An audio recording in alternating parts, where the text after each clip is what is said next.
Lazy eye twitch. I literally do have a lazy eye. Now you're hitting my insecurities. Yeah. Well, they're both lazy, so they kind of point off in opposite directions, much like a frog. Signs of a psychopath. Or it's somebody who's aware of predators. So maybe she's not the killer. Actually, now S.W.Frost 1 is now live. Because that's why rabbits have Streaming games plus demos. I am not buying anything. I'm looking at Aspen. He's about to fall over, but he's not. What do you mean? He's very I do stealthy. this all the time. Dude, I hated watching this. This made me so uncomfortable. I was like, he's going to fall and smash his skull on the concrete floor. I don't know how to play the fucking game. I got no idea what I'm doing. Okay. I'm an idiot. Let's start from the top. Okay. Who did you kill? Well, yeah, nice try. Okay. Yeah. Okay. All right. Yeah. Nope. So what do I do? There are people among us Oh fuck. that are sussy. Oh fuck. Oh god. And It's there's so two of hard. them. I took 2 years avoiding this fucking shit. Not gonna do it. You have to find the sussy imposters. Oh fuck. And there's two of them. It could be you, but it's most likely Emily. Nick. Yeah. Got it. Okay. It also could be Seer. I did see him try to strike. No, it is not. Stop it.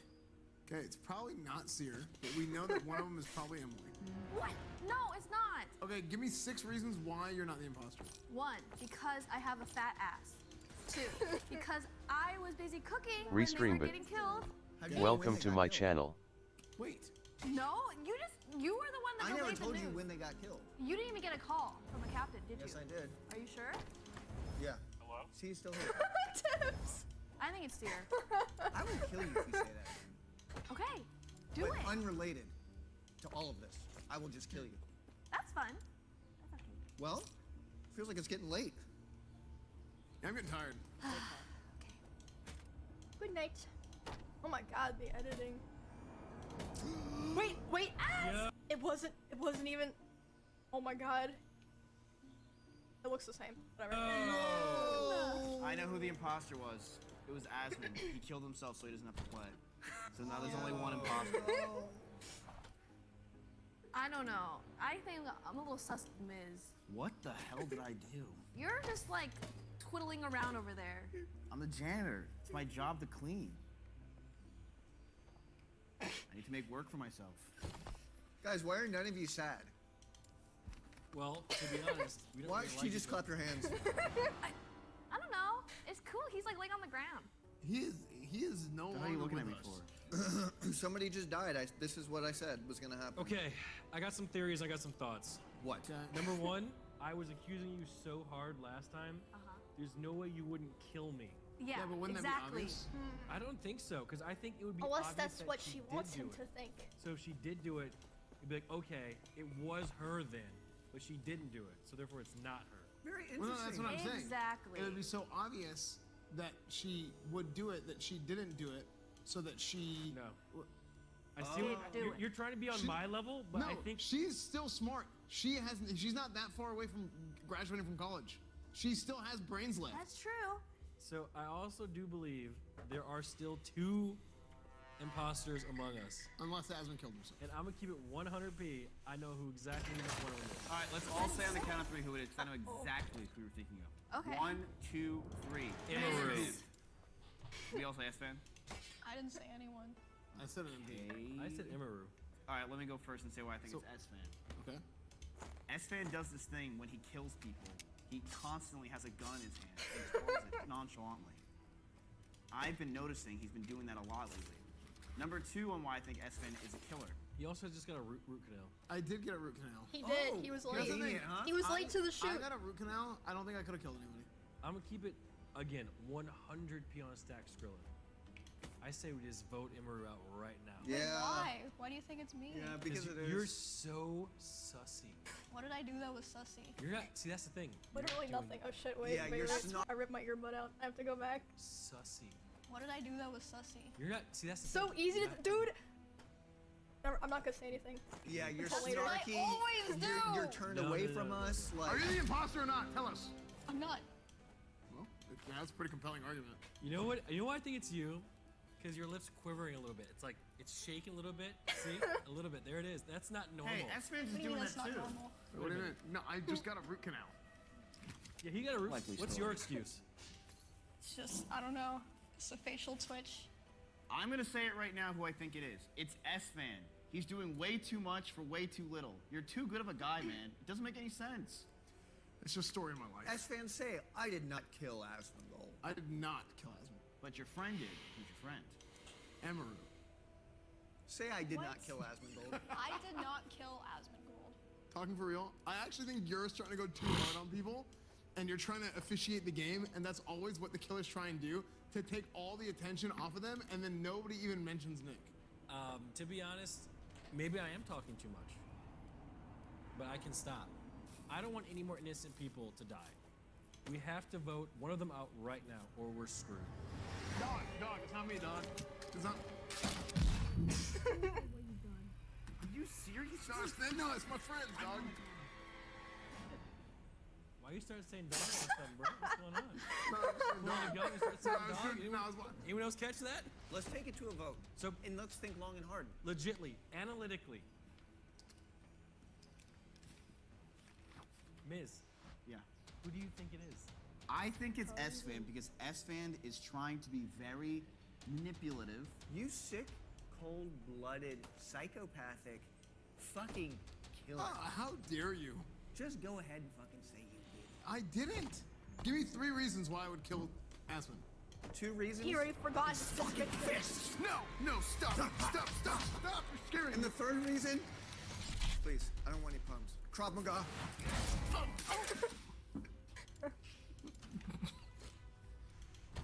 Emily, who do you think is sussy? I think it's Miz because Miz wishes he has as many viewers on his alt as Asmund does. So he Fair. killed him. Who else? Hold hell. Another person? Was 2. S-Fan. Okay, that's a very compelling argument. Yeah. Number 2, of course, is Emeru, because if there is no way people are dying on this ship and you are doing absolutely you don't give a fuck. That's You just don't. how I always am, Nick. You're acting like you don't know me. Stop.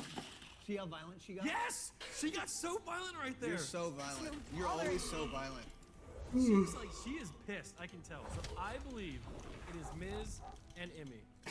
It's 100% S-Fan television. Tell me you didn't do it. I Look at didn't me in do the eyes it, and say you Sam. did I not was kill pissed. Asmongold. I did not kill Asmund. Gold food upon my I got a root research. canal today. No matter. They cannot reach me. Man. Make it happen! It's a dog in the face. Do I get to talk or do I not get Okay, to talk because Emmy you're wants to controlling defend the yourself. situation? Go ahead. I think it's Nick and Emily because Nick took control of the situation and created this scenario where him and Emily will never accuse each other but accuse everyone else. Now she's talking and she's understood. I accused her the first thing. Then no one would vote for her. And now you're like, oh, we're buddies because I accused you the first day and I didn't die. I think it's S-Fan because we're about to go to night and he just grabbed his gun. No, I was gonna sleep with a gun. I think we have to vote. Okay, let's do it. I propose a vote. I love Trevor. Raise your hand. Listen, Yeah, my face. bitch, you're not nearly as manipulative. She's getting violent. She's getting violent. Okay. Emmy, is it you? It's not me. Well, you're gonna die Smiling. now. I'm dead now. S-Fan, the only man on here who has the balls to kill somebody. That's right. This damn thing works smooth. You don't want to see this. You know what? I don't want to be on this ship anyway. I'm dead. Are we gonna get this shit done now, or are we gonna get this shit done now? Enough people have died! Guys, I think I made a mistake. I don't think it was her. Please read us over. Let's go to bed, yeah? I mean, if it's not her, we actually won.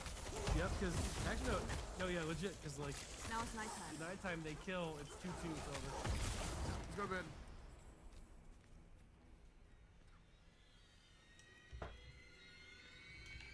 Update death counter. It's still there. I really thought it was him. I Okay. loved him. I thought it was him.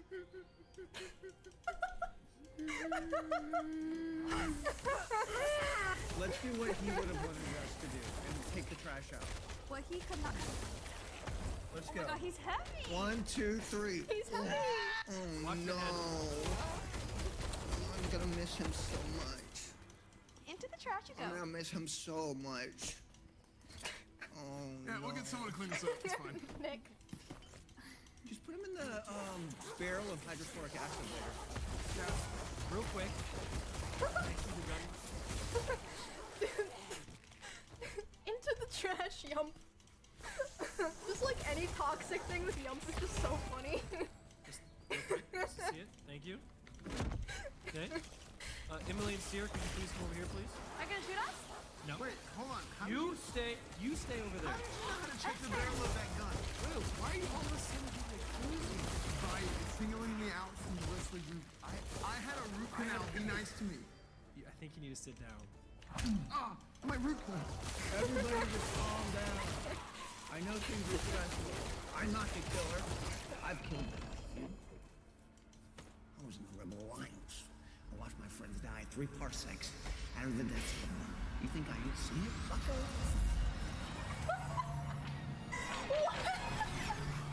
This is why it took like 10 years for this video to come out.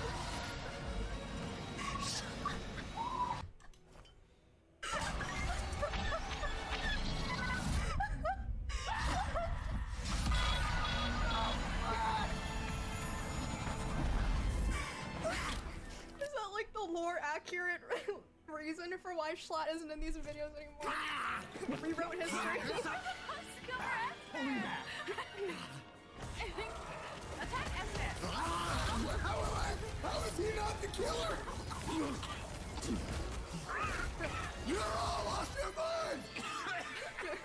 Everybody just calm down. Can I say one thing? Seer, have a seat. Please. No, please have a seat. I'm done listening to you and your rules. Please have a seat. We're gonna listen to this guy? Hey, have a seat. Oh my god. Sit down.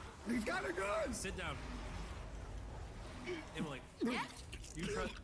Oh. Do you trust me? Sure. Okay, come with me. Okay. S-Fan.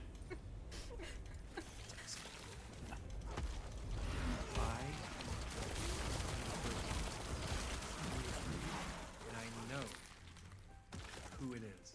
Wait, what else you're lying? I'm not lying. Let me tell you something. Sir, You've all lost your minds. as the first officer, Okay. I know some things. The reason I cleared Emily after the first night is because I inspected you when you were sleeping. In my room? In your room. Without my knowledge? Okay. Turns out you were innocent. So you believe me? I Okay. believe you. Okay. And I also inspected one more person who is with us right now. And I know We'll get you started if they expect us when we're sleeping.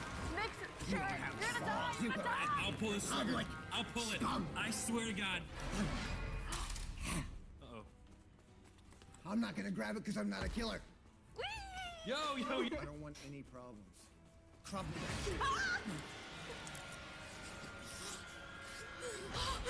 The last person I inspected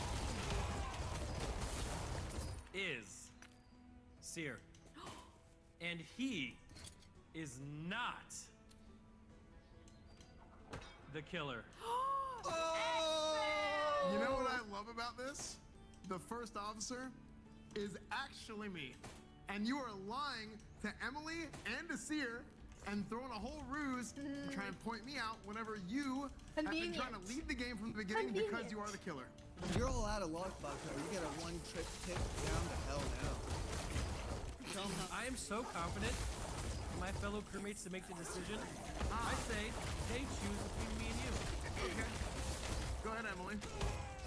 Your guys' vote. What are you doing? Shit.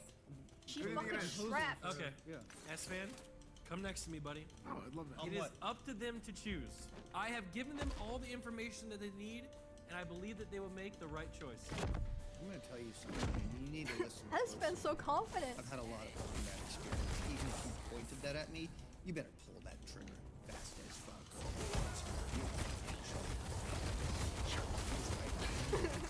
That leaves S-Fan as the guilty member. Squeeze that trigger. Save the shit. The first Yes. You have a root canal. I have a root canal. He has a root It can canal. be bad. Do I trust you? Hey, remember, somebody's got to land this thing. Keep that in mind. He is the pilot. I gave you all the information you need to know. Okay. You do it? Well, then. You're making a massive mistake. Yo. If you do this, the whole purpose of our entire mission, She's been led astray. 3, 4, 5, Sector 12, completely, all of this falls apart. Okay.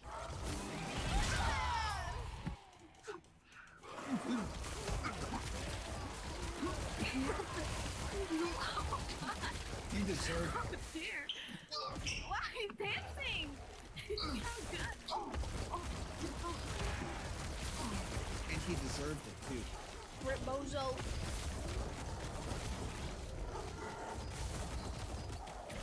He loves the imposter. Like I said. Oh my god. Stick it on him like the bad man that he is. Yay, we You know did what? it. I thought she was about to Suck. shoot his corpse.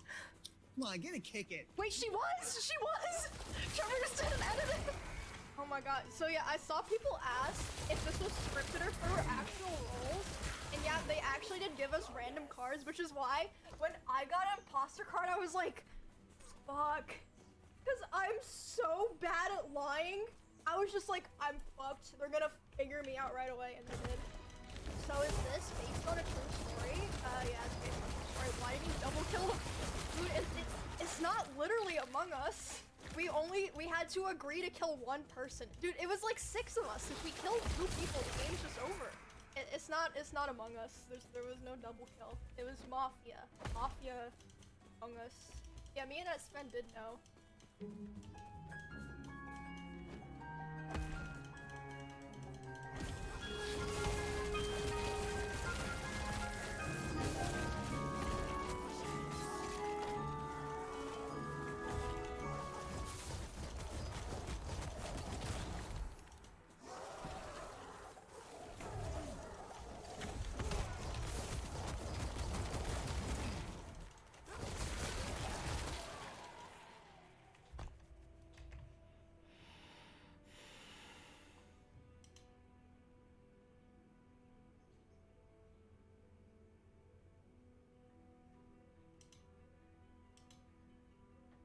Banoi, not just an island a part of the archipelago off the coast of Papua New Guinea, with its lush rainforests, white sandy beaches, and heaven-like beauty, but also ground zero for the zombie apocalypse.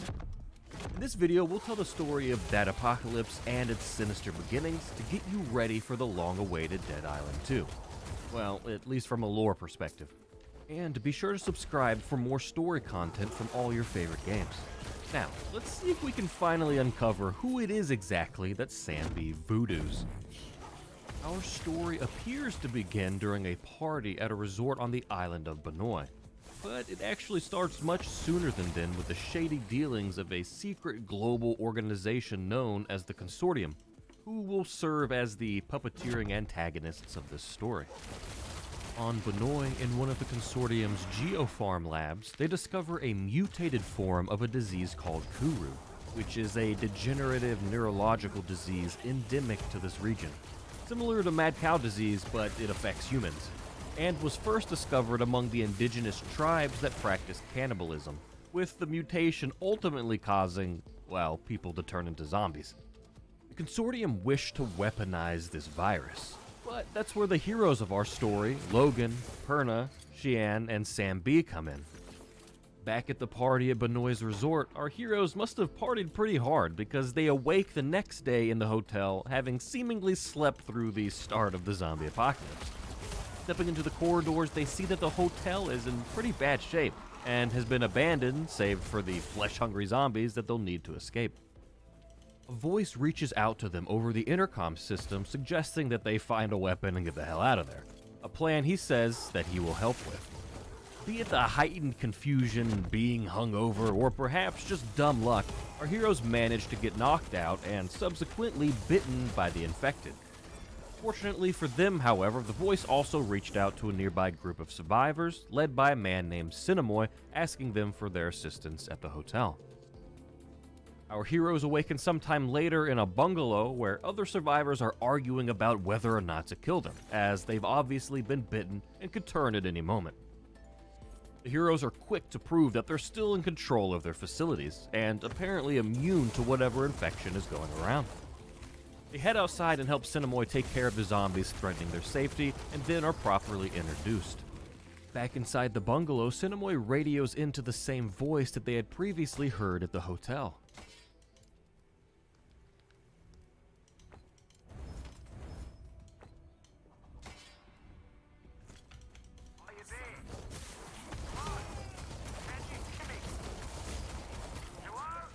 We were just attacked. Listen, your friend from the hotel's awake. You were right about him being immune to this thing. If it wasn't for him, we wouldn't have made it. Maybe now we can hold out until help arrives. There is no help. This thing can't be stopped. I saw how it took my wife. You need to get out of there, and I can help you. I can arrange for transportation. By air, by sea, but first you need to get here. To me. I have many sick and injured here, mate. They're crazy with fear. Tell me where you are. Where are you? You there, mate? Hello? Hello? God damn it. Cinemoy asks the heroes to help them get situated somewhere safer, where they can treat their wounded and figure out how to get off this island. He says that there's a lifeguard station nearby that would be perfect for them, and suggests that they clear it out of any infected, seeing as how they're immune. And once the lifeguard station is secure and the group arrives, our heroes spend some time stocking it with food, water, and medicine to help the group survive. Unfortunately, the radio here at the lifeguard station can't get a hold of the voice from earlier, and Cinemoy believes it may be because it's out of reach. But if the heroes could find a way to amplify the signal, then they may be able to reach him. There is a nearby lighthouse that is likely to have the amplifier the antenna needs, so our heroes head that way to retrieve it. But as it turns out, there is another group of survivors holed up at the lighthouse, and they of course won't just hand anything over without exchanging a few favors first. In this case, it's the need to restore power at the lighthouse, but once our heroes accomplish that, they receive the antenna amplifier and head back to the lifeguard station in hopes of reaching out to the voice. After a few failed attempts to contact the voice with the signal amplifier, Cinemoy says that he'll keep trying, but for now they're once again low on supplies, and that our heroes will need to go into the city of Moresby to find what they need. But first he suggests that since there will likely be more dangers than just zombies in the city, that they should get something safe to make their travels in. He says that there's an armored bank truck in the parking garage of the hotel, and that once our heroes retrieve it, they should take it to a local garage, where a mechanic friend of his, Earl, can fortify it even further. Our heroes successfully retrieve the truck and make it to the garage, where they meet Earl and his daughter Jen. Earl tells them that while trying to show some compassion to the infected, he'd gotten himself bit, and that he'd be a goner soon, but wants to do some good in the meantime, agreeing to reinforce the armored truck for them. Our heroes will of course have to hold off the tide of undead that will certainly be attracted to the loud sounds of all those power tools. So while Earl does his work, our heroes find themselves knee-deep in zombie blood, but successfully will keep them at bay.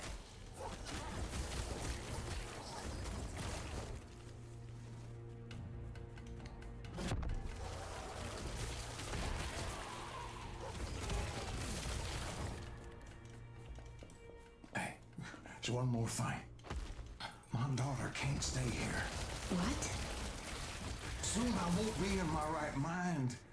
I don't want to hurt her. We'll take her to the lifeguard. He can't protect her. Not like you can. I want you to take her. Sorry, Bubba. No way. Hey, is this what you need? Then give me what I need. What are you saying, Dad? I'm not going anywhere. No, honey, listen to me. You have to, honey. There's nothing for you here now. I'm not leaving you. Look at me. Look at me. I love you. And this is how I want you to remember me. You promised me you'll take care of her. She'll come with us. Dad, no! Dad! Go on now. And don't you lose hope. Live your life. I love you. Shortly after entering the city of Moresby, our heroes hear the ringing of church bells and follow the sound to a nearby church under siege by infected. They help the people of the church by taking care of their zombie problem, and inside they meet Mother Helen, who tells them that the city has already been looted, and that if they're looking for supplies, they're out of luck. Unless, of course, they know where to look. She tells the heroes she'll divulge this information if they first do some favors for her, to which the heroes, of course, agree. They help her turn the water back onto the church, which included getting into a gunfight with a group of punks at the pumping station and releasing 2 of her men from their custody. After their help, Mother Helen tells the heroes that the supplies they're looking for will be over on the wealthy side of town, but traversing there will prove difficult, as the citizens there destroyed the bridge to prevent the poorer side of town from coming over and looting. She does, however, know a man by the name of Joseph that can help them make their way across. Joseph tells our heroes that the only way to that side of town is through the sewers, and that he'll guide us to the entrance, but afterwards we're on our own, as the sewer tunnels are flooded with the undead. After slogging their way through the underground tunnel of nightmares, the sewer spits our heroes out inside the town hall, where they're met with the local police officers, as well as the town's mayor, who is quick to let them know that they will not be getting the supplies they're looking for. So the group radios back to Jin, who is waiting at the church with the armored car, about what their next move will be.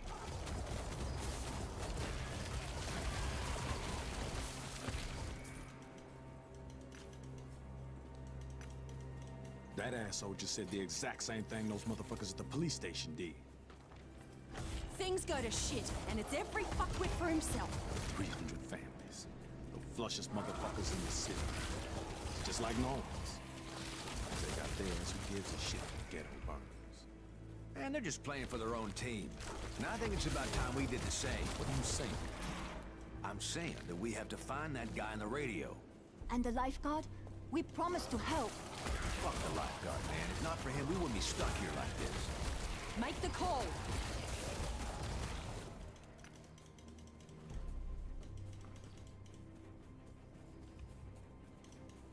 Jen, are you there? Yes, I'm here. Were you able to get anything? We're calling it off. Come get us at the sewer exit. Wait, what are you planning to do? Look, if we're gonna survive, we need to get the hell out of here. No one here is gonna help us. We're supposed to be the ones helping. We're the only ones who can. I couldn't help my father, but I can help the others. Jin, listen. The best way to help everyone is to find that guy from the radio. He's the only one who understands what's going on. We're only wasting our time here. I promised I would get those people food and medicine, and I will, with or without your help. We're staying with the plan, or I'm taking the car and you're on your own. You won't make it without us, doll. You know it's true. And if you leave us here without transportation, we're not going to make it either. No one's going to make it if we don't help them. The girl is right. What do you want to do, Jin? It's up to you. I want to supply everyone. The resort, the church, the police station. The motherfuckers at the police station? Are you kidding me? We'll supply everyone but the police station. Those assholes can fend for themselves. Then we'll find the voice from the radio. Agreed?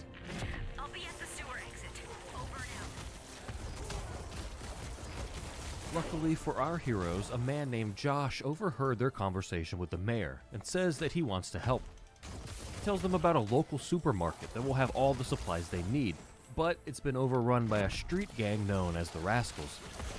Our heroes have come this far and they won't be stopped by the dead or the living, and so they take out the gang holding the supermarket. The heroes then lower the crates of supplies down from the broken bridge to where Jin and Joseph are awaiting below to put them into the armored truck. After the supplies are loaded, our heroes return to the town hall to take the sewers back to the other side of town. But on their return, they find that the town hall has been overrun by the infected. Because why not? Making their way through the sewers again and back to the church, Mother Helen tells the heroes that Jin and Joseph went to the police station to give some supplies to the group that was holed up there and haven't yet returned.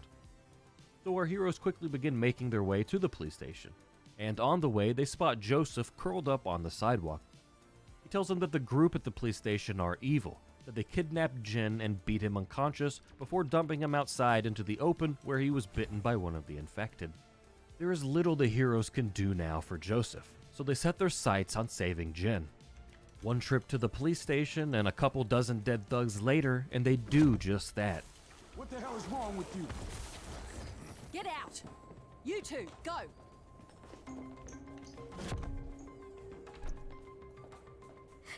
I just tried to help. I tried. It's all right, love. We're getting you out of here. Christ, what did they do to you?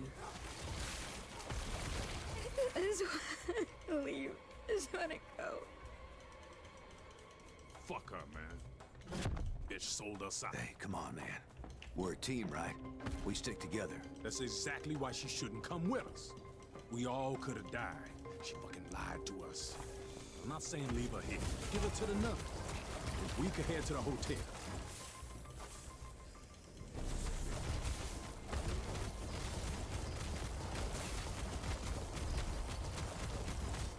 She made a mistake. She was trying to do the right thing. Let's just take the supplies back to the resort and get her off the island. She doesn't belong here anyway. I'll go look for the goddamn car. And what if she make another mistake? I don't think she'll be making that one again. The heroes return to the church a final time to share some of their supplies before returning to the lifeguard station with the rest of them. Cinemoy tells them that he still hasn't had any luck getting in radio contact with the mysterious man, that he's likely still too far out of signal. He suggests a final Hail Mary to go to the hotel and try to get the radio there working, which is capable of a much further range of signal. 10 hours. Where the fuck is it?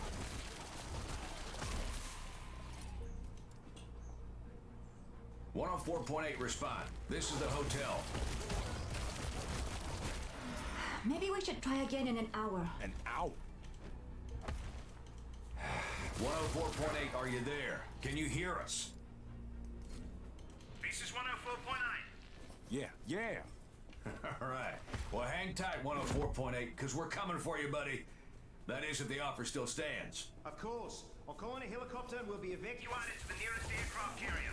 But first, you have to get here. We have wheels, we have gas, we'll get there. Wheels won't cut it.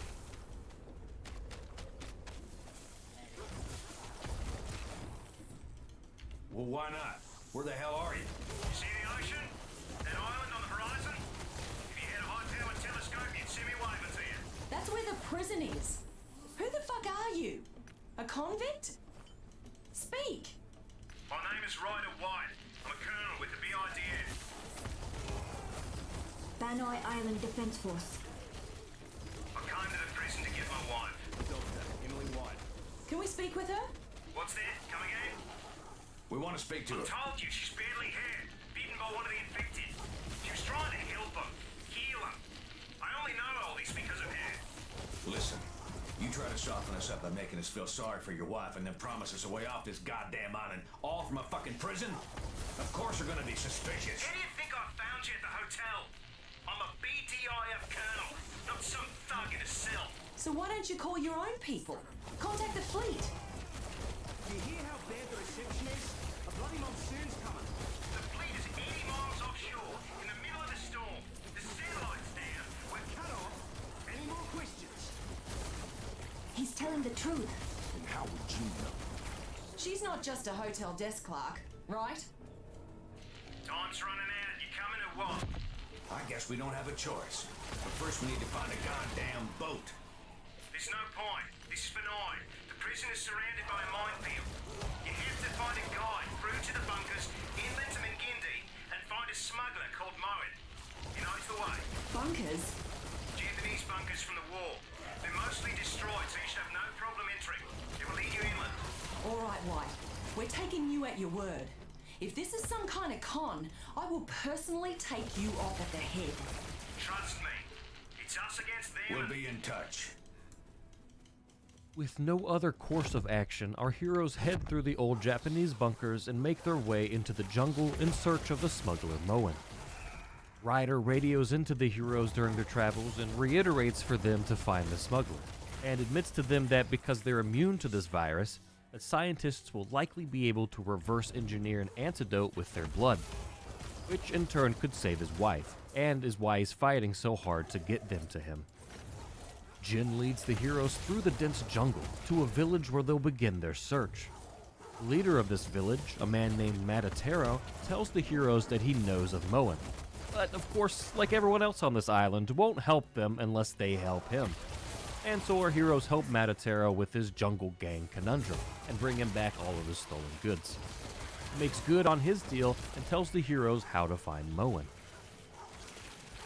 Once they find Moen, however, he tells the group that the man on the radio is lying to them, that he doesn't know how to make his way through the minefield surrounding the prison, but that he does know where the infected are coming from, and where people are being experimented on and can take them there instead. And for plot reasons, our heroes agree to this. Moen takes them deeper into the jungle where they find a geofarm laboratory in the middle of nowhere. Inside, they meet Dr. West, who tells them that the lab is out here in the jungle so that they can research away from prying eyes, as their last lab was bombarded by animal rights activists. He tells the hero that he doesn't know where the virus is coming from, but because of their immunity would love to take samples of their blood to analyze.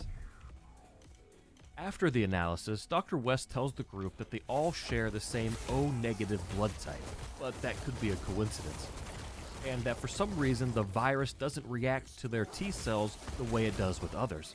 It doesn't mutate or duplicate, it just dies.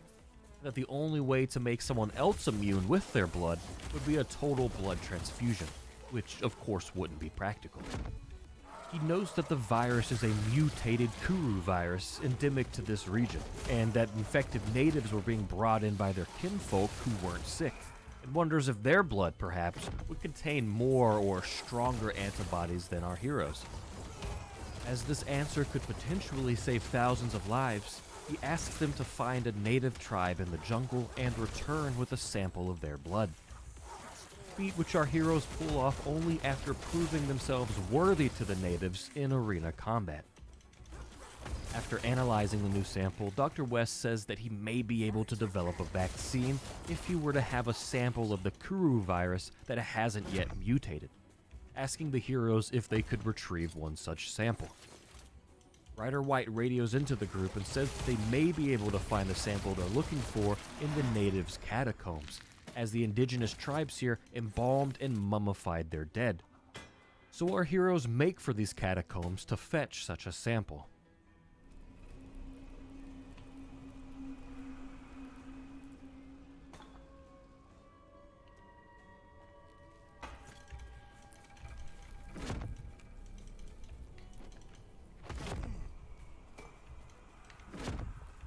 You see any mummies? No! What the hell? Hurry back, tourists. Stay away.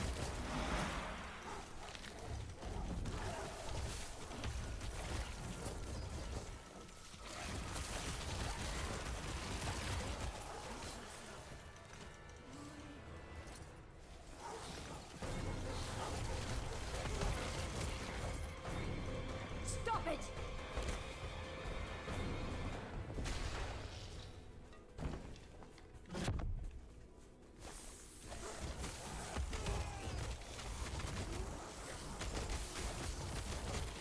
Did you see that, man? That was fucking voodoo. Not the living dead shit. I don't see any bite marks. If she didn't eat those stiffs, then she's probably fine. And what if she ain't fine? You should ask her, huh? Hey, show it. You have some zombie for lunch? She's saying something. I had to. Everyone had to. They believe if they eat, they would live forever. We have to take her with us. First, we need to find them damn mummies. Over here.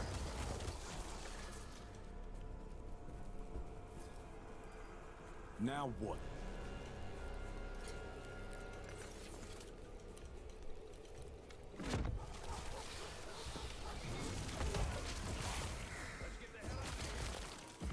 heroes return to Dr. West with the sample and the native girl, Yerima.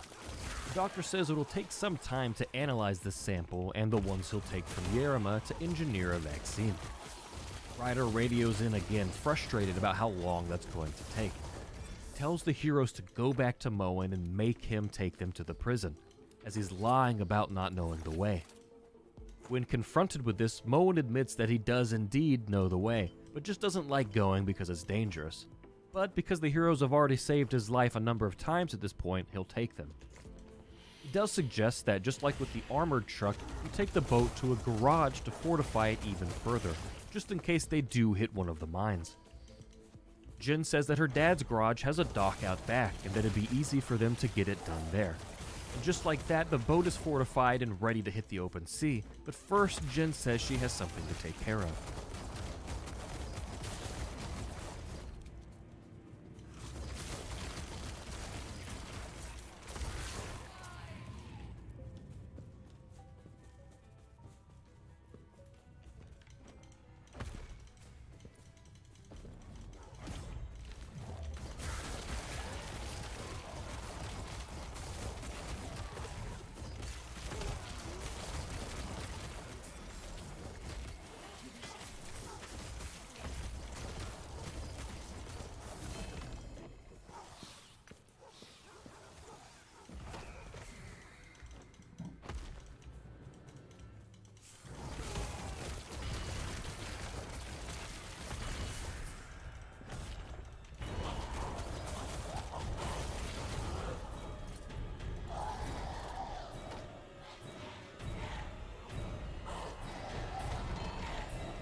I love you, Dad.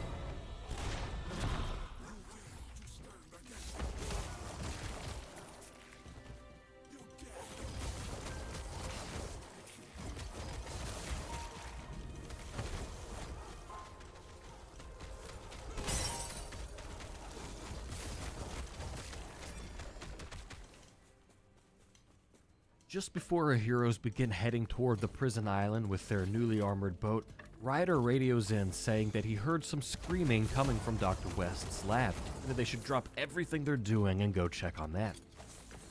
Once at the lab, they see that it's been overtaken by the infected, and Dr. West is nowhere to be found. They do find Yerima locked inside of a cage in the doctor's office, though. She tells him that the doctor was attempting to take blood sample after blood sample, that he intended on bleeding her dry, so she locked herself in this cage. And when the doctor attempted to open the door with the computer, he opened all the other cages in the facility that were holding infected, and they burst into the office and tore Dr. West apart. Ryder chimes in over the radio to tell the heroes to search the office for the vaccine, in hopes that Dr. West finished it before he died. And as it turns out, the doctor was successful, and our heroes now have in their hands a vaccine. Now in the story is where I think it's important to reveal the hidden players and bring them to light, so that we don't have to backtrack to make sense of the story. As it turns out, Ryder White, while a real person on the island, whose wife is actually infected and he's fighting to save her, isn't the one that the heroes have been talking to on the radio. This is in fact the dangerous hacker known as Karen, real name Kevin, who's been locked up on the island prison for some time and is working for the consortium. Karen has been pretending to be Ryder White to direct the heroes around where he wants them and then ultimately to the prison, while he's also been playing the real Ryder White as well.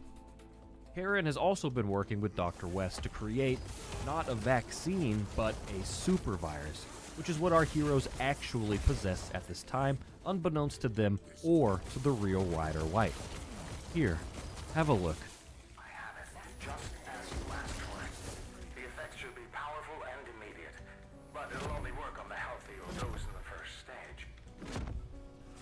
Super virus derived from a mummy. I'll call it the Pharaoh's curse. Not from a mummy. From her. I examined her blood and found the pathogen in its pristine form. She's the source of the plague.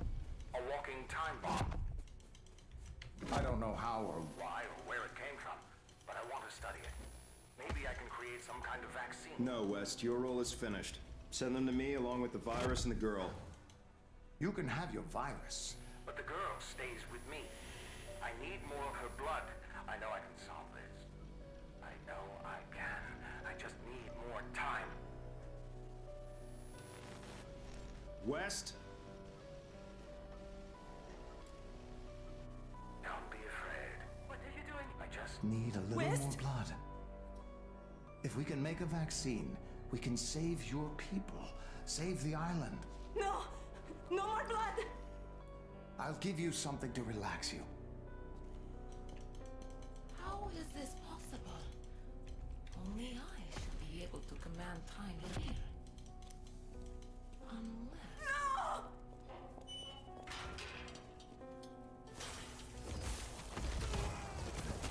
I won't hurt you. Open it. Open it!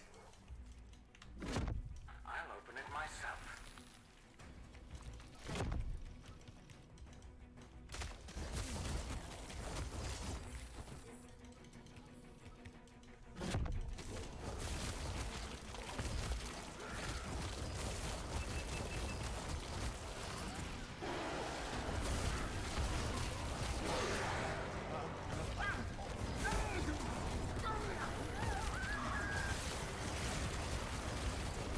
Hi, can you hear me?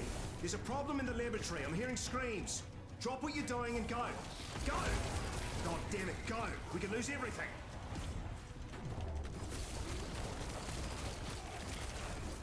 Were you talking to someone? What do you mean? Don't play games with me, Karen. Calm down, Colonel. We have a deal, and I'll help you as promised. Just don't go all paranoid on me. What took you so long, Colonel? What kept you? Who are they? Who? I told you not to play games with me, mate. They're coming here. You were talking to them. Why were you pretending to be me? Relax, White. I can't tell them who I really am. You think they believe a convict? You wanted me to help your wife, right? That's what I'm doing. I know you, Karen. You're smart, but this time you outsmarted even yourself. I could have given Emily over to the experts. And what would they have done? They wouldn't even know where to look. Who told you about the virus and gave Emily the medicine to slow it down? I betrayed the consortium for you. And I betrayed my country. So I would say we're even, mate. But you wasted my Emily's time with your tricks. You've sentenced her to death. Now I'm sentencing you. They're bringing you the antidote. What the hell are you talking about? I'm not lying. Your wife still has a chance, Colonel. We made it based on the virus of the natives. I can explain. I want to hear it from them. You connect me. No. If they find out I'm not who I say I was, they won't believe anything. You do this, and you risk everything. Karen, I'll kill you if you're lying. I'll get the antidote into your hands, just like I promised. But you have to trust me.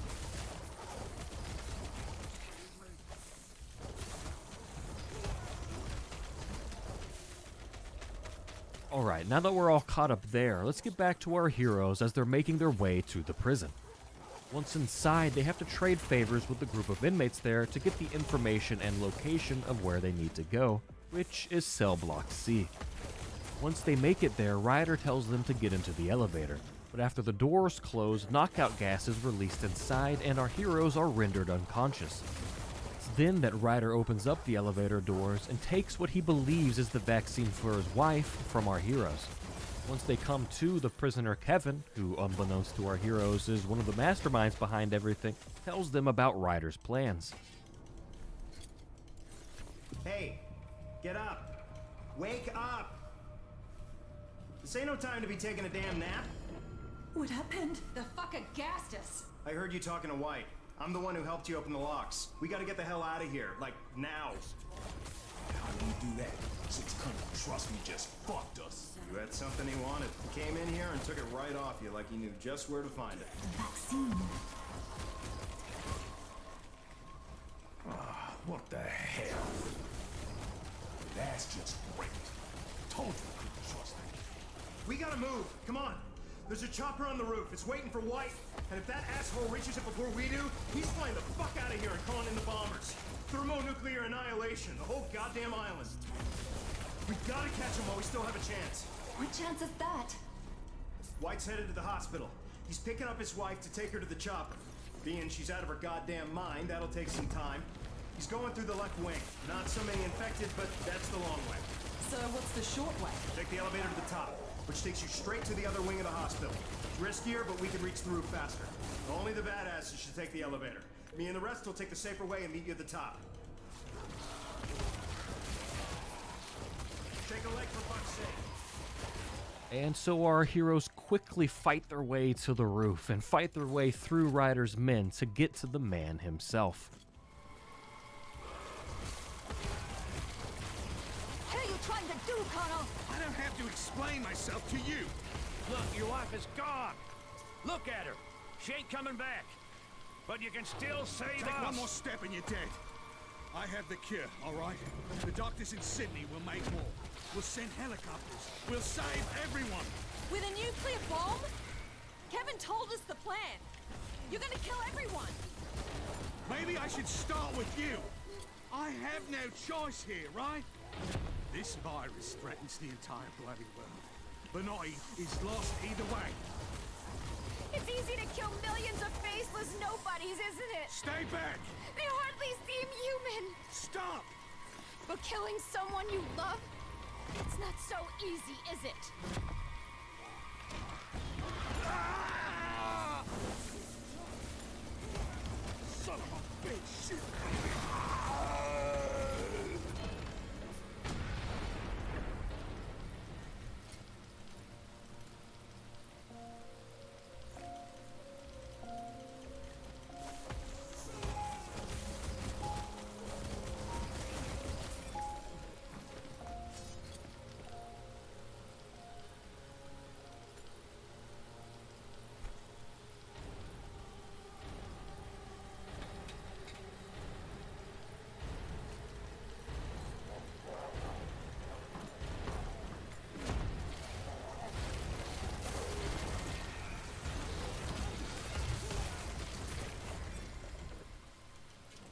He was right about one thing. Benoit is lost. If not him, then someone else will soon send a nuke with our name on it. The quicker we leave, the better.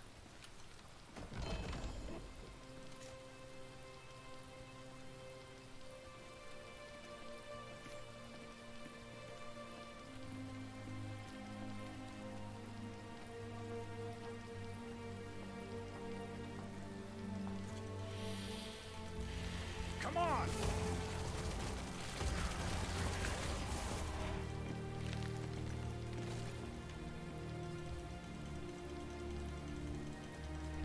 According to officials, Benoit is still under quarantine. The sought-after vacation destination, popular with celebrities and wealthy tourists alike, was ironically originally a penal colony and still houses one of the strictest maximum security prisons in the world. It is home to many dangerous criminals and terrorists, including Karen, the infamous hacker for hire who has worked for everyone from Al-Qaeda to the Yakuza. Meanwhile, news of the lethal virus on the island has caused a worldwide panic. Some have claimed that the virus is only the first wave of a massive international terrorist attack, and that the intentions are global. Bernard Green, spokesman for the Australian Defence Force, denies the claims. There is no basis for these ridiculous rumors. The entire island is under military quarantine, and the maximum security prison is completely secure. The hacker known as Karen and every other terrorist imprisoned there isn't going anywhere. Humanitarian aid is on its way, and you can be sure that the virus, or whatever it is, will not leave the island. The whole world anxiously watches what is happening in Benoit. For the moment, all flights in and out have been cancelled. Shit, man, I can't believe we made it. At this point, I'll be goddamn glad to have all my old problems back. As long as the world is the way it used to be. It's not. And never will be. Trust me.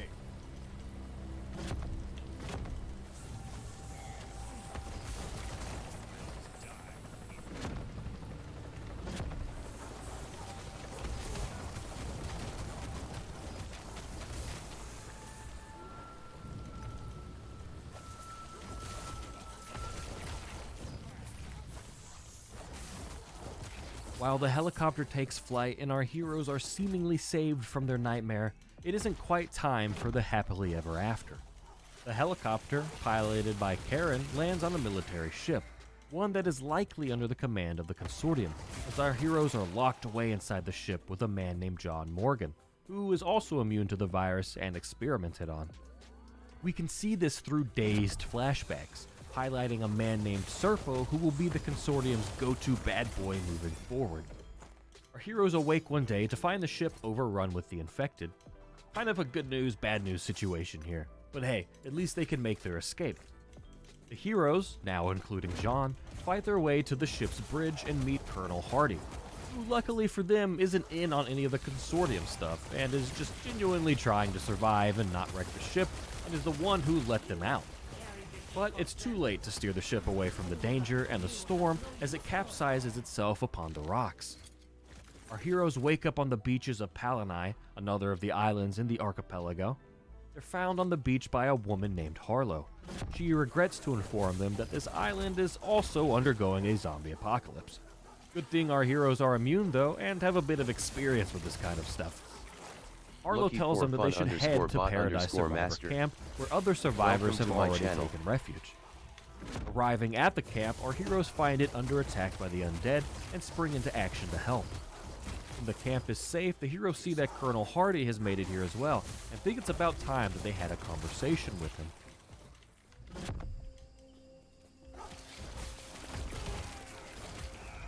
I heard the explosion. You blew the damn bridge? Was that really necessary? Oh, thank God you survived. Yeah, now I owe you something, motherfucker.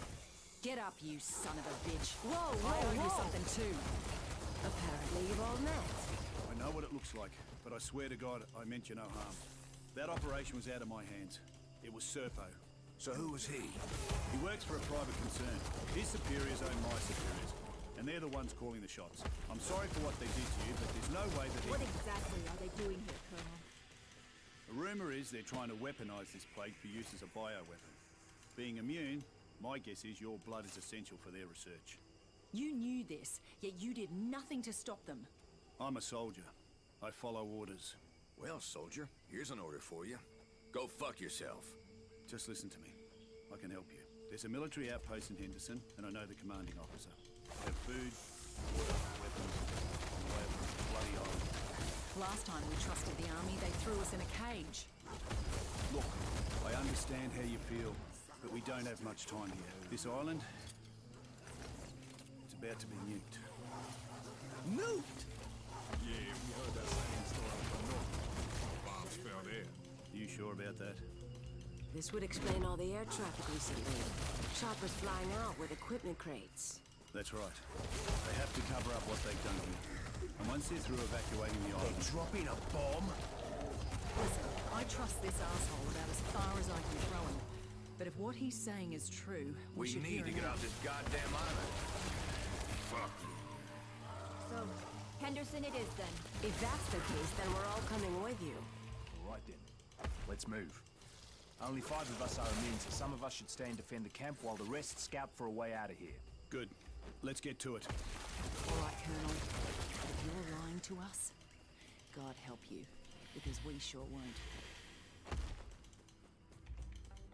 Now, apparently, the jungle is where you go to do everyone else's chores and dirty work, as our heroes will spend a considerable amount of time running errands for other people, even though they ultimately just want to make it to Henderson and to the military station, which they will eventually learn will take them into more underground Japanese bunker tunnels.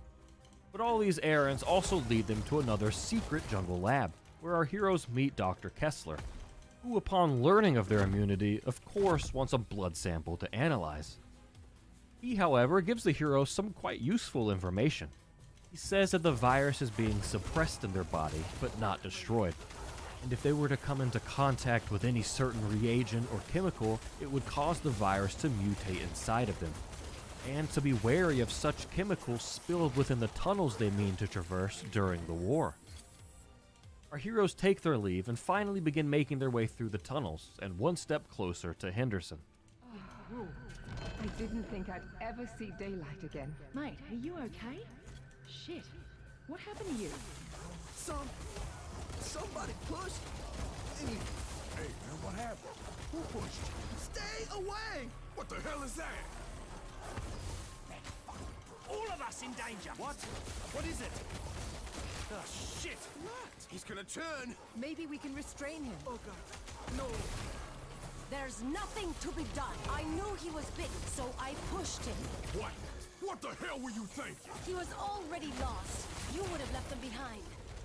But I had to know what that mutagen would do to someone who was infected. Oh my God! What the fuck? Jesus! Look at him!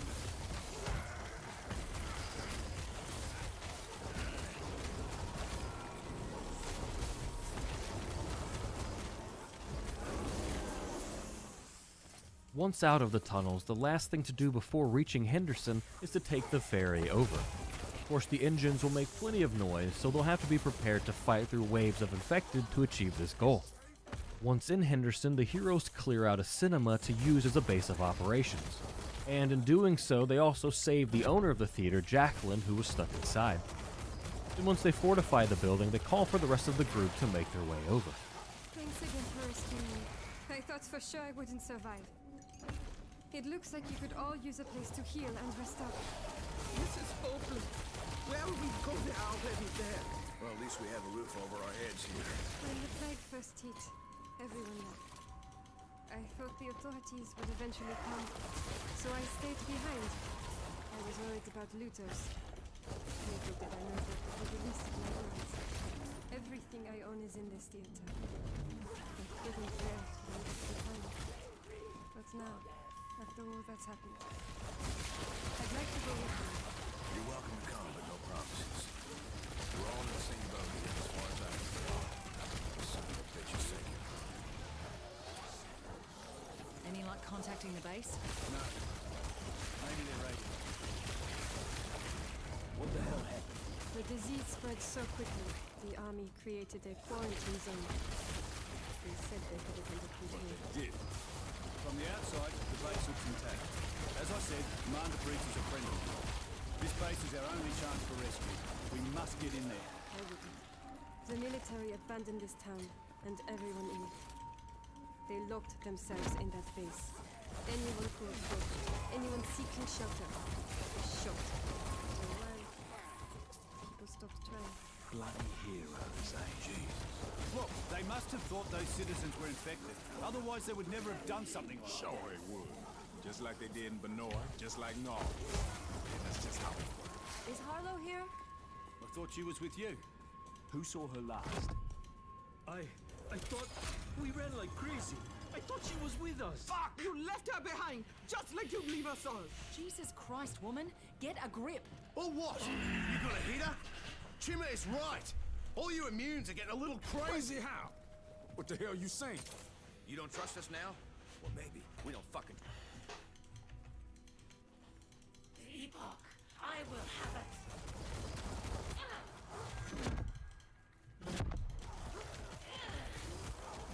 Sapphire waters.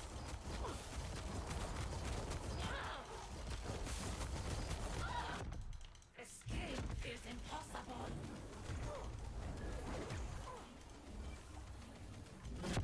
Escape is impossible. Maggots.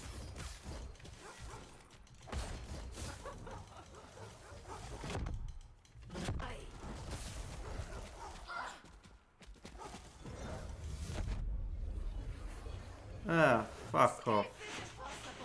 Ah, this is gonna be... Everybody, just Fuck off. calm down. It's the chemicals, the mutagens. Look at them. They can barely control themselves. Come on, people. We've gone too far to give up now. Stay here while you check the base. If the guards make trouble, I'll talk to them on the radio. It's the only way we're getting out of this alive. Do your job. We're leaving no one behind.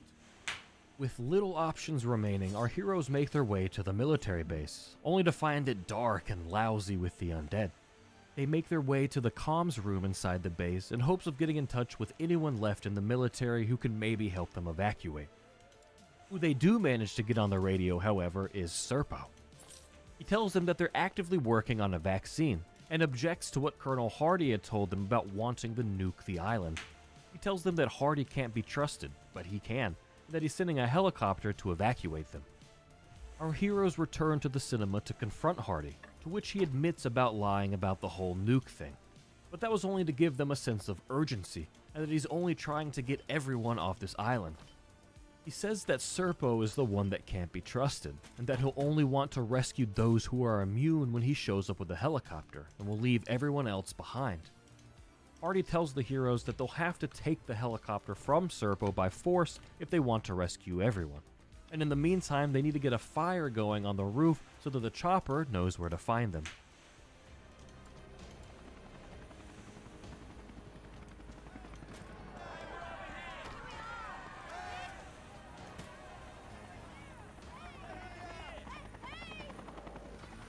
We're here to take you home. Prepare for evacuation. Please, line up. The immune first. The others need to step aside. Hey, what are you waiting for?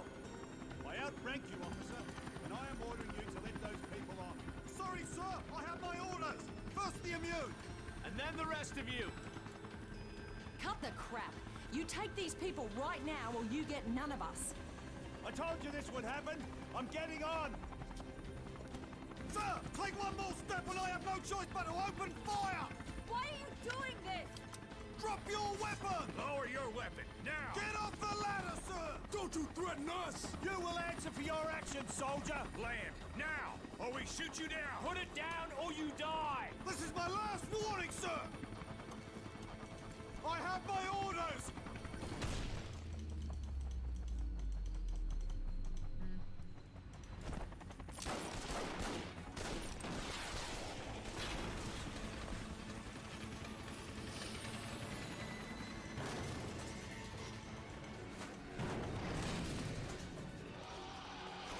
Hide in this shack. Quick, move. After Logan's 200 IQ play of RPGing their only means off the island, the group survives another onslaught of infected before making it to safety once again. Our heroes set out to find the downed helicopter to see if Serpo survived, and to see if maybe they can fix it. But, I mean... They do manage to find Serpo, though, and he reveals to them that Harlow is immune like they are. He says that she stole the virus and the vaccine and is going to sell it, that she lied about being a part of the World Health Organization and is nothing more than a terrorist. The heroes leave Serpo with the group, under the strict orders of busting a cap in his leg if he tries anything funny. They fight their way to the docks, as a boat is the last resort of getting off this island and is likely the same place where Harlow will be going. Enough. You don't have to do this. I have to. It's gone too far now. Try to control it, doll. You can do it. I'm trying. But all this never should have happened. Help me destroy it. Bury it. All of it. We can't let them use it anymore. We can't let them do what they did to Palanai. Not again. What are you saying? They did this. The outbreak of Palanai, it was them to test their bioweapon. And a mutagen. It will destroy us all. You won't be able to control it. It will control you. What about the antidote? Don't you understand? There is no antidote. They caught me when I tried to speak with you. They tested the mutagen on me, not knowing what it would do. They didn't know I was immune like you. Look what it turned me into. I killed them all. We won't be able to stop it. That's why we have to destroy it. Before it destroys everything. Harlow, we can control it. We can escape here and look for help. There is no help. We can't escape. None of us can. We're too dangerous. We can never survive. Ever. Harlow, please. Harlow keeps proving to be invincible in their fight, and our heroes have no other recourse but to take the mutagen themselves to gain the edge in the fight. Their gambit is successful, and Harlow is finally killed. Her last words telling the heroes that they can't leave the island or the world will look like this. As our heroes are preparing the boat for escape, Serpo finds them from the other side of the fence, somehow having not gotten a cap in his leg. He tells them that they had to test the virus here, somewhere that wasn't too large of a population like London or New York. He says that he has a medical team on standby and that they can all discuss the morality of it later, as he knows that they took the mutagen and could use the help. Our heroes tell Serpo to get fucked and take the boat for themselves, leaving him behind. You don't know what you're doing!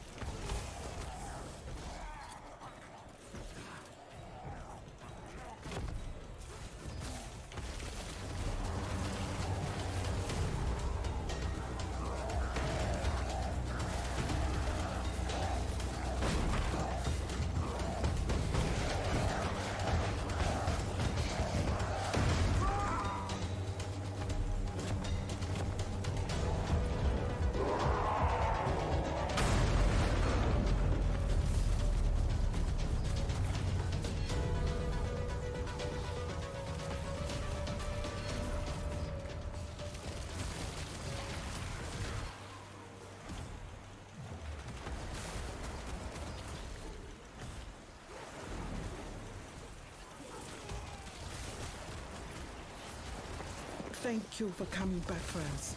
I am so very sorry. I lost faith in you. How are you feeling? A-okay, Doc.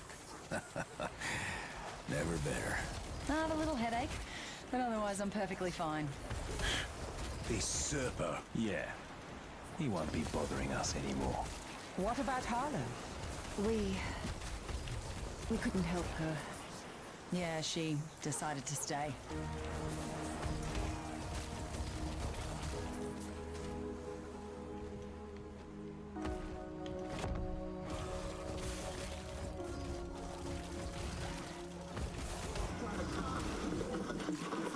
Authorities in Banoi and Palanai report that the crisis is over.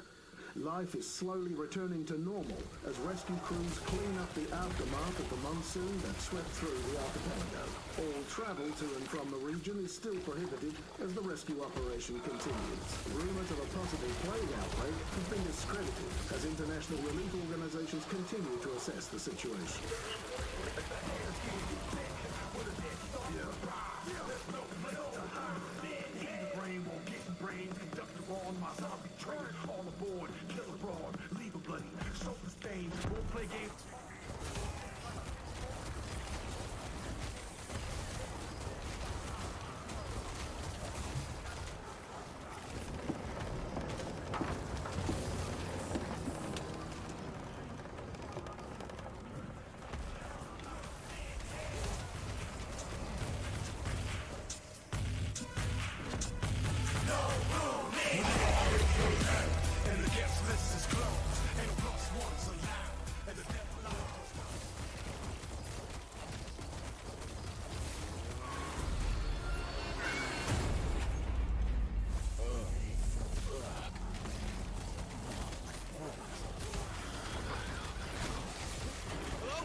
Hey, can you hear me? Got some water.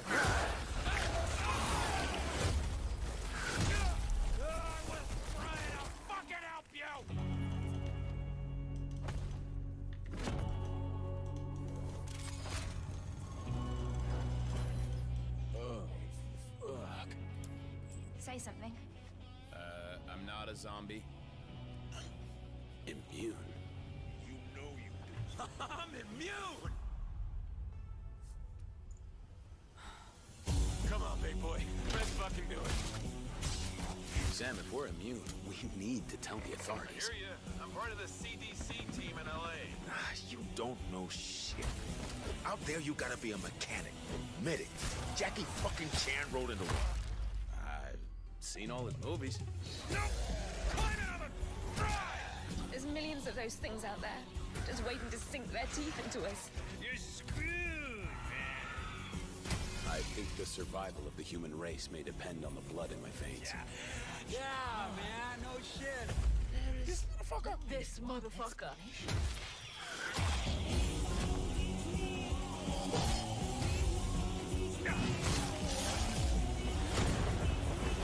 Come on, fuckers!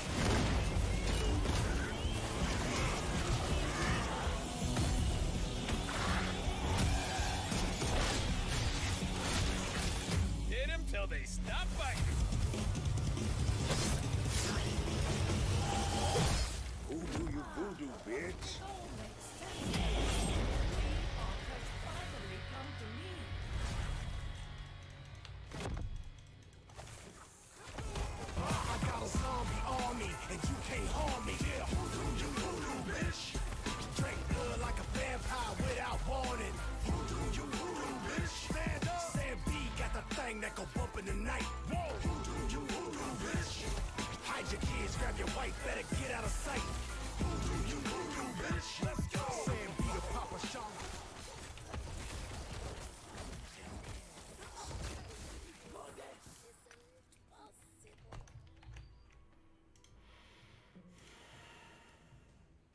Art is interpretive. There are a million billion ways to look at one piece of media. I can watch a movie and take away the relationships between characters, maybe gleaning a metaphor for love or openness, and you can watch that same film and take away the meaning of the relationships between a father and a son. I can play a game and take it literally, viewing it as a story written with characters in mind and rules to its universe, and you can play the same game looking at every character as an insert for the stages of grief. I can watch a TV show and look at its vast ocean of layers, intricacies, visual complexity, and take away the merit of its technical capabilities while also respecting the variety of metaphors hidden underneath, and you can tell me that it's about electricity and the rise of television. The point I'm trying to make here is that art is interpretive. It's kind of the whole point. We exist as beings to sit around and contemplate what a piece, a work, a text is saying to us, or about us, or for us. Our world, experiences, lives, gender, skin color, taste, mood, demeanor will all affect and color that interpretation. But good art has many interpretations. It can be looked at in many ways. The best pieces of media will leave me and you arguing for hours about its complex themes and intricate structure. Alan Wake happens to fall into this category. A piece of media that is both interesting, fun, frustrating, beautiful, flawed, and layered. It's a wonderful thing, because I don't think the game is perfect in any way. Certain elements are dated, which is not something I ever really say about a video game, but the experience could certainly use a touch-up. But the simple concept behind that same combat is incredibly interesting. Its story is rich, a tapestry weaved with metaphors about the process of writing itself, imposter syndrome, fear, insecurity, pressure, real human emotion weaved into the narrative. But at the same time, the game has so much to say about the nature of creation itself, the relationship between the audience and the artist, the through line between the game's creator, and the player themselves. And in the same breath, the game manages to be incredibly fun, quirky, kitschy, and light. We feel like we're watching an episode of The Twilight Zone, something terrifying but comfortable. I wouldn't call Alan Wake a horror game, but it flirts with the idea of horror. The horror that is present in Alan Wake is more intense, though, at least the physical horror that the player experiences. For the characters, the horror is both physical, psychological, almost eldritch and cosmic. The game also wears its inspirations on its sleeve. Alan Wake calls itself Stephen King, but Alan Wake is not just Stephen King. Alan Wake is Twin Peaks. Alan Wake is Silent Hill. Alan Wake is House of Leaves. Alan Wake is The Twilight Zone. Alan Wake is Hitchcock. Alan Wake is what came before it, but it is also inextricably, unabashedly itself. And as much as I want an update to the experience, the game has stood the test of time and has not dared to back down when fighting against that stream. Alan Wake is a wonderful experience, with many layers of analysis to be had, a wet dream for someone who makes videos like I do. Today, we'll be taking a deep dive into Alan Wake. We'll be talking about story, gameplay, mechanics, and everything in between.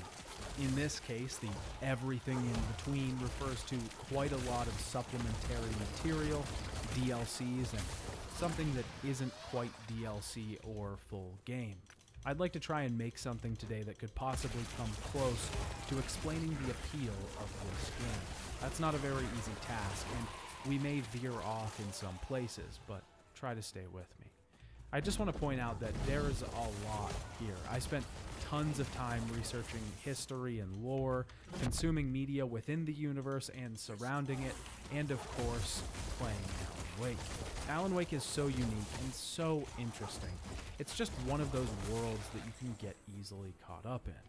Hey Dad, it's me, your favorite son, and today I'd like to talk about Alan Wake. Alan Wake was developed by Remedy Entertainment. It was directed by Marcus Maki and written by Sam Lake, Mikko Rautalahti, and Petri Jarveletto. Also, please forgive my terrible pronunciation of these Finnish names. Back in October of 2003, Remedy had just shipped their absolute masterpiece, Max Payne 2, The Fall of Max Payne. The team had taken some time away from the crunch of that development, and once they were back in the studio, they got to work on a new slate of ideas. After going through multiple concepts, they landed on something interesting, the concept for Alan Wake. The early ideas for the game were to make a game with a deeper narrative than the Max Payne series. Blake and his team were influenced by things like Stephen King novels and the show Twin Peaks. The original idea included an episodic format for the game, almost as if it was a television show.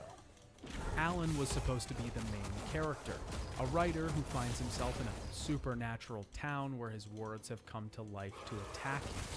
The team wanted to get as far away from Max Payne as they could, not because they hated the series, but because as creatives, they wanted change. This meant moving away from Payne's story structure as well.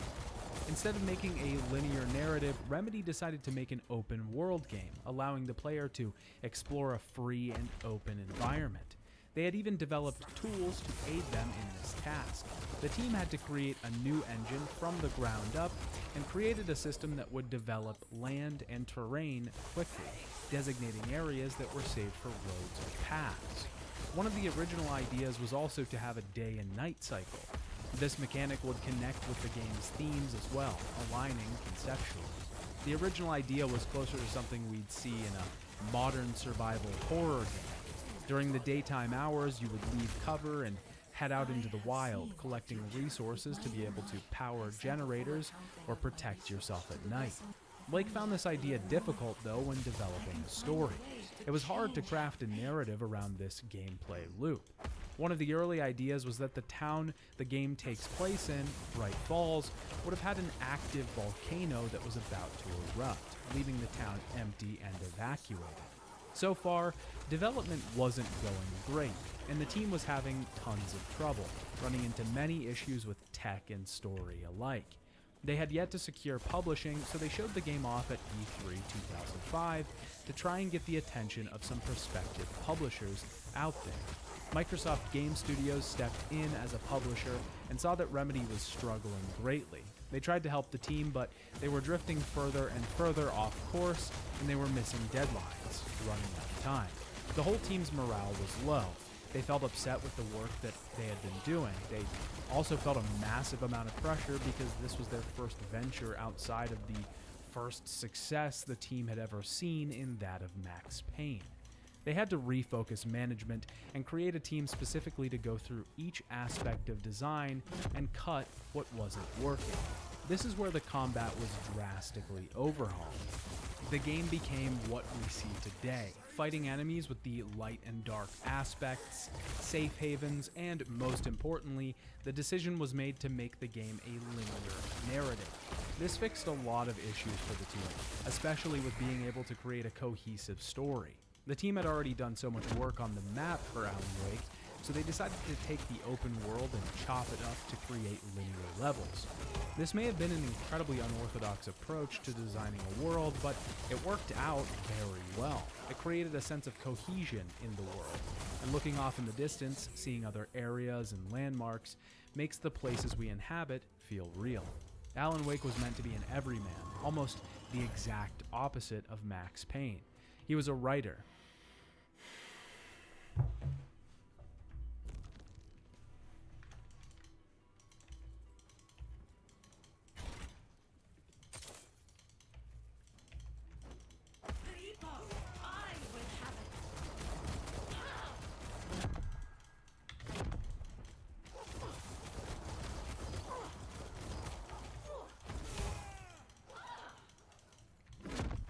Escape is impossible.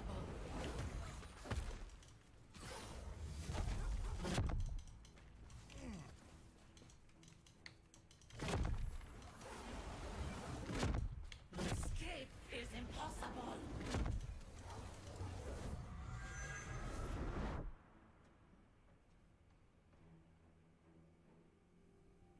No.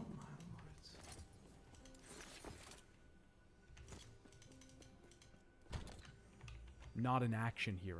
This was supposed to be reflected in the gameplay, that Alan couldn't fight like Max could. The enemies in the game were meant to be different as well, and strange. The team took the concept art for these monsters and poured water over them to make them look a bit off. Once the large shift in development happened, things started to go much more smooth. In August of 2009, 6 years after the release of Max Payne 2, the game was announced as finished and undergoing final polish. Alan Wake was released on Xbox 360 on May 14th, 2010, and on Microsoft Windows on February 16th, 2012. A few notes before we get into things. There are only 2 versions of Alan Wake. The original version that was released in 2010 and 2012, and the remastered version that was released in 2021. This remastered version upgrades the visuals and wraps the DLC content into one package. But honestly, as far as changes go, that's about it. The game functions very similarly to the original version. The biggest change is probably Alan Wake's model. It's made to look closer to the actor that his look is based off of, Ilka Vili. But the environmental upgrade is barely noticeable unless the footage is viewed side by side. I played back through the PC version after I had already finished my remastered playthrough and had to double check if I somehow got an upgrade to the remaster. There were also some QR codes in the original Alan Wake. These were mostly jokes that led to certain sites that had funny GIFs and such. Here they lead to YouTube videos, unlisted on Remedy's channel, that are visions of Alan Wake from the 2019 game Control. Don't worry, we'll get there. Overall, I think that the lack of changes to Alan Wake is actually a good thing. We'll talk a bit more about this opinion throughout the video, but the fact that Remedy has stood by this game rather than let it fall to the flood of remake culture speaks to its validity and the purpose of some of the game's elements. Also, in my opinion, if you decide to pick up Alan Wake because of this video, just buy the PC version. It's incredibly cheap on Steam, and the very slight graphical upgrade probably isn't worth your extra money. I also want to point out that I did do multiple playthroughs of Alan Wake. The first was on a normal playthrough to get the main story and introductory experience that one would have when playing the game. I also played through the DLC on this run. I played through about half of the game again on easy to grab a few trophies, and then finally played the game through a second time fully on nightmare difficulty. This is because Alan Wake has some very important collectibles that are hidden behind nightmare difficulty. These collectibles don't just influence trophies or rewards, they are actually important to the story overall. I then also went back and played the game again on PC. Alan Wake begins with a narration. Stephen King once wrote that nightmares exist outside of God, which would be the antithetical to the foolishness of life.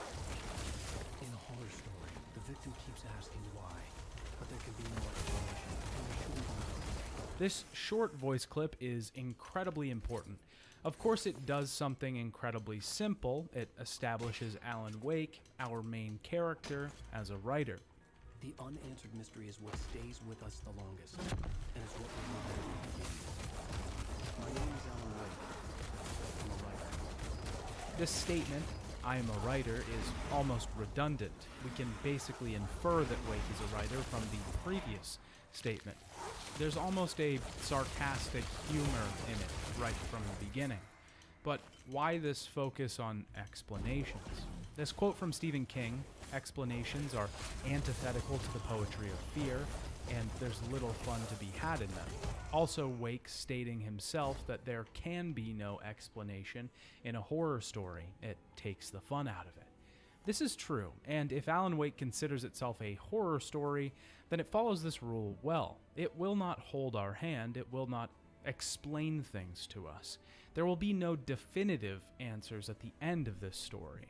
Alan states this right from the beginning, but even more importantly, Sam Lake, Remedy, states this from the very beginning. Here's where we stand, now we can play the game. Wake continues to narrate as he brings us into his dream. Now, this opening on a writer's nightmare is perhaps the first trope, or evidence of the presence of an archetype that we'll find in the game. We, as the public, have this idea about writers, that they're somehow bigger than us, just creatives in general. They tend to take a pedestal in the public eye. They are mythological creatures, massive and built up. Their dreams seem to take on a supernatural quality to them. During their sleep, they seem to access some ethereal, otherworldly font of knowledge that us mere mortals are not blessed with visiting. Stephanie Meyer famously revealed that the idea for the Twilight books came to her in a dream. Anne Rice seemed to have some sort of prophetic prescience in her dream before she wrote Interview with the Vampire. Even Stephen King himself said that there was some connection between dreams and the creative process. Alan Wake takes this idea and runs with it. Its opening chapter takes place in one of our titular main character's nightmares. He's entering a fictional town called Night Springs, late for something, when he hits someone with his car. As Wake's own novels are spilled out over the concrete, the game begins to speak at us, telling us how to play it, and we begin actually controlling our character. The body of the man that Wake hit is gone, and he seeks the solace of the lighthouse off in the distance. We're quickly set upon by some sort of shadow monster that taunts us with Wake's insecurities. He lambasts Wake for feeling as if he's God, creating something.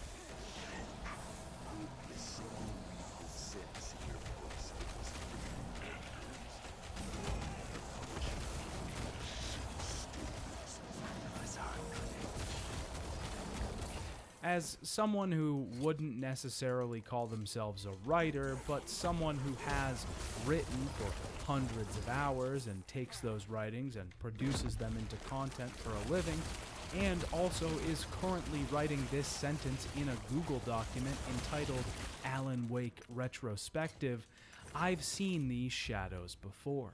I haven't seen these shadows before because I played Alan Wake back in 2012.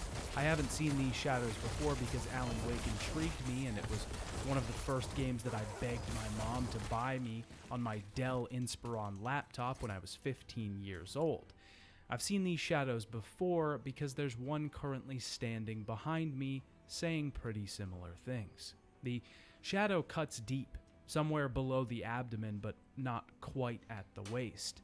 Some days you wake up with a flashlight, and other days you don't. This is one of the focal points of Alan Wake, not only as a character, but as a game. I wouldn't say it is the focal point, but that's why we're talking about it 5 pages in, and not 20.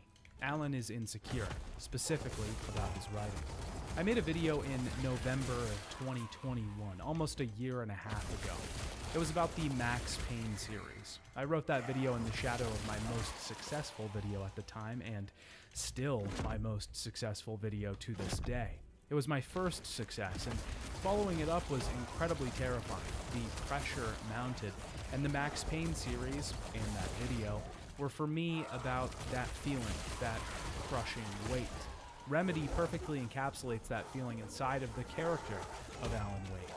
Sam Lake stated in his Ars Technica interview that Alan Wake wasn't a reflection of his own fears about writer's block, but was a manifestation of his entire team, working for years on a project that was not working out, not surfacing, not going through. We'll see this idea returned to again and again, as it's a through point for the world of Alan Wake, but its feelings and emotions are truly honest and raw. They also happen to be something that speak to me in an incredibly close way. Wake makes his way toward the lighthouse, again, learning combat when the game begins to speak directly to us and tell us how to do it. Wake then meets someone named Clay Stewart, an incredibly important figure that we'll come back to in what will probably feel like years. He helps Alan get inside the cabin and is then killed by one of the strange shadows outside. Alan is attacked by some massive force while inside the cabin and damaged. We're greeted by a white light who tells us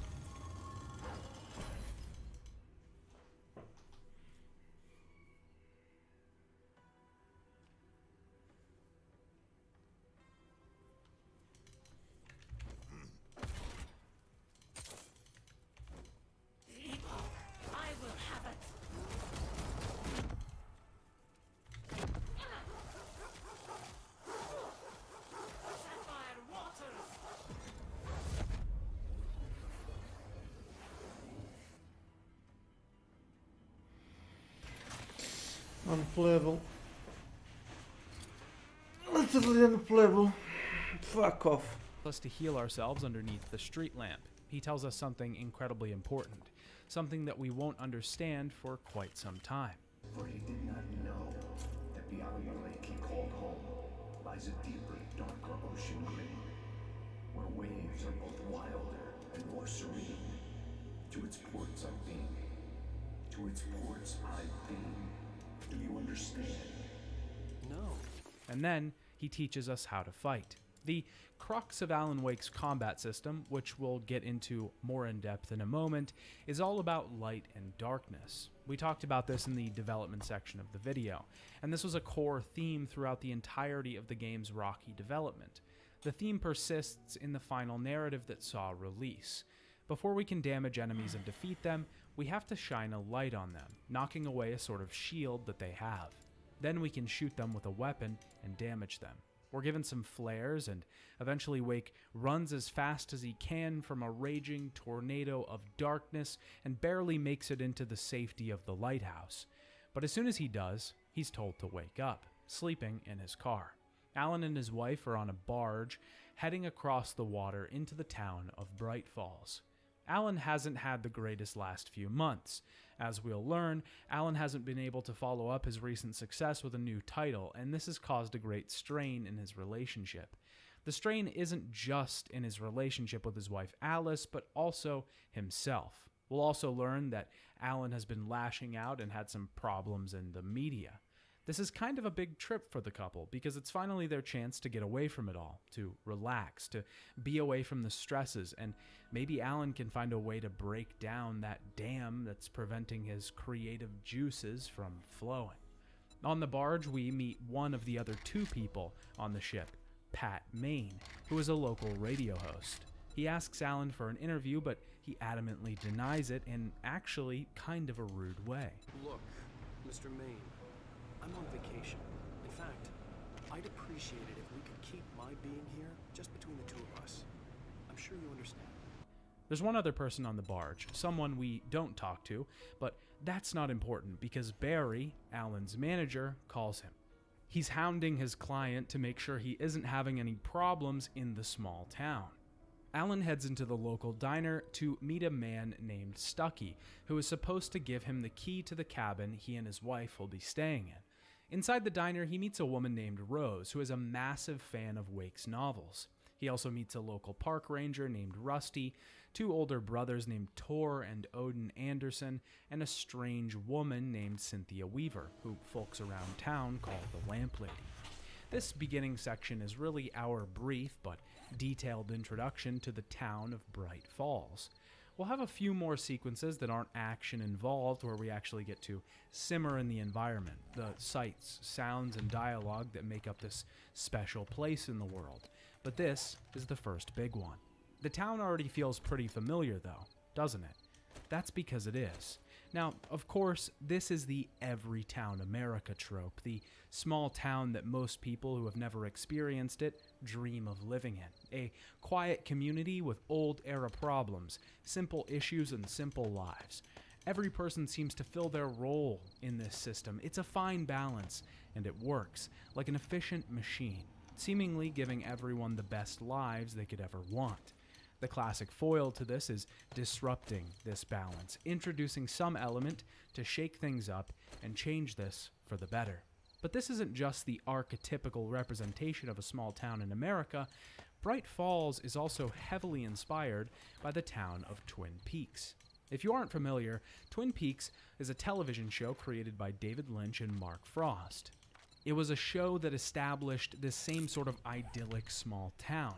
A simple place with simple people. Except that was just the surface, because underneath, everything was much more complex than you could ever imagine. Twin Peaks presented itself as a murder mystery set in a backwater American town. But it wasn't just a murder mystery, because after a bit of watching, the metaphysical, esoteric, and all-around strange begins to creep in. This is what, in my opinion, makes the show truly great. That there are many moments across its relatively short runtime where we have almost no idea what's going on at first glance. Some of the appeal in watching the show is trying to solve the mystery, but the Stephen King quote from the beginning of Alan Wake describes the situation aptly. Explanations are antithetical to the poetry of fear, and there's little fun to be had in them. In my opinion, this quote shouldn't just stretch itself to horror, it should grow its ambition a little. Twin Peaks may not be horror, though you could certainly make the case that it is. Consider the first episode, for example, that has almost a half an hour of people just screaming with grief, sadness, and agony. It's an existential hell to watch. Regardless, some of the fun of Lynch's work is realizing that there may not be a concrete explanation for exactly what is happening on the screen before you, and that's okay. This isn't to say don't interpret, this is to say that this media could possibly act as a litmus test for your own personality. The way you view it could be some sort of reading, reflective of your own inner self. But how does this fit into Alan Wake? Alan Wake styles itself as Stephen King. Again, the game quotes him at the very beginning, and in most interviews you find with the developers, Lake & Co. will normally first list Stephen King as an inspirational reference before anything else. And is Stephen King here? Sure. But I think that Stephen King is here in much more of a bird's eye view, a general top-down approach. To use an obligatory food metaphor, if Stephen King is the chocolate ganache on top of the cheesecake, then Lynch is the sugar baked into it. The game, not only in concept, is littered with references to Twin Peaks. The aforementioned diner is very similar to the Double R diner from that show. Rose herself, the waitress that works there, is also similar to Shelley Johnson, who works at the Double R. The lamp lady, Cynthia Weaver, is clearly a reference to the log lady from Twin Peaks. An FBI agent named Nightingale will show up later, who is the direct opposite of the FBI agent from Twin Peaks, Dale Cooper. We hear about his character in a manuscript page that we find later.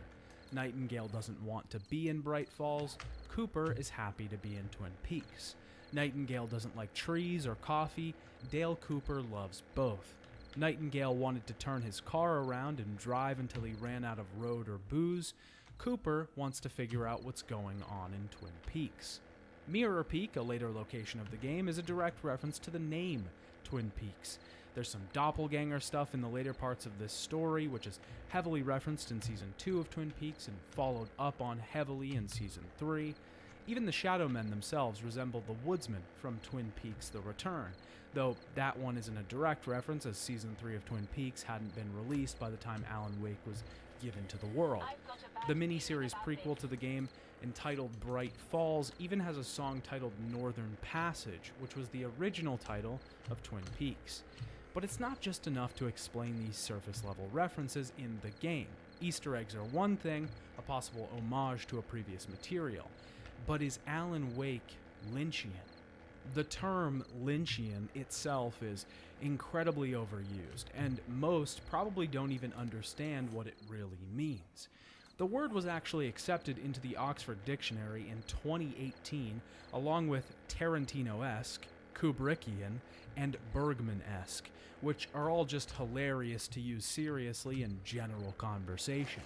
In an ID article titled How Lynchian Became the Most Overused Phrase on the Planet, Emma Madden recalls an overheard conversation at a bus stop where a man asked his friend if a rainbow in a puddle on the street from some traffic lights looked Lynchian.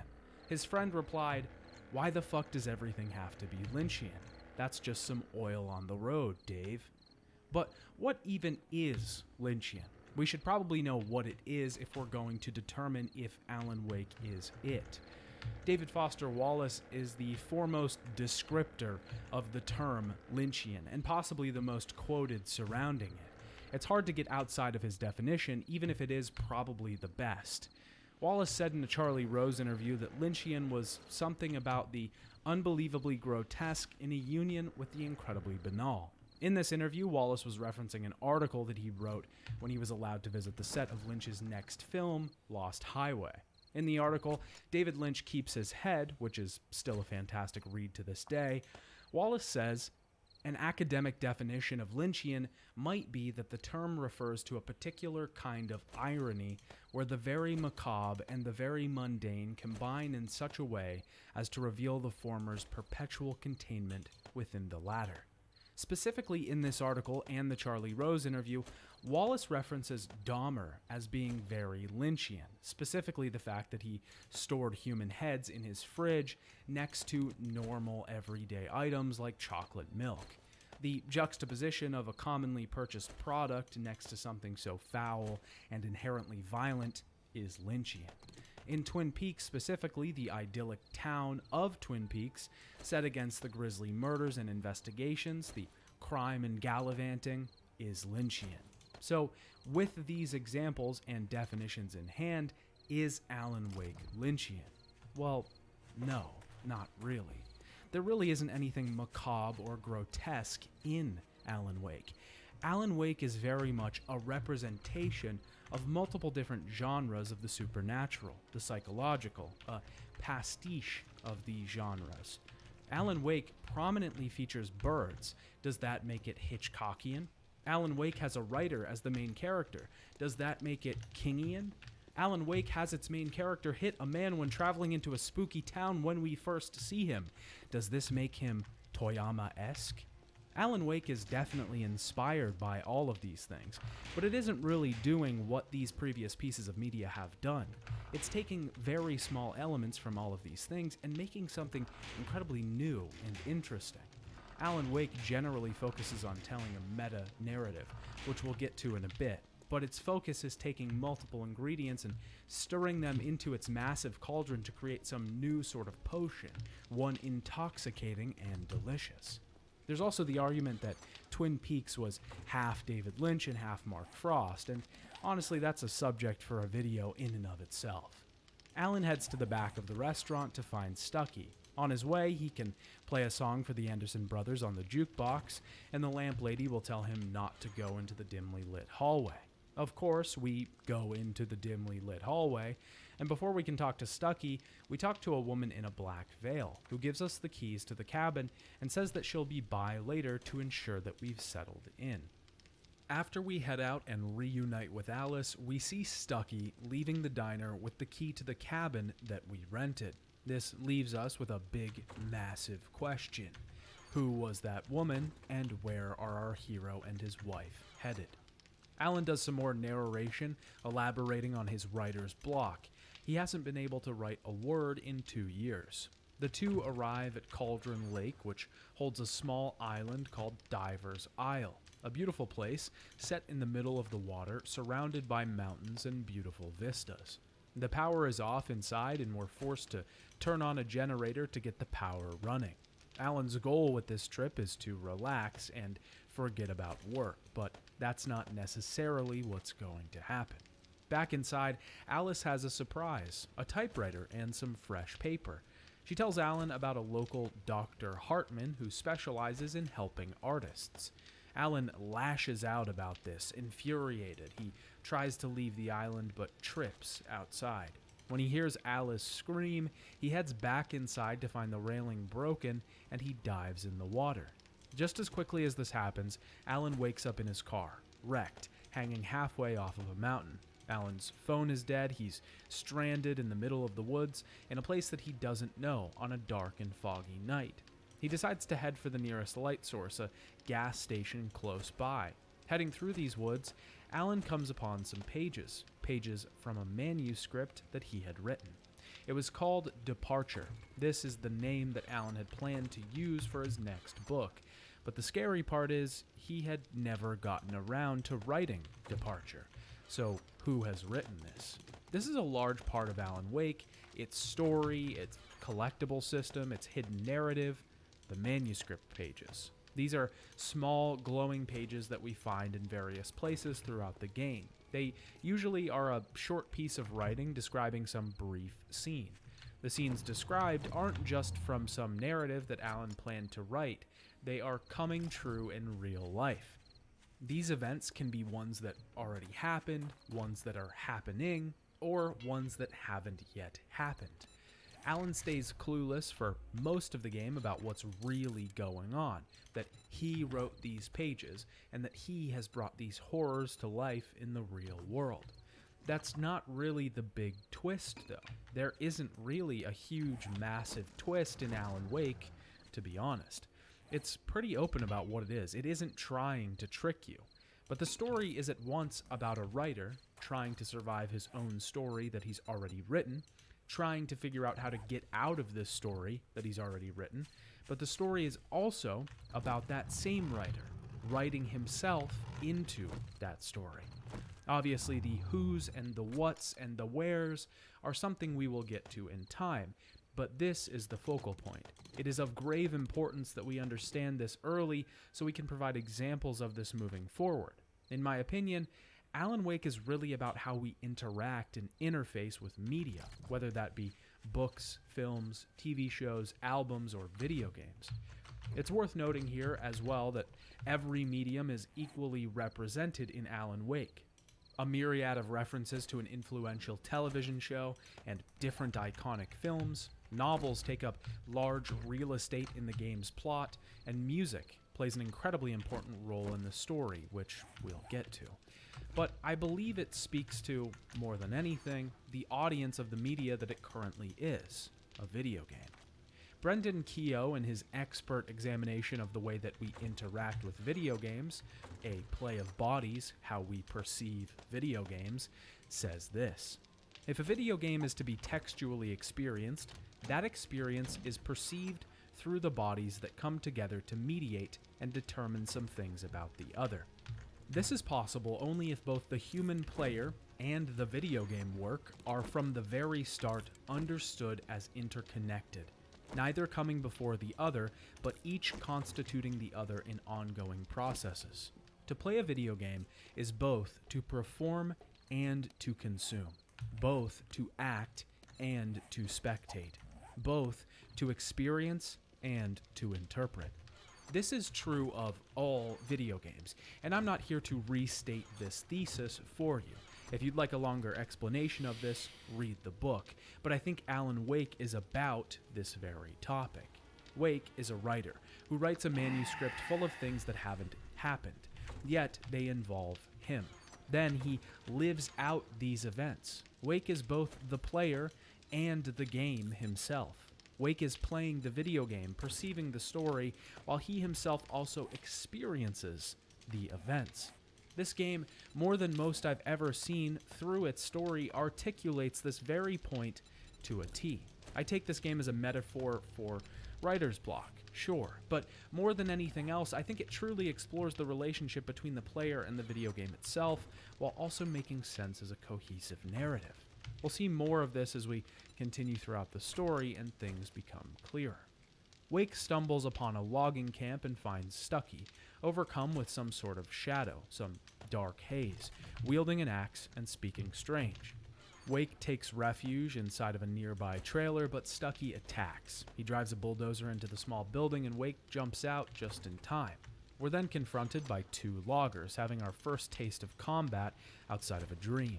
Before we get any deeper into the narrative, I should talk about the way we fight these enemies in Alan Wake. The enemies in Alan Wake are called the Taken. There are two other types of enemies, the Poltergeists, a possessed, previously inanimate object, and the Birds. Outside of these three enemy types, there isn't anything else to fight in the game. There is some variety in the way that enemies are presented, slightly different enemy types, larger or smaller Taken enemies with more or less health, but for the most part, that's it. But don't get me wrong, I don't even say that as some sort of veiled criticism. I think keeping it simple actually works in this scenario. The enemies themselves represent darkness as a theme. What they reflect is actually more sinister. Insecurities, warped versions of daily routine, and inner desire unleashed. If the Taken are darkness, then what do we fight them with? The only thing we can: light. Our main weapon in the game is a flashlight, but we also have real weapons like shotguns, hunting rifles, and revolvers. But like I said before, we have to first get rid of the Taken's shield before we can attack them. We don't only do this with the flashlight though. Environmental lights can be used, flares, flashbangs, any sort of light source that we can find. The concept for combat in general is genius. It's very simple, very stripped back. Also arming us with something that isn't traditionally a weapon but is traditionally used in horror games is incredibly clever. If this was a traditional horror game, or any game taking place mostly in the dark, then we'd have a flashlight anyways. We might just not be able to control it as well, and it might just not be as useful. So make it useful. So most combat follows this loop. Enemies attack, we take down their shields with a light source, and we fire away. It's very simple, very stripped back, but there's also some depth here as well. We have to deal with resource management first and foremost. Ammo isn't endless. Sure, we're not always running out of bullets, but it's not exactly in surplus either. This doesn't only apply to bullets, it applies to batteries as well. Batteries are used to recharge the flashlight in a pinch. The flashlight will recharge itself if we don't focus it with the left trigger, but this can take some time. And in the middle of a battle, this can be tense. We don't have to focus the flashlight to burn down the enemy's shield though. We can just shine it on them, not using any of our battery gauge, which is much more efficient. Also, aiming down our flashlight for just a second stuns the enemy, so quickly aiming the flashlight and conserving as much battery power as possible is ideal, although it isn't required all of the time. The system is simple at first, but mastering it is a little more difficult. The whole system overall just represents Alan as a character in general. Alan was meant to be the opposite of Max Payne, like we talked about before. Max was a cop who took pills and drank to relieve his pain. Alan is a writer who is stuck on his next novel. Max was jumping through the air in slow motion, dispensing with multiple goons at once. Alan is barely getting out of the way of enemies and making it through the woods using flares. This couldn't be more of a step in the other direction if they tried, because they did try. But this is reflected in the combat system as well. It's not exactly easy to dispense with these enemies, and Alan isn't the powerhouse that Max was. He can't take many hits. He can easily get caught in the hands of the Taken and be dead within a few attacks. If we make 2 mistakes in an encounter, it can mean the end if we're unlucky. Now, I do like the combat system overall. Its simplicity is welcome. Its depth of mastery is interesting. What it represents for the story and the theme of the game is great, but it does have its flaws. I think the biggest flaw is probably its dodge. Stunning enemies with the flashlight is one of 2 ways we have of slowing attackers down when they charge. The other is to dodge. We can't always use the flashlight because frankly we just need some space. The enemies might be too close, but the dodge itself feels kind of terrible to use. It's a chunky kind of dodge, seeing Adam ducking down and moving away, but its timing seems to need absolute precision for it to work well. If we miss this dodge, we are punished heavily. Like I said before, getting hit by even a normal enemy can take half of our health bar away. This can become pretty annoying pretty quickly, and really the only resolution is just to get better. Now, of course, looking at this through the frame of the character that is Alan Wake could give this some context. Even the developer said that Alan was supposed to be an everyman, someone who wasn't an action hero, but that he develops into one over time. Maybe this development involves the player's own skill and learning the system overall. Also, I just want to say, I'm not claiming that this game is incredibly difficult. I maybe died 4 or 5 times during my entire normal difficulty playthrough, but those times that I did die, it just felt like there wasn't much else I could do after my first mistake. Overall, I think the system is good, albeit a bit repetitive. It works for this game and what it's trying to do. We find a manuscript heading down the hill that details Rose's intense feelings for Alan. Another one references Barry Wheeler, Alan's manager, and his worry for Alan being far away and unresponsive. And another that details Alan actually finding the pages. Alan is finding a page written by himself that predicts and foretells the fact that he would be living this very moment. We make it through the woods and eventually come upon another logging site. This is where we face Stucky, who actually teleports around a little bit and goes invisible, making it harder to trap him with our light. We quickly dispense with him though. Right after this, we find a manuscript page that talks about Stucky being engulfed by the darkness in his garage. We get inside the gas station and find a TV that shows Alan raving like a madman in the room with the typewriter. He finds a phone and calls the sheriff's station as the sheriff, Sarah Breaker, shows up. She's suspicious of Alan, especially when he says that he and Alice were staying on an island in Cauldron Lake, considering the fact that there is no island on Cauldron Lake. She takes Alan there and he realizes she's not lying. There is no cabin on the lake.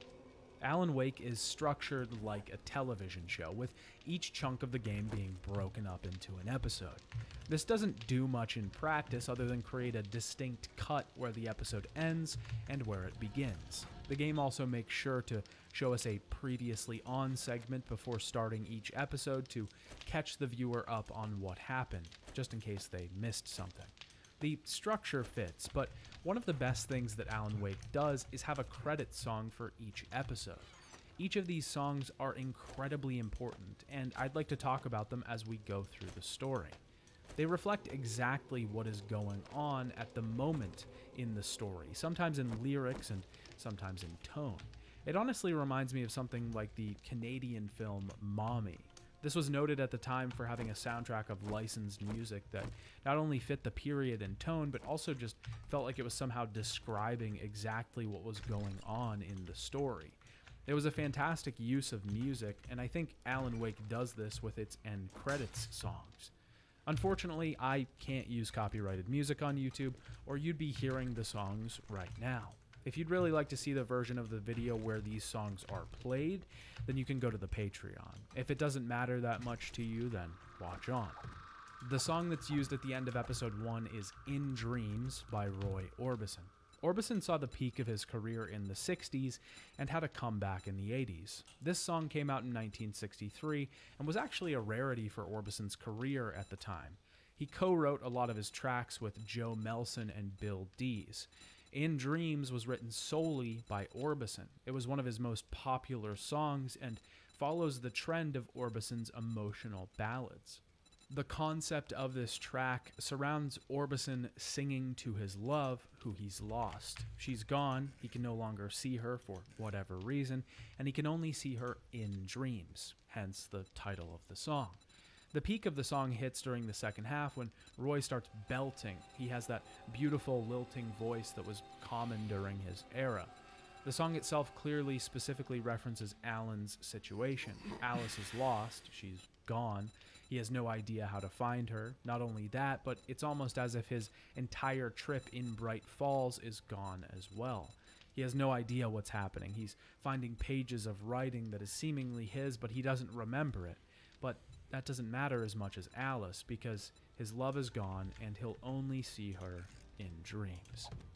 As we begin episode 2, we jump back 2 years to Alan and Alice's apartment in New York City.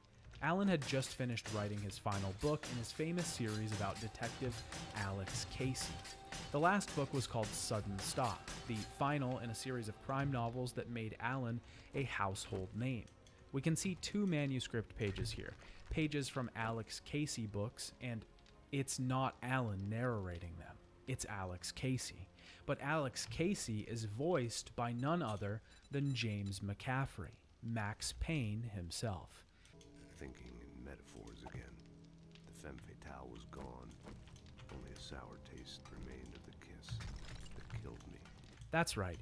Alan is essentially the writer of Max Payne, at least in this universe. Max Payne is actually a crime novel series and not a video game. This is evidenced by the 2 pages that we find in Alan's apartment. The first describes events from the first Max Payne game, and the second from, well, the second Max Payne game. Even going so far as to address the Poets of the Fall song, Late Goodbye, in the document. Refer to my 2.5-hour Max Payne video for the importance of this. Alice has finished the cover photos for Alan's new book, and the power in the apartment goes out. This is where we learn something incredibly important about Alice. She's afraid of the dark. Not just a silly, joking, I'm scared at what's at the end of the hallway afraid, but genuinely afraid. Alan tells Alice about a device that he had when he was a child called the clicker. It was a switch that would activate a magic light and scare the monsters away. Clearly, this is meant to make Alice feel better, but its importance will be realized throughout the game. Alice's fear also happens to tie into our overall theme and narrative as well, light versus dark. Alan is back at the police station being checked over by the doctor. He wasn't being honest with him about what he'd seen because he knew he would be written off as a lunatic. We find a manuscript page that depicts Alice seeing a woman in a black dress. The sheriff, Sarah, wants to know what happened, but Alan again can't be honest. He gets his phone back and answers a call. It's Alice, but she's quickly taken off the phone because someone has her captive. The kidnapper wants Alan to head to the back of the police station where we find Alice's driver's license. A manuscript page reveals part of Alan and the kidnapper's meeting. Barry, who has just arrived in town, calls Alan.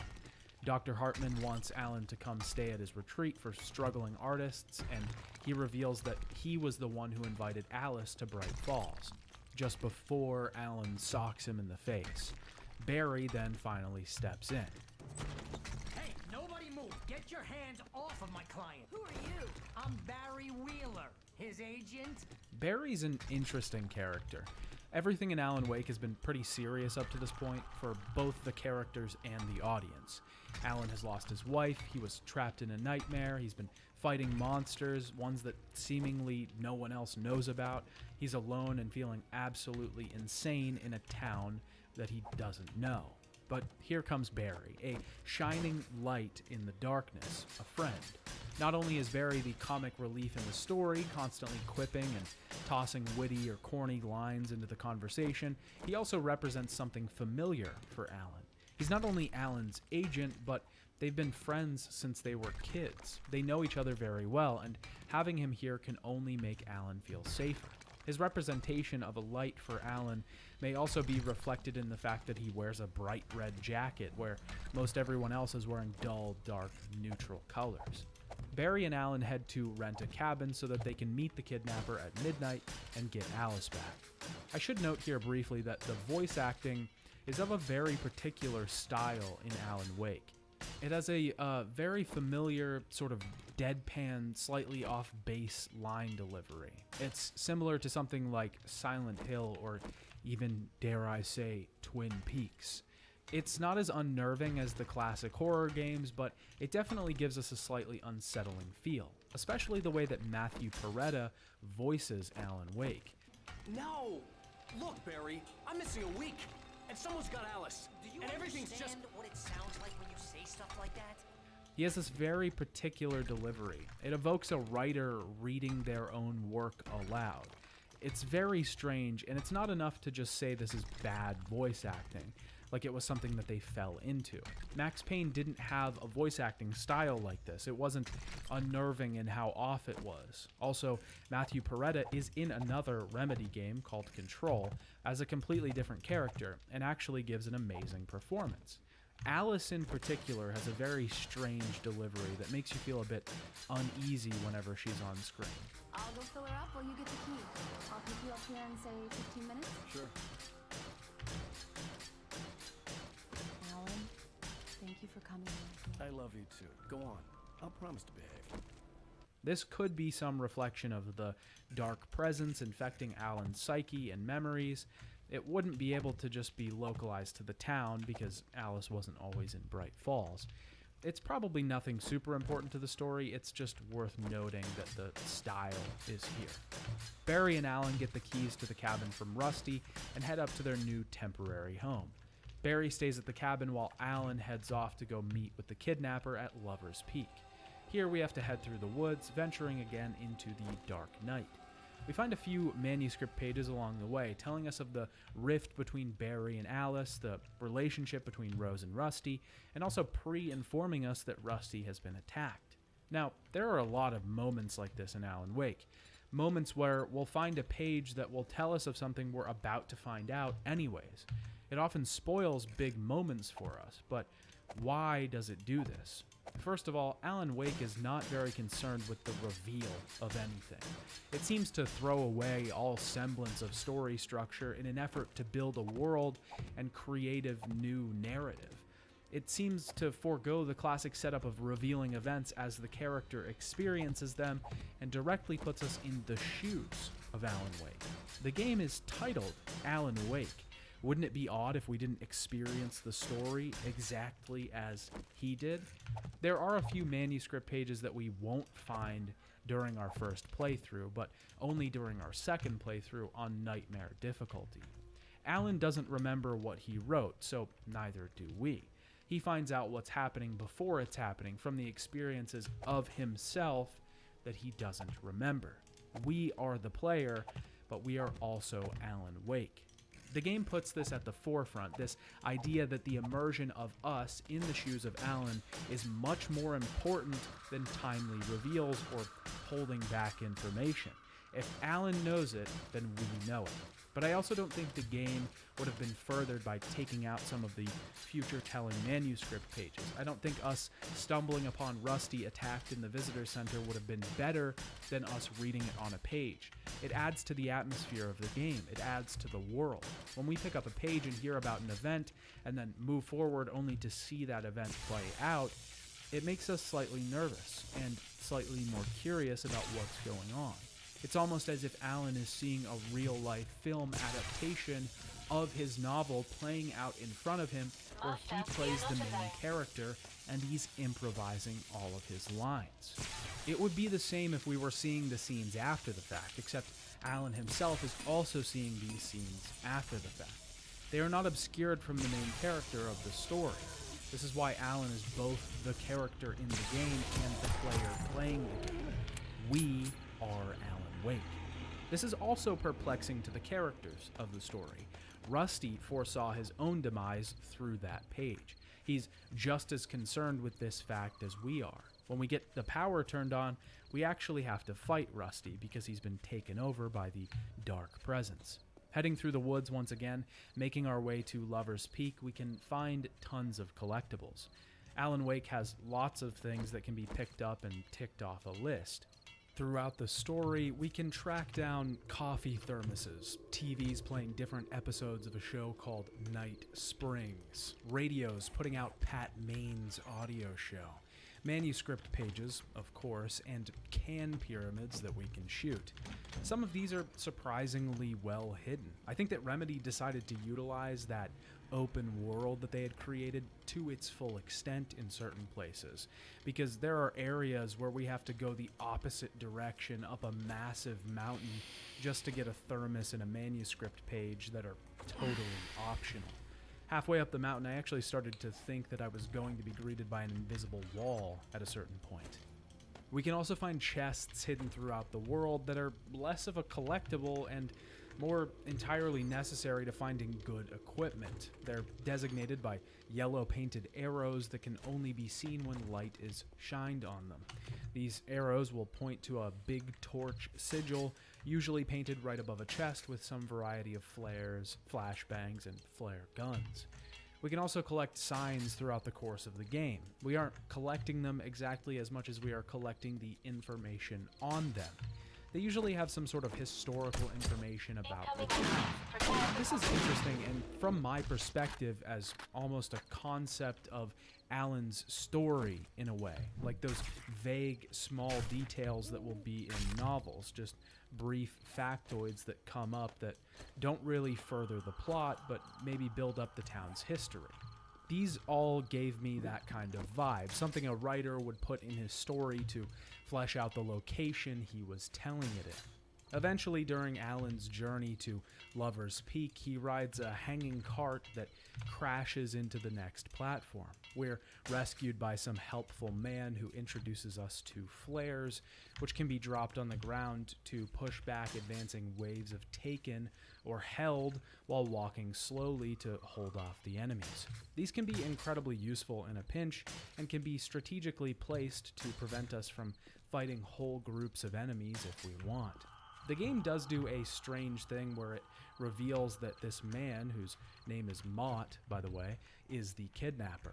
Mott was actually on the barge with us at the beginning of the game, which, if you were paying attention, is just a massive find. A lot of this information is never explicitly stated in the story, though, which is what makes it so genius. The game begs you to find its story underneath. It wants you to search out for clues and details, not to explain its mystery necessarily, but to explain the details of the story that takes place inside of that mystery. The section with Mott is frustrating because he refuses to give us our gun back. We're only armed with flares and the flashlight the entire time, forced to break enemies' shields down while he fires away. This would be fine normally, but Mott is a terrible shot and misses half of the bullets that he fires out of the gun. Mott reveals that he knows about the manuscript, and he wants Alan to give him the whole thing so that he knows what will happen before it does.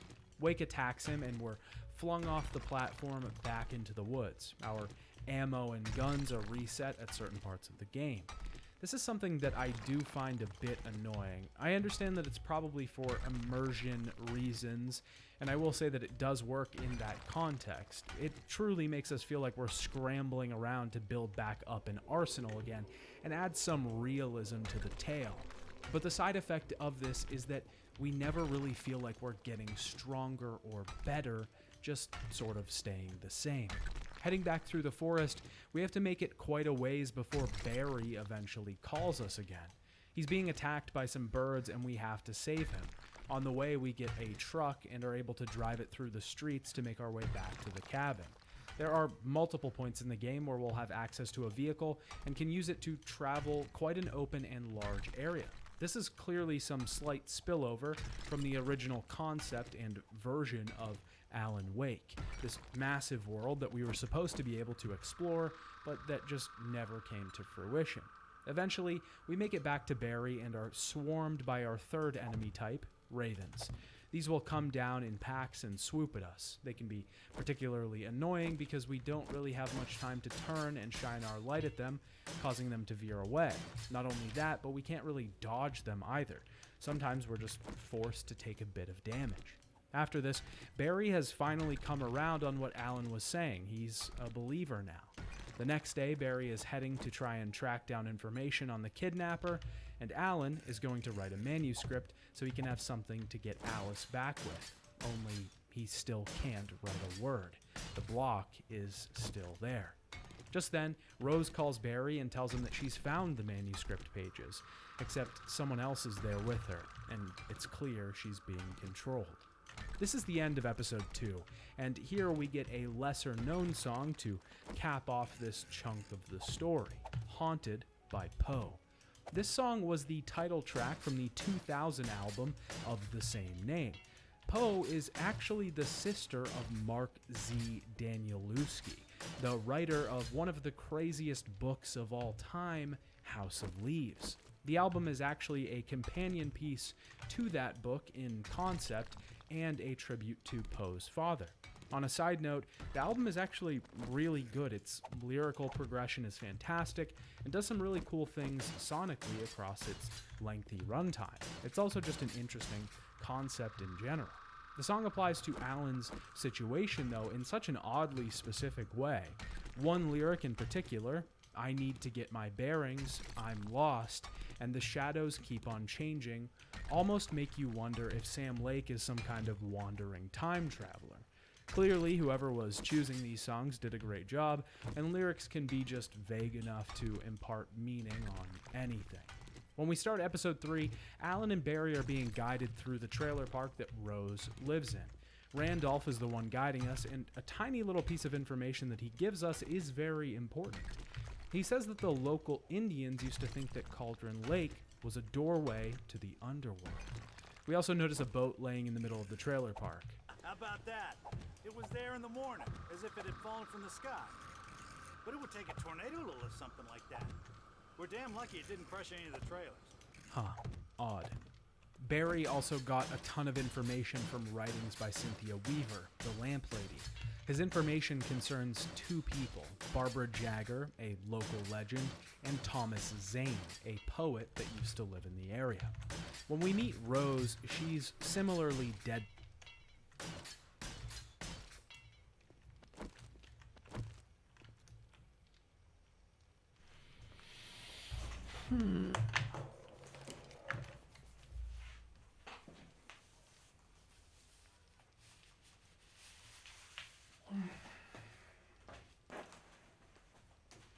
Aerobera.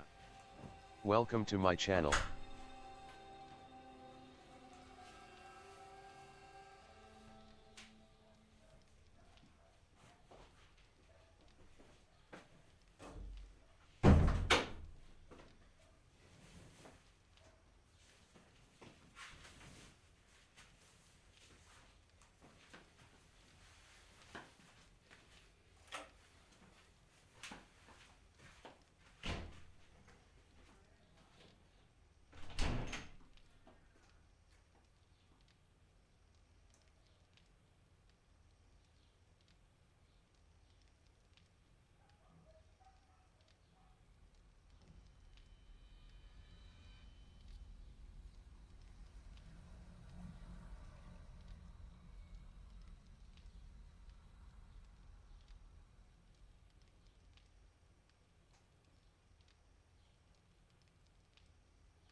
gives Barry and Alan coffee that knocks them out. Alan is in a dark place, confronted by the same old woman who wants him to finish what he started. He wakes up in a room in Rose's trailer. Alan is on the TV again, talking about an editor by the name of Barbara Jagger that's revised his manuscript during the writing process. We find out through a page that Randolph had called the police during the hours that Alan and Barry were out. We see as much when we get to the entrance of the park. Agent Nightingale has arrived and he begins shooting at us immediately. He's definitely no Dale Cooper. We have a super long run through the forest to get away from the police chasing us.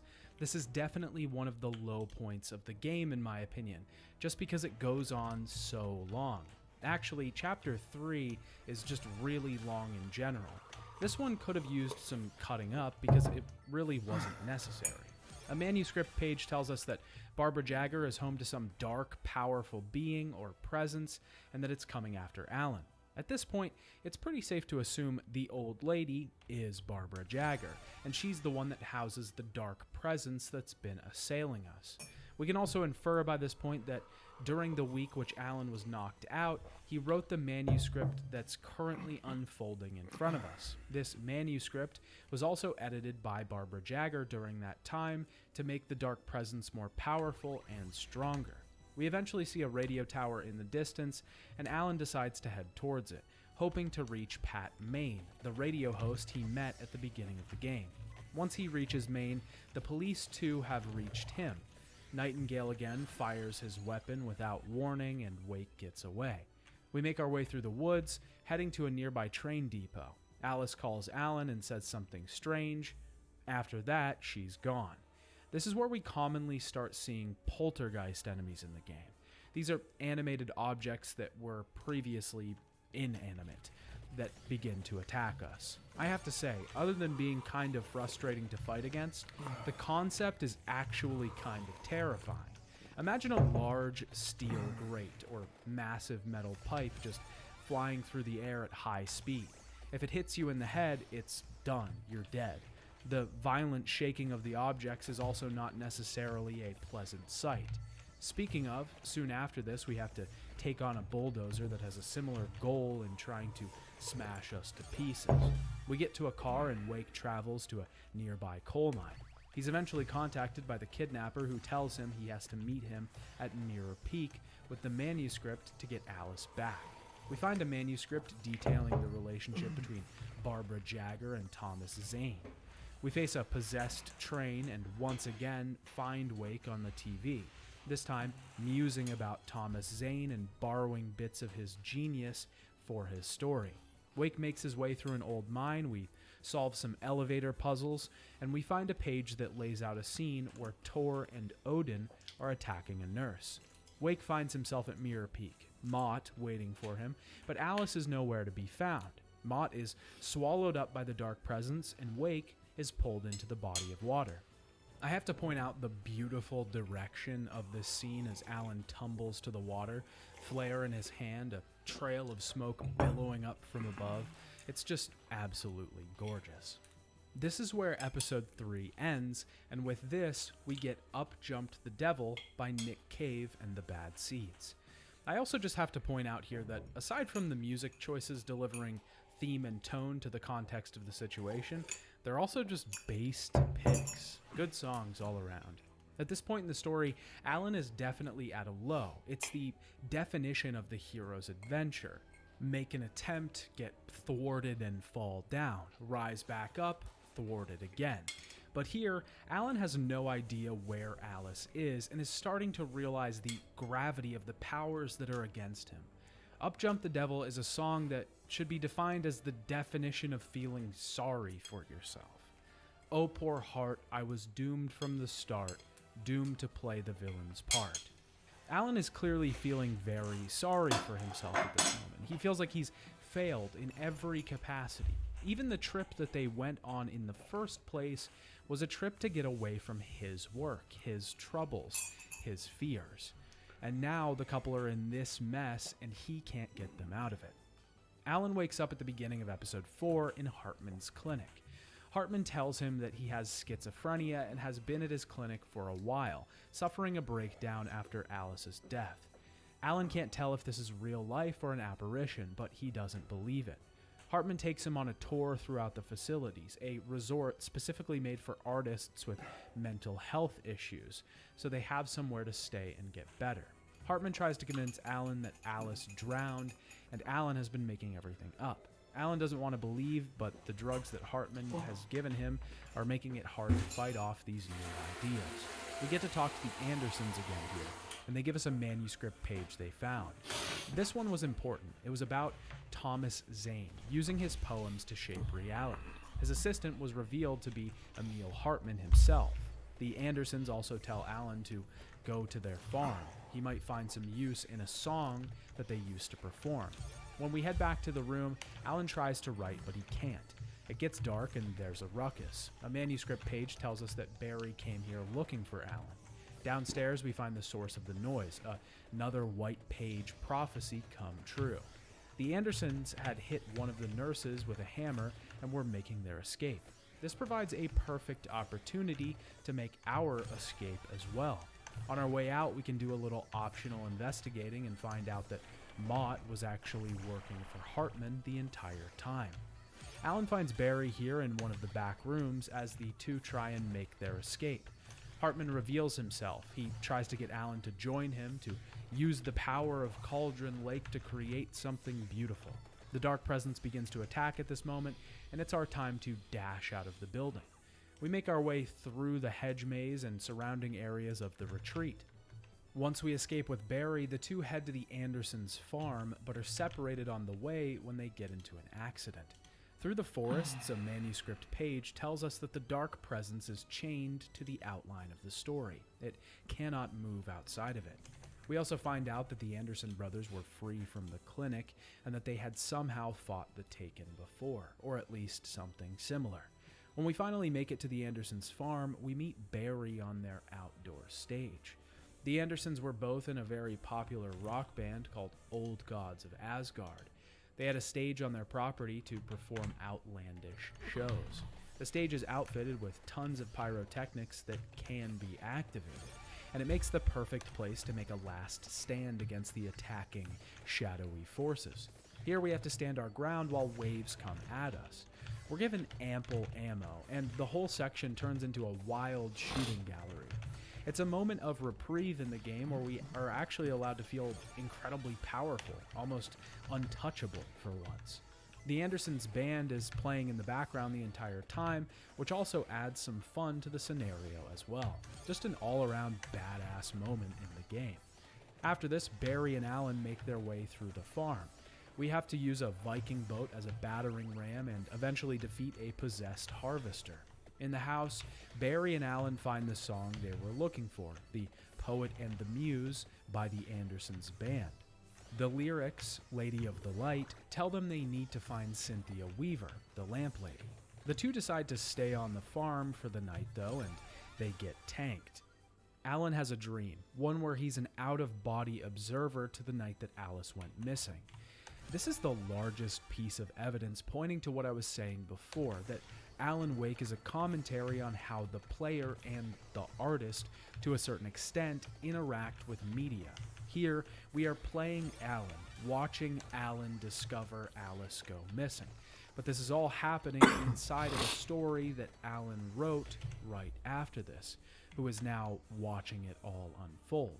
Sure, it's all very meta, and can be a little hard to wrap your head around if you haven't leafed through all of the material and taken some extra time to really figure things out. But the point is that the game forces us to take multiple perspectives on the same story. We experience the story through just about every medium possible. The video game that we are playing, the television show that is Alan Wake, the music that represents Alan Wake not only in its story but at the end of each episode, and the novel departure that we are constantly searching for around every corner of the game's environments. Alan Wake transcends video game status. It is somewhere just slightly above that. It looks down upon itself as Alan looks down upon himself diving into Cauldron Lake.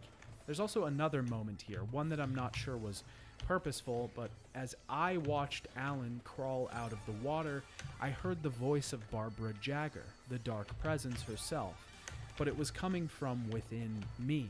I'd been easy prey.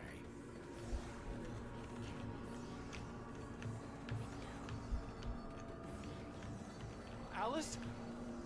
Maybe she.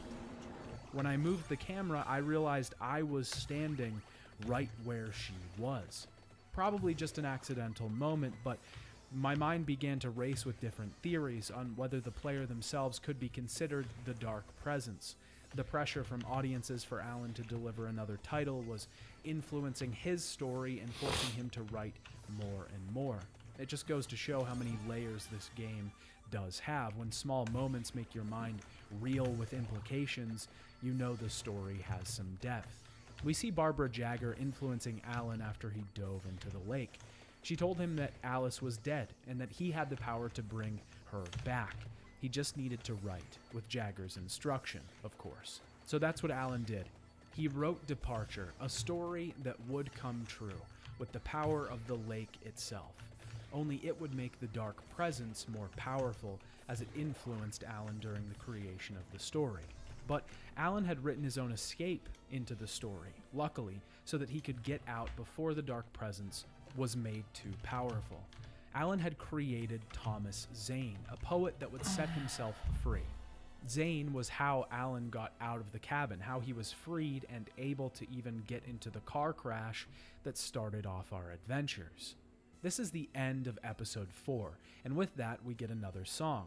This one is the song we heard in the game already, The Poet and the Muse by Old Gods of Asgard. The band that wrote and performed this song, the IRL Old Gods of Asgard, are Poets of the Fall. Mark Seresto, the lead singer of Poets of the Fall, and Sam Lake have been friends for a very long time. They began working together on Max Payne 2 with the wonderful, amazing song Late Goodbye that was written for that game. They continue to work together to this day, and Poets of the Fall have woven themselves inextricably into the Remedy universe by becoming an in-world band. This song specifically was written for the game and details Thomas Zane, Tom the Poet, and his muse, Barbara Jagger. It could also be looked at as being about Alan and Alice, as the two are sort of the second generation of Tom and Barbara. And now, to see your love set free, you will need the witch's cabin key. Find the Lady of the Light, still raving in the night. That's how you reshape destiny. This one's relation to the game and its story is a little more obvious, mostly because it was made specifically for the game. Alan and Barry have been taken into the station during their drunken stupor. They were arrested. They're confronted by Nightingale and Breaker, but Alan begins to have visions. The power goes out, and Nightingale freaks out. He grabs the manuscript page that foretells his death, and he's already seen it. He's grabbed by something, and the three begin their escape. Barry stays behind at the station while Breaker and Alan make their way across the town. Sarah trusts Alan, who tells her of his quest to now find Cynthia Weaver. They need to make their way to the helicopter, which the three of them eventually do. On the way, the group is separated again from Barry, who finds his way back to them, this time suited up with Christmas lights and flare guns like a light-based action hero. The manuscript pages along the way tell us about the Dark Presence's frustration in trying to find Wake, and its goal to have him finish the story that he started. After getting to the helicopter, Sarah goes to touch down, but the plane is attacked by birds. We eventually make our way to the power plant where Cynthia Weaver is. She, just like the log lady from Twin Peaks, yells at our protagonist for taking too long to meet with her. She guards a place called the Well-Lit Room, which we now need to get to. Cynthia tells us quite a bit about Thomas Zane and how he woke up the Dark Presence in the first place. Thomas wrote himself out of the world, except for one remaining piece of his existence, an object in a shoebox in the well-lit room. It should be noted here as well that Thomas Zane is voiced by James McCaffrey, who voiced Max Payne. Of course, Alan and Cynthia are separated. Barry and Sarah crash the helicopter, and all of them are chased by the Dark Presence. The group eventually makes it to the well-lit room, which looks like the best possible place to be during a taken attack. We find the last remaining piece of Thomas Zane's writing in his shoebox, a story from Alan's childhood, the same story that Alan told to Alice. His mother gave him an old light switch called the clicker that would drive away the darkness. The clicker is in the shoebox, the device that will let Alan save Alice. This is the end of episode 5, and the song that we get for this chunk of the story is War by Poets of the Fall. The real Poets of the Fall, not the Poets of the Fall being old gods of Asgard. This song actually wasn't written for the game. It was written for the band's 2010 album, Twilight Theater. Lake had heard the unfinished album and chose War to be in Alan Wake. The song is a bit more triumphant than previous songs. It's still pretty emotional though, a love song about a companion who's always been there. This seems to clearly describe Alan's renewed confidence after finding the clicker, ready to go fight and finally get Alice back. It's also worth noting that one of the verses says, "Turn the page, I need something new." Also, the song in general is just another banger. Poets of the Fall doesn't miss. It should also be pointed out that the music video for War stars Ilka Vili, the man that plays Alan Wake. The final chapter of the base game begins with another flashback from 2 years ago, except this one isn't as idyllic of a life as the one we saw previously. Alan is waking up with a massive hangover, taking some painkillers a la Max Payne. He grabs his sunglasses, and Barry left a message trying to convince Alan to leave Alice. We can turn on the TV to watch Alan on the Harry Garrett Show, a fake talk show where he talks about his new book. Sam Lake also makes an appearance on the show where he's asked to do the face, and Poets of the Fall are the special guest. I want to point out here the offness of all of the television shows in the world of Alan Wake. Alan Wake himself is not voiced by the same person that provides his likeness. Wake's likeness is that of Ilka Vili, and he's voiced by Matthew Peretta. Right from the beginning, that already gives the game a weird sort of unsettling vibe whenever Wake is on screen and speaking. What the hell were you thinking, man? Good riddance. No, seriously though, 7 years and 6 books is a long time. He was a gloomy guy to spend all your working hours with, and it was a good run. But whenever there's a television in the game, it's usually live action footage that's portrayed upon the screen within a screen. These live action characters are also overdubbed by themselves, their voices playing over the already recorded real footage. It provides a very unsettling, uncanny valley kind of vibe to everything. The TV collectibles that we can find throughout the game usually show a television show called Night Springs, a play on the Twilight Zone, with even a voice actor doing a very convincing Rod Serling impression. Einstein, Sagan, princes among men. But the price for such a legacy is steep indeed. These short episodes are actually really funny, like the one about a scientist who developed a machine that would always take him to the alternate universe where he didn't die, making him effectively immortal. But then the machine is unplugged and he accidentally takes his own life. These shows use this dubbing effect though, and honestly, a lot of the time it sounds like Matthew Peretta doing the voices. Ladies and gentlemen of the press, I am Dr. Barclay Colvin, and I'm glad so many of you could join me here at the Moorcock Institute. I'm not sure if this is because this is Alan's story that he's created, so he's doing the voices as well, or maybe it's just a similar sounding actor. Regardless, this uncanny dubbing is very off-putting and creates an interesting atmosphere and distinct style to the game that I just love. Eventually, in the flashback, Alice comes home and Alan is very confrontational, fleshing out some more of the issues that he's gone through in the past.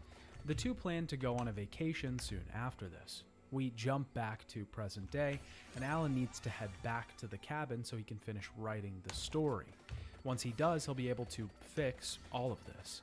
He needs to do it alone though, and he leaves the group behind. Now that Alan has the clicker, the Dark Presence is trying to destroy him, not capture him. I briefly want to talk about the genius of the flashlight as a weapon here for a moment. I do think that the flashlight is a weapon, even though it's just a flashlight. We use it to fight the Taken, even though it doesn't harm them. The thing itself is presented to us as if it's a sword, one that a knight in shining armor would have. It's Alan's Excalibur. It's incredibly important, and he would be nothing without it. I would argue that it's more important than the guns in the game, because it works within the game's theme itself. The game even encourages you to use the flashlight more than the guns. There's an achievement for completing this last level without using guns at all, and I have to say, it isn't really that difficult to do. You can still use flares and flashbangs, of course, but challenging yourself to only use light to finish off this story really is sort of an amazing climax to the tale. Alan makes his way through the woods and faces down the Dark Presence itself. Once it's gone, he jumps into the Cauldron Lake, clicker in hand, but wakes up in bed with Alice. She's clearly not Alice, though. It's Barbara, or the thing wearing Barbara's face, trying to deceive us. In this final section, we can use the light to illuminate words, literally bringing the manuscript to life in front of us. This is such a genius mechanic, one that we'll talk about more in the DLC section, since it has more bearing there. Alan reveals the path forward and is eventually confronted with the Dark Presence. It tells him that there's no use, it will only find someone else, but he uses the clicker on it and it is destroyed, bathed in light. He goes upstairs to finish the story, to write the ending to Departure. Alan realizes that light and darkness are a balance. Thomas Zane failed to write himself out of the story because he didn't realize this balance. We see Alan once again finding Alice gone. When he dives in, though, she exits days later, and he doesn't, trapped in the dark place beneath Cauldron Lake. Alan sacrificed himself to save the one he loved. We see the residents of Bright Falls celebrating Deerfest, no longer plagued by Alan's story, but one person looks quite suspicious. Rose holding a lamp, with Nightingale looking over her shoulder.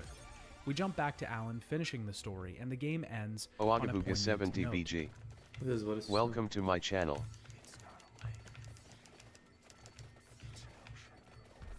Alan has realized both literally and figuratively that Cauldron Lake is deeper than he thought. He realizes it isn't just a body of water, but a powerful place that he won't be able to escape from easily. This was foreshadowed all the way back in episode 1 by the Light, Thomas Zane himself. Remember this quote? For he did not know that beyond the lake he called home lies a deeper, darker ocean green, where waves are both wilder and more serene. To its ports I've been. To its ports I've been. Alan Wake is incredible on its own. Its 6 episodes comprise a story that is at once unique, interesting, multi-layered, and fantastic. The final song we get for the base game is, fittingly, Space Oddity by David Bowie. This is one of Bowie's most popular songs, really his first big hit. This would be the song that would skyrocket him into superstardom. The song itself tells the story of a character named Major Tom, who has just embarked on a space mission. He's become incredibly popular on Earth, but then the mission goes wrong. It's a pretty simple song released in 1969, but is still one of Bowie's best. Many interpretations of the song's meanings have been furthered throughout the years, that the song was just a literal story about a spaceman. Bowie himself said it was about the film 2001: A Space Odyssey. Some think it was a criticism of commercialism in the media, and even thought to represent counterculture in the 60s. I always interpreted it as reflecting the struggles of major fame and the isolation it brings. Regardless, at this point in the story, Alan is Major Tom. He's been lost in space.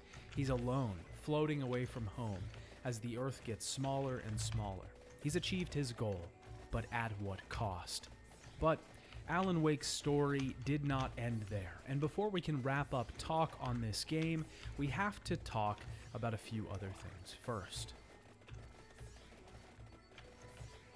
Alan Wake was originally developed to be a complete story on its own. And the base game really is. It may not feel like it, but Alan set out to complete the goal that he wanted to save Alice. The first game was meant to be Season 1, and the team had planned some story DLC to bridge the game between Season 1 and 2, which would presumably be the sequel. The first of these DLC was called The Signal. This was a special feature rather than an episode on its own. This first special begins with Alan arriving at the diner in Bright Falls. Here, the same events from the beginning of the base game play out, but everything is slightly off, with an odd yellow filter over the scene and voices sounding a bit demonic. Use a tune right now. Number 6 in the... Alan knows that he must go to the back of the diner, though, and arrives in the bathroom to find Zane talking to him through a mirror. Zane provides him with weapons and tells him to not fall deeper into this illusion. He has to focus. The illusion itself is the dark place, the place that Alice was trapped in, the place he now has to get out of. When Alan finds a part of his manuscript later, words begin to appear in front of him. Focusing on the words or shining a light on them makes items appear or events take place. This is something that the DLC introduces as a new mechanic, and it works perfectly. This is proof enough that Alan Wake's DLC is not predatory. It is entirely story content that serves to bridge the gap between the story and a potential sequel. Also, giving players an entirely new mechanic and theme is not something that studios often do with DLC, especially if it's rooted in predatory, money-grubbing behavior. The mechanic itself works really well and is something I would have loved to have been able to play around with a little more, even though I don't think it could have stood the test of an entire game. I like it, but if it was the main mechanic of Alan Wake, it would have gotten old pretty quick. Activating booms or explosions in the area to take out groups of enemies is great. Even setting off the word rock to tumble enemies away can feel satisfying. One particularly clever use of this mechanic was tossing a flare down a well to activate the word hole, which then blew a hole in a nearby pipe. I should also note that this entire DLC plays with environments a lot better than the main game. It uses a lot of the same locations as Alan Wake, but plays with this dream narrative quite a lot. Usually environments will be warped or combined together, and the whole thing actually has quite a bit of a Silent Hill 2 vibe to it, jumping down holes and warping together rooms. Alan gets his phone back and Zane tells him to follow the signal, otherwise he will slip deeper into the dark place. Eventually we meet up with a dark place version of Barry, who we're joined by after activating the word friend. Eventually we end up in Alan's apartment. Zane appears and tells him that he's doing this to himself. His own mind is warping the places and creates these manifestations. At this moment, the TV screens that have been warning him thus far begin to attack him. Defeating the screens, the insane version of him starts screaming. Alan passes out and wakes up again in Hartman's clinic, repeating the loop as he did before. He's surrounded by manuscript pages and realizes the futility of what he's doing, that he really is trapped in the dark place. Don't worry, because each special also gives us an end credits song. The Signal caps off its short story with No, I Don't Remember by Anna Turnheim. Turnheim was a Swedish singer-songwriter. Her songs have been featured in a myriad of television shows and even a game we've already talked about on this channel, Silent Hill Downpour. The song that plays in Alan Wake is mostly about reflection, reflecting on the past, Hello, Snake the good Hunter, times that the used greatest to one. grace one's life. What is Alan the name of this clearly incredible game? spiraling at the idea that he may never be able to get Alan out of the Wake. dark place. In a twilight zone. Čekaj da ti pošaljem. https://udo.be/npwest2mhyo. Alan Wake. Third-person horror game. Own kind of twist, Wake has saved his love, but they are forever apart. One of them is forced to be trapped to tip the scales of balance one way or the other. The second and final DLC was titled The Writer. It takes place directly after the previous DLC, as Alan is still trying to find his way out of the dark place. Alan Wake. Alan gets through some more spooky environments and eventually talks to Zane again. He tells Alan that he has to get to Cauldron Lake. He must be reunited with himself or be lost to the Dark Presence forever. He gives Alan a manuscript page that allows him to create some paths forward. We have an absolutely wild platforming section here. We're using floating beds as vehicles to move forward, tumbling and turning houses. It's kind of wild what the game's environments can rise to. To ti je druga ili treća, imaš remake ako te zanima verzija koja ima malo bolju grafiku. Zane tells Alan that the Dark Place is home to Imaš beings remake iz that are much 2021. stronger than we can imagine. To ti je treća Zane igra doesn't know onoga how to get studija Alan koji je out of the Dark napravio Place or what happened to Max the Payne Dark 1, 2 i Presence. 3. Not a good sign. We eventually learn that Alan has effectively split I himself Control, in oni two. su radili The onu one igru in Control. control of Alan's surroundings right now is in the cabin, currently in a massive fit of insanity. The Alan that we control is the rational part. And the goal is to get him back in control before the Dark Presence can take us over. Zane tells us further that there's another Alan, an evil Alan, called Mr. Scratch, that is not actually part of Alan, but was created by him to fit into his own story. Yeah, it's slightly confusing. We start to see twisted fantasies of Alan's imagination. He witnesses a fake conversation between Hartman and a deranged version of himself, represented as a television head. Well, let's start with the obvious. The car crash. Untreated head trauma. All due respect to Doc Nelson, but he's hardly a neurosurgeon. I think that the injury has affected you more than you realize. Yeah, I have had bad headaches. He hears a conversation where Alice spews hatred for him. None of it is real, just part of Alan's psychosis, spilling up into his reality. Our goal here is to get to the lighthouse. One of the coolest parts of the DLC is when the lighthouse is illuminated, spinning around in circles. Its beam will defeat enemies, but we have to get rid of the rocks blocking the way. When we do, it blasts groups of Taken in one swift arc. It's a fantastic moment, and this whole climb to the top is all the greater for it. Alan is almost at the cabin when this imaginary version of Barry begins to try and stop him. He's upset that Alan is trying to get rid of this dream world. He, of course, spews tons of negative remarks towards Alan that aren't actually true, but reflective of this deranged version of Alan's psyche, all of the insecurities that Alan projects onto his friends. We have a big final boss against the fake Barry, Anderson brothers, and Hartman. When they're destroyed, Alan is allowed to enter the cabin. Alan merges with his other self, finally regaining control, regaining sanity. He can't make a mistake like that again. If he slips out of reality, he could be gone forever.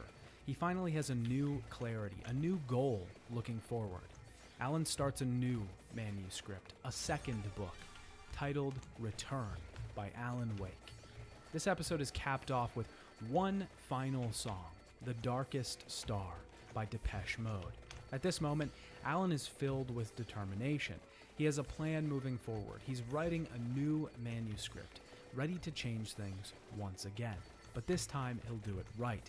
He'll get out of the dark place and be reunited with Alice. This song speaks directly to Alan. This is where Alan's story ends. Well, sort of. Not really, I kind of lied. There's one more piece of Alan's story that we have to talk about. In May of 2011, a rumor began circulating that a sequel to Alan Wake was being developed. This came from a LinkedIn profile for the artist Altea Suarez Gata, who had listed that they worked on Alan Wake 2. The next day, a spokesperson from Remedy came forward. Turns out that Remedy was not about to announce a sequel, but something from the world of Alan Wake was coming, neither sequel nor DLC. This turned out to be Alan Wake's American Nightmare. This game specifically exists to expand the world of Alan Wake, but not necessarily continue the story. It's possible this story could exist in some sort of alternate timeline, or be an attempt by Alan to get out of the dark place. Nothing is certain, though, or confirmed. It's all up to speculation. The game also was not part of the recent remaster of Alan Wake, so it's possible this may end up being just retconned out of the story entirely, if it was ever meant to be officially a part of it. The game begins with a live-action cutscene of Alan trapped in the dark place with Mr. Scratch, his doppelganger that was talked about in the DLC. Alan is transported to a place where the submerged cabin has been lost. The story in-game is that this all takes place in an episode of Night Springs, because Alan is actually in Arizona, not Bright Falls. Here, Alan is trying to fulfill certain elements that are written on a manuscript page. These manuscript pages are from the Return manuscript that Alan was writing at the end of the DLC. Alan has to find 3 different items and put them in specific places. Buy an oil derrick, he has to place a CD in a CD player, turn on some lights, and get the derrick running. These specific conditions cause a massive satellite to collide with an asteroid in space and destroy the oil derrick. At the same time, we're also following just behind Mr. Scratch, trailing him as he pretends to be Alan. He's a sort of evil version of Alan, running around and torturing people. There's also something else pretty interesting about this reality, that Barry is the manager for Old Gods of Asgard instead of Alan. After we fulfill the reality-changing conditions, we trace Mr. Scratch to the observatory. Here we encounter a scientist who is manning the large machine. Mr. Scratch was already here and sabotaged the imaging array so that we couldn't get a very important signal coming from a satellite. We have to help her out and eventually get this signal, which is incomplete. The final location we travel to is the drive-in theater, tracking down Mr. Scratch. At the theater is a woman who is trying very hard to get in Alan's pants. She's been seduced by the darkness and is now trying to seduce everyone else. We reset the power to the place and are confronted by Mr. Scratch, who threatens us, telling us our goal and efforts are futile.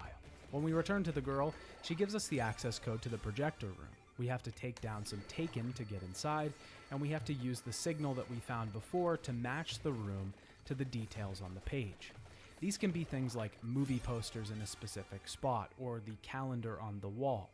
When we get it correct, it doesn't matter, because the signal wasn't complete. We need the rest of it, so we're reset back to the beginning, back to the sunken cabin. This is our loop. We actually have to go through this loop 3 times through the course of the story. Now, of course, we don't do the exact same thing every time, and things actually get a little shorter each run-through, with some of the people we encounter retaining memories of the previous loops and helping us out. I think the story and scenario for this little minigame, which is what I'm going to be referring to American Nightmare as, is really good. There's a lot of interest here, especially because the story is slowly revealed over the course of American Nightmare's brief playtime. It's not given to us all at once, and we're kind of... Man.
lost for a lot of it. But as we figure out what's going on, we're kind of along for the ride.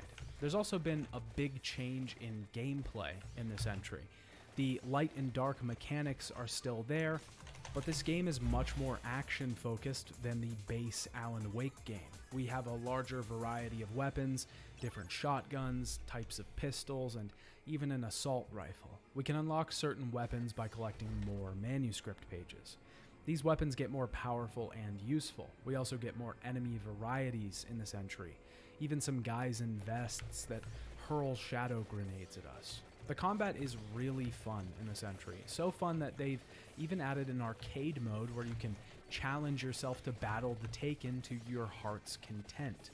Eventually, going through the loop 2 more times, Alan gets the situation in the projector room correct. Mr. Scratch is destroyed. The agent of something larger has been defeated. The champion of light has won. Alice is finally reunited with Alan. This beautiful shot of light and dark on either side is just a fantastic end to this. It's confirmed at the end, though, that Alan is still trapped in the dark place, and the narrator lets us know that this could just be a figment of Alan's imagination. The script is titled Return, and the last thing we see is Barry waking up in his motel room, calling out for Alan. This little game was actually really welcome, in my opinion. These sort of little projects are lost. Welcome to my channel. We don't really get these middle-sized games anymore. It's kind of a shame, but also probably better off, because most of the time they're used to just get some extra cash out of the audience. American Nightmare is a rare example of the team doing something fun and interesting with their world. There's a few more parts of Alan Wake's world that we haven't yet explored. The first is a very brief mini-series that was created as a prequel to Alan Wake called Bright Falls. The mini-series is seemingly the only piece of media to not have the weird dubbing effect going on that even American Nightmare had. My pet theory is because this is the only real piece of media and not an Alan Wake creation. The show centers around Jake Fisher, a journalist who is doing a story on Dr. Hartman. He meets Rose very early on in the diner, who, true to form, won't shut up about Alan Wake. Jake hits a deer in the middle of the night, which is quite ironic considering Deer Fest is so soon. Jake gets to the motel, and the owner is very silent, classic, creepy bad guy in a horror. The tone to this miniseries is also very different than that of the game. It's very quiet, very still and slow. It takes its time, and there's actually some genuinely spooky moments here, where Alan Wake feels a bit more kitschy. While Jake is in town, he decides to meet up with an old friend named Ellen. It doesn't go well because it seems Alan has feelings for Jake, but he's already with someone. Jake finally heads to his interview with Hartman, but when Hartman starts to use his tricks on him, he gets some vicious visions and doesn't remember anything from their conversation. He has some crazy notes from the interview and heads through a tunnel, only to wake up in the woods covered in blood. Nobody really listens to any of Jake's concerns, but the motel owner is eventually taken. We see a news report about Alan Wake on TV, and Jake has another vision when a Deerfest commercial plays. He wakes up inside of a body bag on the shores of a lake. Jake decides to head back to Hartman's and tries to get his help, but it doesn't work. Back at his hotel, he decides to tape himself to a fridge and leave the camera on. He falls asleep and wakes up untaped. He watches the recording only to find himself having wrecked the entire room. A cop, Deputy Mulligan, comes to the motel to investigate the disappearance of the owner. It's worth noting that Mulligan is referenced in a couple manuscript pages, but we never actually see him in the game. Just playing the game, you'd probably be pretty confused as to who he is. He believes Jake when he tells him that an animal must have snuck in his room and destroyed it. Jake decides to leave town and has Ellen drive him out. Jake blacks out again, and Ellen is gone, while he is in the driver's seat. It's implied that he killed Ellen, and we see Wake and Alice arrive in town, passing the crime scene. There are quite a few theories on this miniseries and what exactly it means for the story. Personally, I think it's pretty simple. I think that the Dark Presence was trying to take Jake over, seeing as he was a writer. It was trying to control him, and it either didn't work, or he wasn't the writer it was looking for, so it discarded him. The miniseries overall is alright. It does have its moments, some genuinely unsettling points, but I also think that there are some really boring points. It's only a half an hour long overall, but there's a lot of scenes of people driving. I know that's probably just because the budget was low, but seeing silent scenes of driving over and over gets real old. Another piece of supplementary media that was released in the Alan Wake universe is called the Alan Wake Files. At first glance, you would think that this was a third-party book that was released as maybe an early 2000s strategy guide for a video game, but you would be wrong to think that, because this book is actually written by Clay Stewart. Why does that name sound familiar? It's because Clay saved us and then died in our nightmare at the beginning of Alan Wake. Clay Stewart is a writer as well, working on a psycho-literary analysis of H.P. Lovecraft. One day, when he began to encounter Alan Wake in his dreams, he decided he needed to save the man, or at least look into him. His book, The Alan Wake Files, was not sold outside of the Alan Wake Collector's Edition, meaning you had to buy this special edition of the game, which I should point out is packaged as a book entitled Alan Wake, signed by Alan Wake, if you wanted to read it. The book has many different and interesting sections that contextualize the world of Bright Falls and Alan as a character, while also telling the story of Clay Stewart. The first section details the field notes that Agent Nightingale took when he was on his investigation. Through these notes and some of the later parts of the book, we actually learn a lot more about Nightingale. We learn that his partner was killed in the line of duty, and this sent him spiraling. This is the reason he's a drunk, gun-waving maniac that we see in the game. We also get to read the transcripts of his interviews that he did on various people, which shows us that he wasn't just that confrontational only with Alan. The third section of the book is short, but showcases some extra manuscript pages that were found around Bright Falls, ones that we didn't see in-game. These pages usually have to do with characters that we never see or had nothing to do with. The fourth section, Alan Wake's Fiction, sees Stewart venturing back into Wake's writing career. We first get to read an early piece of Wake's fiction called Errand Boy that was a short story published in a magazine. The first chapter of Return to Sender is also here. This is one of Alan's Alex Casey novels and reads like it was pulled straight out of Max Payne. The nonfiction section seeks to deepen the history of the town and some of its characters. We can read excerpts of Emil Hartman's book and a history on Bright Falls. The exhibits section has various clippings from newspapers and magazines. There's a piece on the volcanic shake that sunk Diver's Isle, Barbara Jagger's obituary, an article about Wake and his feud with the paparazzi, a police report from Bright Falls about a missing couple, a request for information about Nightingale's FBI background, and some photos of Diver's Isle. Of course, Stewart was not successful in saving Alan Wake, because Wake can only be saved by himself, and he's currently trapped in the dark place. Stewart, though, has his own tragic tale written in these pages. He spent a while researching Bright Falls and trying to find Alan. The story consumed him so much that he became obsessed. Because of this, his wife and child left him, and the book doesn't end with a happy reunion. I have to commend developers when they do things like this. This book is something incredibly interesting, something that most people that played the game would probably never see. I know that I never saw it when I played Alan Wake upon release. I had no idea it was even out there until I started researching for this video.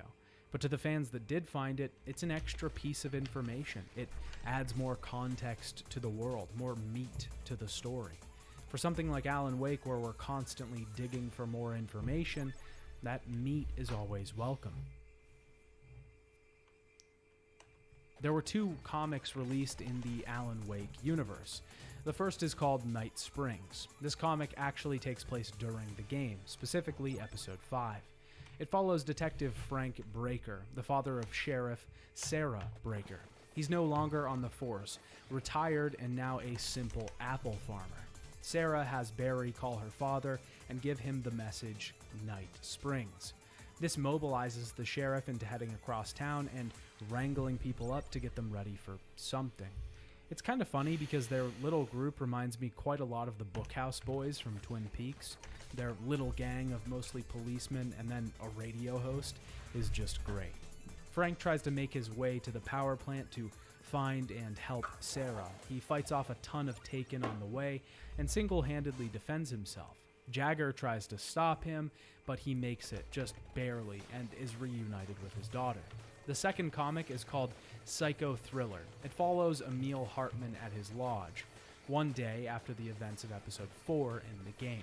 When Emil wakes up from being knocked out, he tries to make his way through the clinic, but hears the screams of Nurse Sinclair.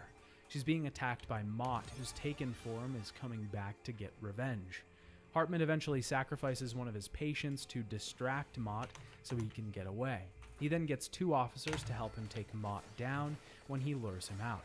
Mott is destroyed and Hartman has to leave his clinic now that he's lost Wake. There's also a brief moment at the end that's kind of touching, alluding to the relationship between Thomas Zane and Hartman. The comics themselves were actually not bad in general. The art in Psycho Thriller leaves something to be desired.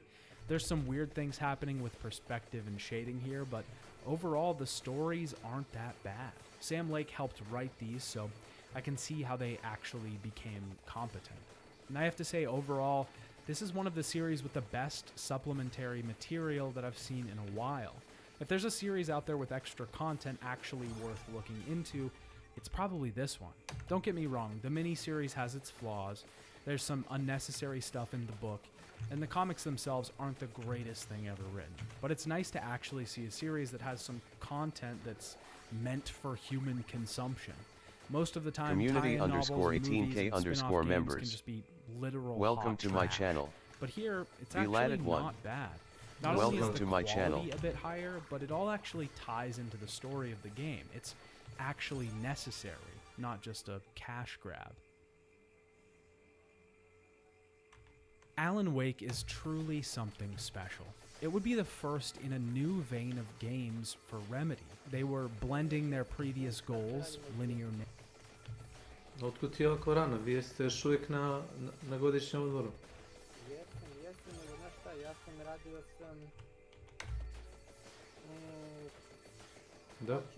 Zapravo neću ja, brate, ništa, nego moja žena hoće da joj jednu sobu sredim da može da vežbe, znaš, i trebam da ugradim džak, a ta soba je malo trebala da se sredi tipa da se na par mesta da se ubaci kvet masa, da se to tako sredi. I bio moj brat da mi to reši.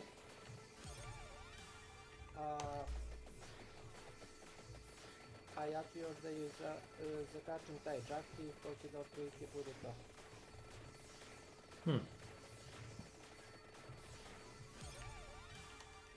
Siguran da neće da otpadne od... Pa ja ću da probijem ploču.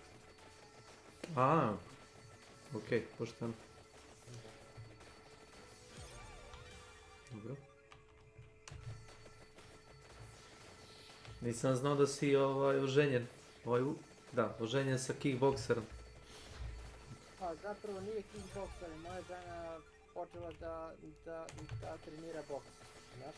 Ne, to je šala i nije šala. Bilo je na novosadskoj televiziji, čini mi se, reportaža o nekoj ženi, gledao sam, jebote.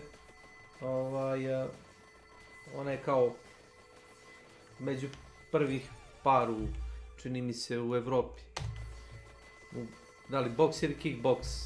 Gledao sam kako vežba na Mađarica neka. Gledao sam kako bije onu vreću, mene boli kad vidi kako vreća leti nazad. Tako da... Jednu dobru priču, ja sam radio sa kolegom jednim. Da. I njegova čerka, njoj nije išla škola, je jako problematična, a ovaj je bio dobar sa Palmom, znaš. Da. I onda mu rekao Palma, kaže, ajde, neka dođe, pa da vežba kickboks, znaš. I ništa. I ova krenula da vežba kickboks. I boga mi, tu je bila jako dobra. I počela da bije redom. Znači, ja sam gledao neke njene mečeve. Bio je meč kad je kad je igrala Rumunke jedne. Da. I toliko je bre jako tukla da smo mi... Commander Root. Welcome to my channel. I onda smo možda pričali, alo bre, kažem, lakše to malo i ovo ono, stvarno je razbila mnogo, ali znaš kako? Kao da je osjetila da može da je bije, pa udri, brate, kao čas, razumiš, i mi tu ono, kao nemoj, i onda, ma ne popušta ništa. I to je išlo neko vreme tako, znaš. Da. Onda, brate, je našla muža, je fin, pa mu je rodila dete i sve to, i onda je nastao problem. Što recimo u trenutku nekom, kad se ona svađa s njim, znaš. Da.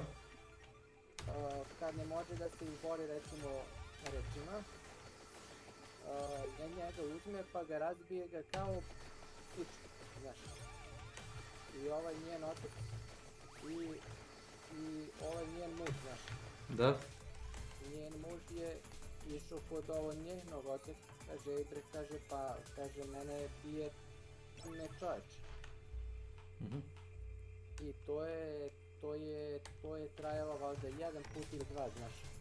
Da. Dva puta ga je bila, brate, baš ono jako. I taj treći put i ovo ono, i ovdje on kaže, bre, ja ću se razverim, ja sam nisam ženio da me bije žene, znaš. I ovaj njen otac sa kojim sam radio jako dobro, znaš. Išao kod nje, rekao je, ali taj njen otac je malo prost, znaš, ali joj je rekao, kaže, alo bre, pička ti materijan, kaže, nemoj da biješ više muža, znaš. I ona kao, neću.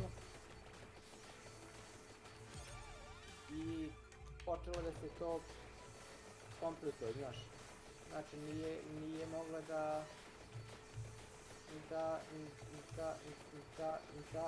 ispoštuje reč. I onda njen otac, što je dobar sa Palmom, rekao je da je kažeš da ne može da primira više kickboks i kaže da je nađeš neki normal. I ništa, rekao je, ono. Kaže, ti više nisi za kickboks. Kaže, ti ćeš da radiš u dečijem vrtiću, znaš. I ovo je kaže, i on mu kaže, pa što, kaže, ja volim boks, ja kaže, pa ne možeš da više, kaže, imaš muža i nije lepo što biješ muža i ne možeš biti, sad imaš da radiš neki normalan posao. I ona počela da u vrtiću radi. Gde bije decu? Nije, pa ne znam da li bije decu, mislim da ne, ali muža je prestala da bije i sad su kao ono... Ispala iz forme. Ja izvini, ali... Jer ona dok je vežbala, kao da je bila, brate... Agresivna. Da. Da. A oni su naučili da rešavaju sve rukama.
tako sne, moji prijatelji, vidiš šta može da se desi.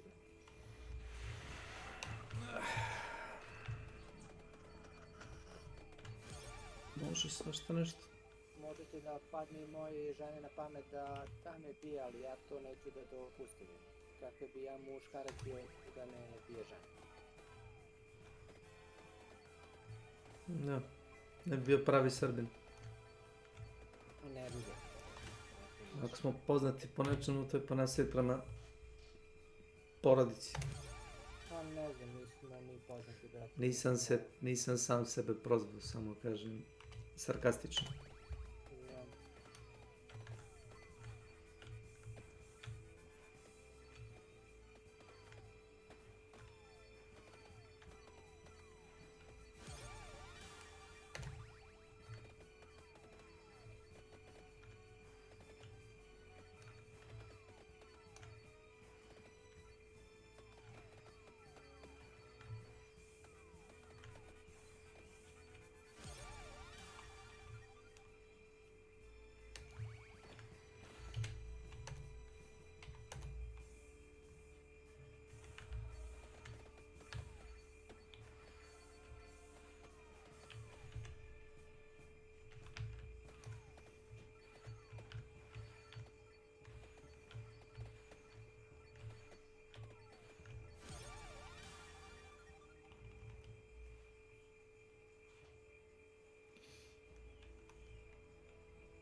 Narrative, in-depth story with this new idea, a wide and deep world that was full of interesting threads.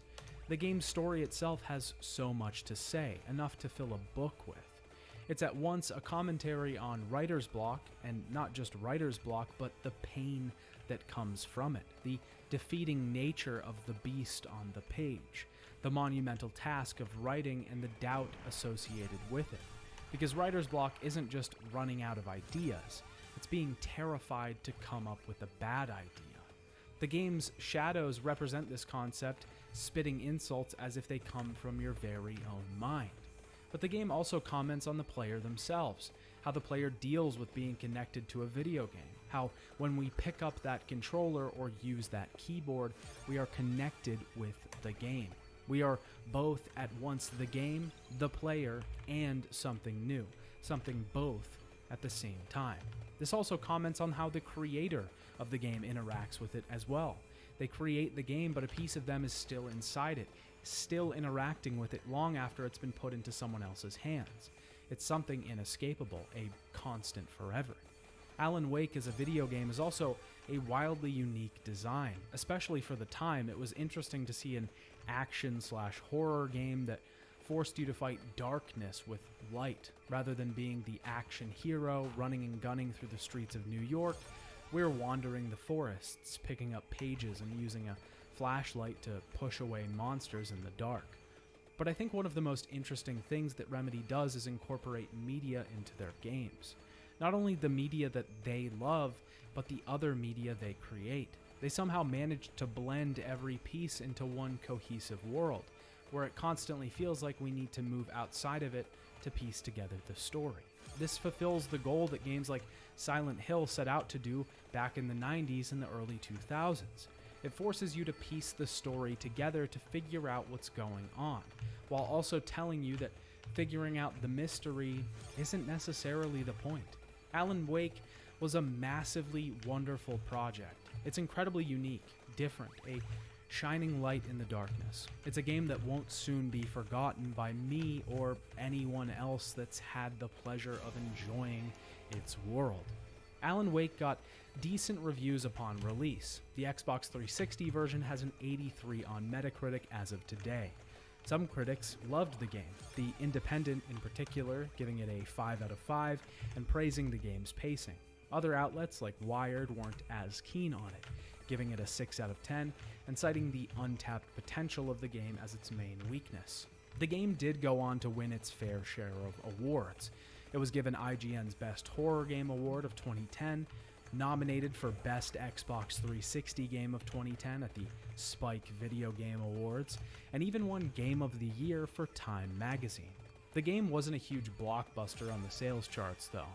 It unfortunately released the same week as Red Dead Redemption, which sold 1.5 million units during its first 2 weeks on the market, whereas Alan Wake only sold 145,000. Sales started to pick up after the first few months when the game started to get around through word of mouth. By December 2011, it seemed that Alan Wake had sold somewhere around 1.4 million units. Clearly, Remedy followed up Alan Wake with his American Nightmare, but the team originally intended on releasing a numbered sequel. This, of course, didn't end up happening right away. It seems like this was due to poor sales and a long development time for the first entry. But that definitely wouldn't be the end for Alan Wake's story. His character would make a massive appearance in another Remedy game, cameos in a different entry, and at the Game Awards in 2021, Remedy would announce Alan Wake 2 to release in 2023. This was just the beginning for Alan Wake's story and Remedy's connected universe. But we'll talk about all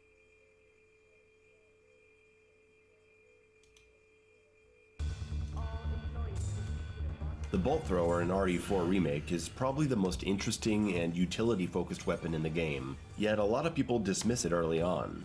Well, when you first get it, you immediately feel how much more awkward it is than your standard weapons. In an effort to balance the fact that it's giving you free kills by having retrievable ammo, the bolt thrower starts with very low ammo capacity, painfully slow reload time, long awkward wind-up delay, a weird aiming reticle, and a travel time for the bolts that I can only describe as unintuitive. They just don't seem like they should be traveling that slow. It's understandable that people would put this gun down after missing most of their attempted headshots with this weird gun. But I want to explore this unique weapon and try to convince some of you that you should give it another shot. Hello, I'm Under the Mayo, and this is not the first time I've done this. I was the advocate for the full auto mod of the combat shotgun, remote detonation rocket launcher mod, and microwave beam of the plasma rifle in Doom Eternal for several years in the community. So when I talk about the usefulness of the bolt launcher, it's not about saying you're playing the game wrong by ignoring it, or saying that speedrunners need to start using it this way, or that it's going to be a top meta weapon. This is about my belief that using the bolt thrower can contribute to your enjoyment of the game, and yes, even save your ass and be very useful at times. When you play a game a bunch because you love it, you go looking for new ways to enjoy it, and if you're looking for something else in this game, the bolt thrower is the answer. And I'm not here to show off the mine attachment ability, but I will quickly list off things about it that you should know. You can set traps to cover yourself in combat, every mine detonation on Salazar guarantees a stun state, and there's lots of cool moments where you can set down a bunch of mines and trigger an enemy's entrance to have them instantly explode and take major damage. This even works in boss fights, like you see here against Mendez. So yes, the mine ability is amazing, lots of powerful applications, but I want to talk about the underappreciated default fire mode of the bolt thrower. As I just stated, people try to get headshots with it right away because that's what you're doing with the pistol and shotgun. But the trick to general use of this weapon is body shots. The larger target will make sure that slow traveling bolts always hit. And you may be noticing these body shots are stunning. No, not Ariana Grande stunning. I mean stunning, inflicting stun. If you shoot too quickly, you run the risk of the third bolt only causing a slight stun. So if you space them out a little more, you can easily keep knocking back enemies. And a group of 2 or 3...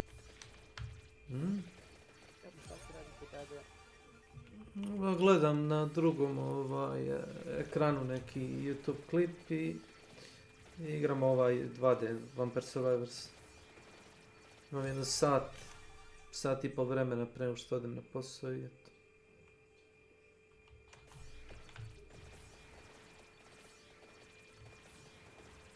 Ništa posebno.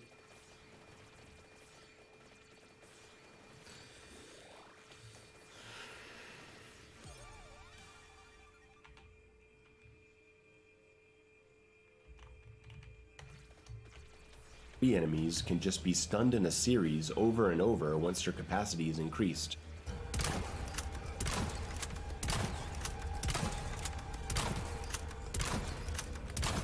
If a parasite hatches, you can actually kill the parasite with 5 or 6 body shots from the bolt thrower. Go immediately for a capacity upgrade, then max out your firing rate and reload. Being able to reload 2 or 3 bolts at a time greatly improves your ability to work this weapon into larger fights. Then a firing rate increase will help it feel more natural to use. Really, all of the upgrades have huge effects on how the gun feels, so maybe just start upgrading all of them together instead of focusing entirely on one. Another early step to mastering this weapon is to use it for kills on grounded enemies. When you get a stagger into melee, why wait for the headshot as they're standing up when you can just unload bolts into their back and kill them now? If someone is mutating and you don't want to use a knife, bolt their body 4 or 5 times as they're transforming, and then just a couple pistol shots will take them down. Entering a combat room, you can empty your bolt launcher into the first couple enemies for free easy kills, while also being silent, and at the end of a fight, a few more free kills isn't a bad way to finish. The stealth aspect of the bolt thrower definitely has its moments to shine, particularly in the double Garador room, where killing the cultists with the bolt thrower makes sure the Garadors never wake up, and you can deal with them later in a much more controlled fashion. I made it through the cemetery with Ashley, using all bolt thrower and knives, and the guys in the church never noticed. It was a really fun section to play in stealth, but you gotta be careful with big guys like the animal head dudes or Garadors, because sometimes I've seen them not be alerted by bolt thrower and sometimes they are. I'm not sure why that is.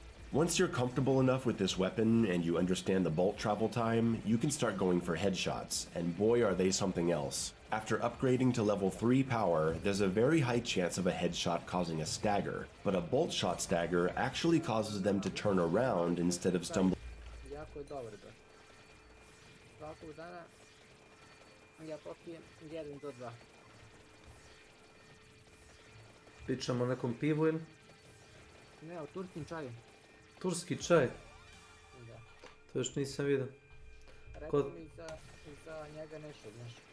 A ko to proizvodi, pravi? Uvozno nešto ili?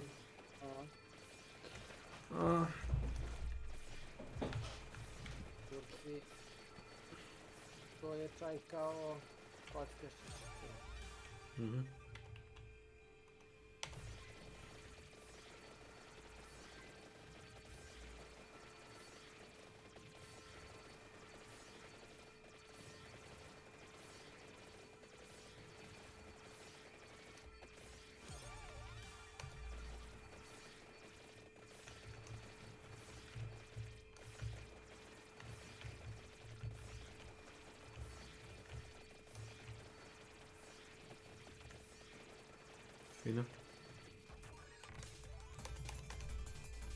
Forward, meaning you can get a knife kill from the back. Not only is this a fast kill option, but stabbing enemies prevents Plaga from hatching, meaning you can reduce the Plaga in large fights. And you can use it tactically against guaranteed Plaga hatches from certain enemies that are programmed to always transform. A very useful strategy.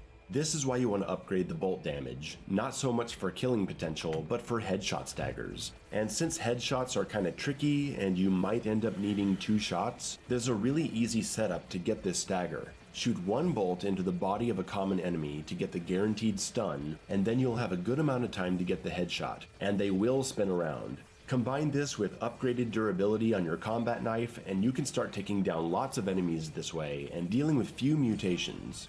A single bolt will kill a spider, nothing else to say about that, it's just good to know. You'll want to be careful which big enemies you use bolts on because you don't always get them back. I emptied a bunch into the Gigante's parasite on his back and it didn't return a single bolt after the fight. I killed a Garador with all bolts and ended up losing like 6 of them, but then when I killed Vertigo I got all 21 bolts back that I started with. So I'm not sure what's happening here. And when you get to the island, the enemies are tankier, so you'll want to upgrade that bolt thrower damage, or else they may take 3 bolts to the head before spinning around.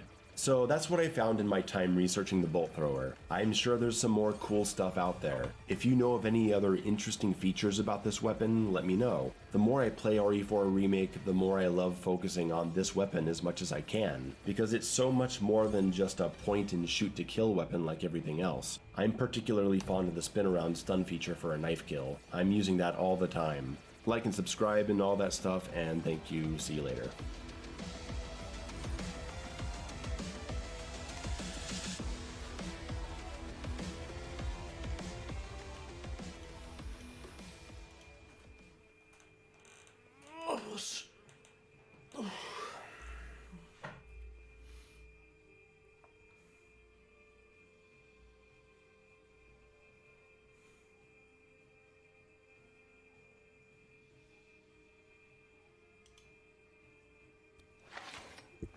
Alright.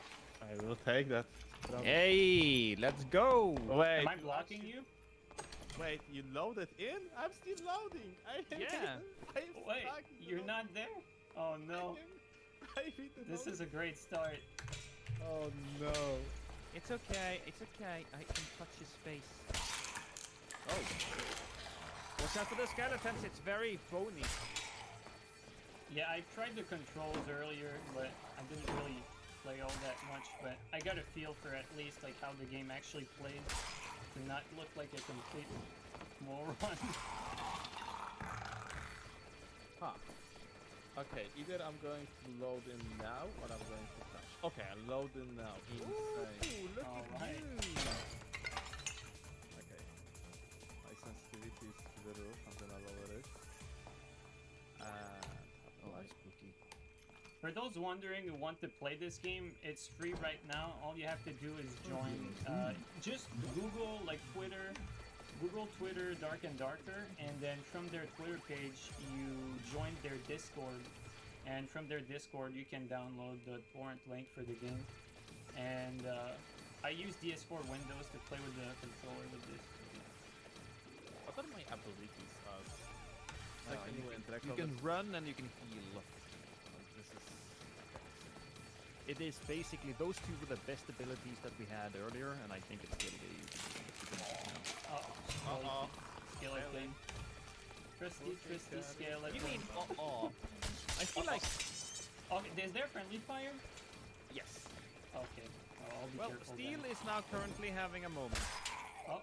Let's save him then, because he can connect back if he doesn't die.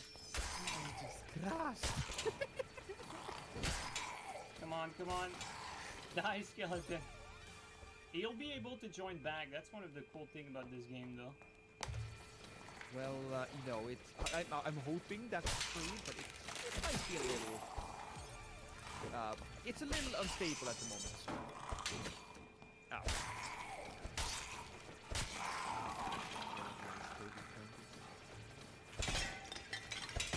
Ooh, a longsword!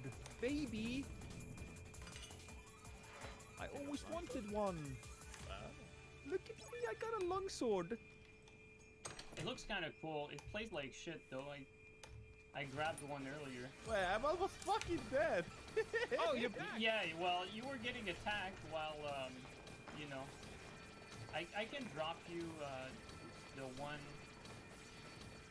I'll you drop items, actually. Just drag it out of the inventory, I think. Probably use the shrine. I mean, what is this there you shrine go. doing? I did, but I dropped it here. This shrine is for resurrecting you. Oh, okay, so actually I'm supposed to... Okay, it probably would be more worth it to die here now when I think. Okay, it doesn't matter. Oh, just sit down with G. Press G. Yeah. Grab those bandages. There we go.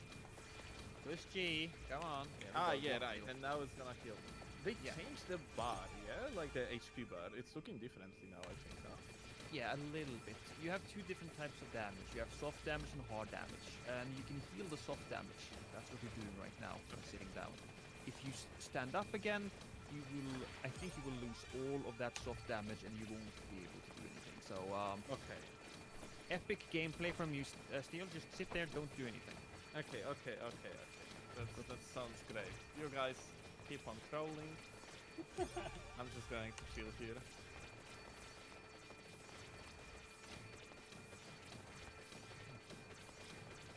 I've never really played this game, so I really just like tried the controls earlier, so I don't really know, like, some people already know like these maps by heart, and like all these enemies, like there's a skeleton mage back there. Yeah, that thing is fucking scary. You don't want to do...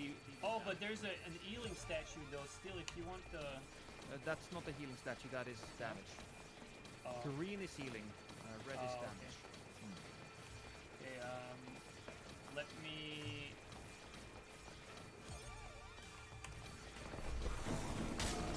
Not body. Ow. And higher HP. Not going to need a moment. Oh, mummy. Scary, man. Ooh, did you kill it? Yeah, I killed the mage. I'm slow for some reason. That's a dead end. so clunky is so fun. I know. It's actually Like the slow movement, it makes it so much better. Yeah, I mean like the slower the movement is. Oh my god, you woke up something.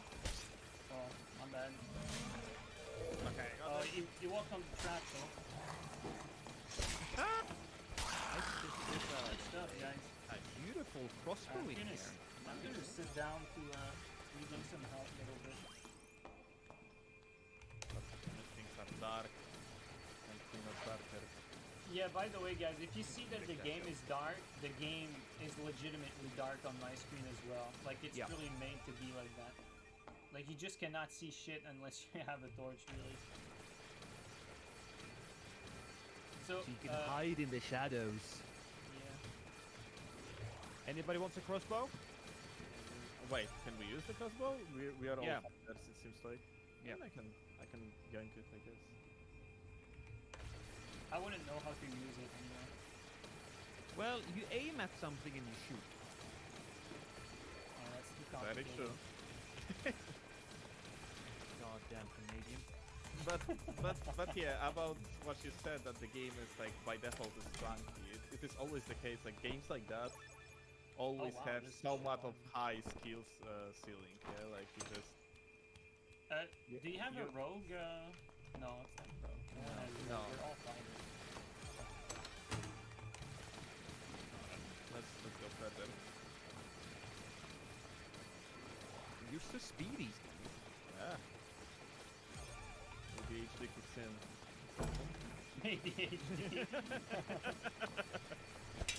Right, that's it. Right. What's that? Wait. Lantern. Wait. Do you have one? Oh, yes, I see bitches. Oh. When you say bitches, ooh, I mean, I know what you mean, but bitches. Oh shit! Stop me! Okay, stop it. Oh, careful! Back up! Oh no! He's gonna be stuck here. Oh, all right. Well, I'm trying to help you. This is not great. Back off, Steel. Back off. Yo, you can go. Oh, I'm dead. What? Oh, it's the storm. Where's the storm, bro? I don't see it. Wait, no, is that a spell? I don't know how he died. There's three of them.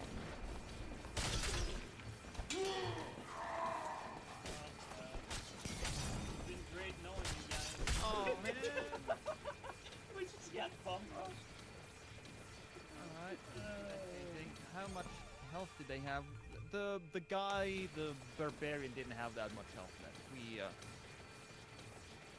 could have A made it. story of gangsters. Well, to be fair, Steel kind of got left alone. Like, he was stuck between the mob and them, so... Yeah, they did. They did. I would say it was one of the plays of all time. Got absolutely bodied by the block, man. I wish I knew how to help you, but I don't know how to use, like, anything ranged to, like, damage him or something, so... I am quite surprised I survived blocked for so long, though. And I still don't know how I died. Like, I wasn't I really don't up know. there. You were, like, out of danger on my screen. So I don't know if someone lagged or something. Like on It their must have side. been a spell, because I could see some sort of... It was like the swarm, but the swarm wasn't around us, so yeah, it must have been a spell. Locust swarm spell, according to Mud. Okay.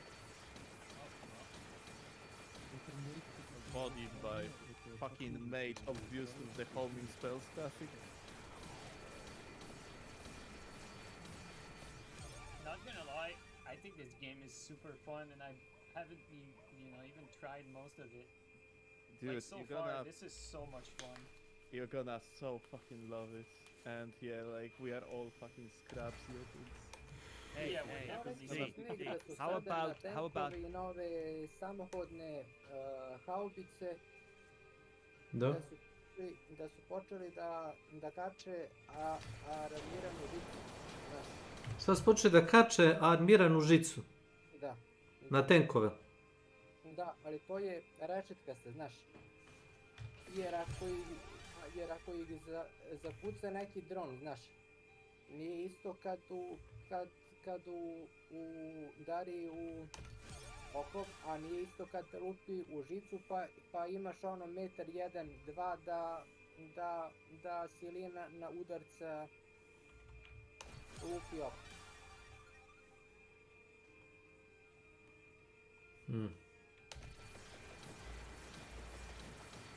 To ne deluje ni kao ništa novo. Se sećaš u Drugom svjetskom ratu kakav je bio dizajn tenkova koji su čistili minska polja? Imali su one džakove s peskom, to su to bili laki tenkovi većinom. Imali su džakove s peskom na oplati, imali su onaj kao valjak koji je, kad krene kroz minsko polje da čisti, krene da bukvalno kao plug da ore i izbacuje mine napolje. Imali su i one lance, znaš, kada tank ide i vrti lance i lanac lupi minu i to je to, razumiješ. To isto nije loše.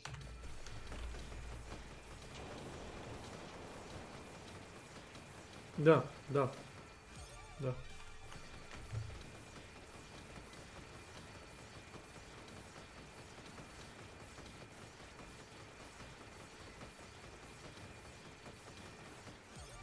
Duše verujem da je imao drugačiju oplatu, inače bi taj što sedi unutra i vozi ga bio izršetan sa ovim gelerima.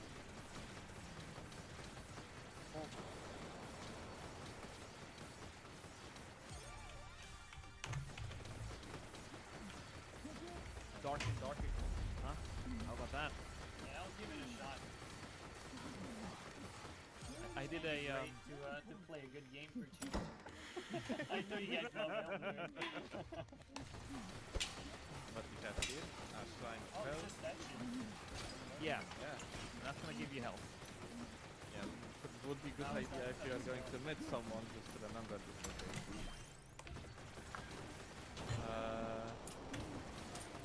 Hey guys! I think like people are behind this wall over here, unless it is horrible for spiders to start roaming. They roam around every now and then. Okay, you know, so maybe not. One of those roaming spiders.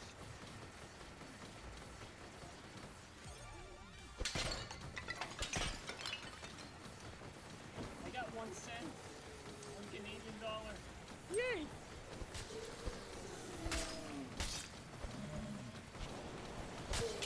Can you cut their legs off? I don't think. Oh no! I got actually hit. Is it always better to hit them in the head? Yeah. Yeah, the catch hitbox is definitely a thing. The limbs do the least amount of damage. Alright, got you. Alright. I'm gonna chill for a moment. Gonna chill as well. Not gonna lie, this game has so much charm. Like just the way the movement feels, like it's so like clunky but on purpose. It's not actually clunky when you play it. There's actually good freedom of movement. Yeah, it's like it becomes the less clunky the more advanced you are basically. Yeah. And like I've seen people doing insane things. Like you have like rogues that fucking jump to the level very slowly. Love that.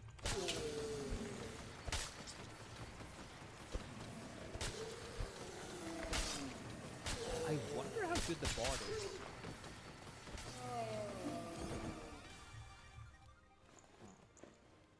Oh, guys, we got the potions. We have. Oh shit!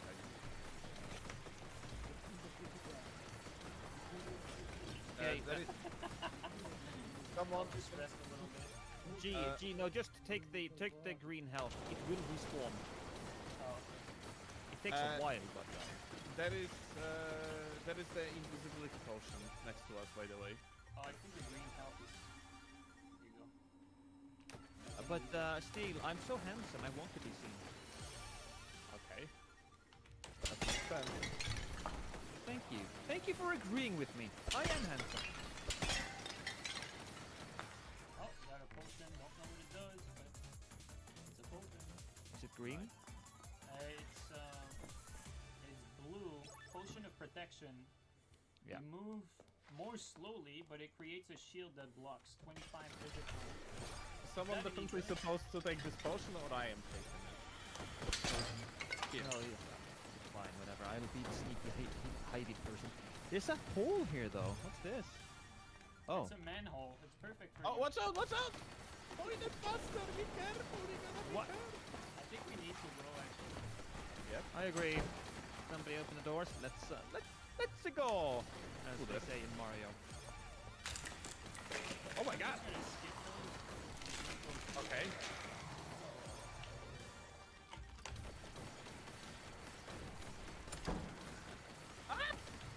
So G's just running. I'm gonna follow him.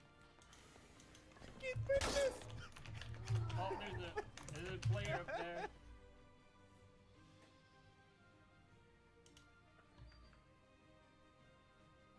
Mandy is the Nicolas Cage mega blockbuster hit movie where he showed the world just Okay. a regular day in the life of Nicolas Cage. It starts off where all great things start off in the 1980s, where Cage busts out a sick knock-knock joke. Knock, knock. Who's there? Eric Estrada. Eric Estrada. Eric Estrada from Chips. Fucking nailed it. This is Cage's girlfriend, who's a cross between Shelley Duvall and Elijah Wood. She's nowhere close to being in Cage's league. But then again, nobody is. What's your favorite planet? Jupiter. What's yours? I like Galactus. Galactus isn't a planet. It eats planets. Fucking nailed it again! When he's not clowning on Frodo, he's telling badass stories, like when he killed John Travolta after a sweet boat chase and other mind-blowing shit. She tells really fucked up stories. My dad came walking across with a pillowcase and a crowbar. And he emptied what was in the pillowcase on the ground. It was a bunch of baby starlings. And he told us that he was going to show us how to kill them. That I don't want to hear the end of. This is the villain of the movie, Jacob. He's a cult leader. Tell me what to do. Tell me what to do. Tell me what to do. And when he's not tuck dancing in front of a mirror, he's watching TV with Thurman Merman. He orders his followers to kidnap Shelley Wood. I need her now. As part of an elaborate plan to meet Nicolas Cage. Meanwhile, Cage even makes watching TV and eating dinner look badass with his sweet tiger shirt. Now we meet these lovely gentlemen and lady who have the normal trait of only appearing after someone blows a magical orb. They agree to abduct Frodo for the price of one Thurman Merman, which is their preferred currency. First things first. So they wait until Cage goes to sleep because they're insane psychos, not stupid, and manage to kidnap Frodo before receiving their payment. After passing a quick physical, they take her to meet Buffalo Bill, who tries to seduce her pathetically. Look, bro, she's banged Nicolas Cage. What did you expect? Then things go from bad to worse when they stuff her in a sack and burn her alive. Look, Nicolas Cage is a cool dude, but I really don't think he's gonna let that one go. Cage is gonna fuck their entire world, but first, he's got a couple of things to take care of that are a little more important, like this mac and cheese commercial, which will change your life. And some good old-fashioned tiger shirt and underwear liquor chugging. Between this and that powerful commercial, he's just gonna need a minute or two to gather himself. Now that that's out of the way, he goes to see his good friend, Bill Duke. Remember, this took place in '83, which was before Arnold killed him in '85, and the Predator killed him in '87. but also after Richard Gere killed him in 1980. Anyways, he's been holding onto Cage's crossbow because Cage was sick of hearing his old lady constantly nag him about it. Luckily, he doesn't have to worry about that shit anymore. Duke tells Cage a story about the Gimps. When I seen them things, they were in a world of pain. But you know what the freakiest part was? They fucking loved it. And it's a shame because it sounds like they'd have been best of friends if it wasn't for that whole burning his girlfriend alive thing. Oh well. Cage then puts those forged in fire pussies to shame and builds this. I don't know what the hell it's supposed to be other than really fucking awesome. Speaking of fucking awesome, how badass does Cage look? Anyways, Cage takes one of the Gimps out with the crossbow and then goes to run his bitch ass over in his Chevy Blazer, but at the last second decides to do a sick flip instead. Fuck yeah! Now that he got that out of his system, he's ready to let bygones be bygones until this perfectly normal piece of shit cuts his second favorite shirt for no reason. That was my favorite shirt. You never, I mean ever, with a man's second favorite shirt. Cage then delivers the coldest line you'll ever hear from Nicolas Cage to a Gimp. You're a vicious snowflake. Before beating it with a pipe and sending it down a dark hole. He then pops the nail out of his hand like he's done 100 times before, and then takes off to murder more shirt-ruining bitches. He refuses to even give them an awesome death by his beautiful monstrosity, and chooses to take out the next one with a fucking box cutter because he's Nicolas Cage and he does whatever the fuck he wants, which is to sneak up behind the fat one from the insane clown posse, do a sweet flip right over him, and cut him open to drink the delicious Kool-Aid inside. Then, from out of nowhere, Shirt Ripper is back. That was my favorite shirt. And Cage prepared a speech just in case this day ever came. You're in my shirt! You're in my shirt! Now that he finally has closure, he's free to kill her awesomely. So he grabs his badass weapons and tries some jelly that's so good it blows his fucking mind. The next Gimp up on Cage's list loves watching random shit burn, which Cage respects, so he gives him a badass death by decapitating him while he's on fucking fire. Then he lights a cigarette with his flaming skull, and Cage doesn't even smoke. What a class act! Next, he commandeers an ATV and rides straight through a bunch of trees to a lab underneath a radio tower. For reasons far beyond our mortal comprehension. But it's Nicolas Cage. I think he knows what he's doing. And wouldn't you know it, it's the same lab where Richard Branson is always hanging out with that crazy tiger. He has a long conversation with Cage, who's reached the level of acting where he can communicate any thoughts through angry stares. God, you're right. Cage stares him into letting the tiger go and telling him where to find Buffalo Bill. So Cage rides off like a fucking boss when that piece of shit gets stuck in the mud. Luckily, it happened in a clean, safe area, so Cage just says fuck it and takes a nap. Now it's daytime, and Cage and his little buddy are ready to fuck some more shit up. They make it to Buffalo Bill's hideout, and the little guy disables their shitty van with some caltrops that Nicolas Cage carries in his boots at all times. You're hurting. Shut the f*** up. After feeding this guy the toothpick end of his axe for being such a pussy,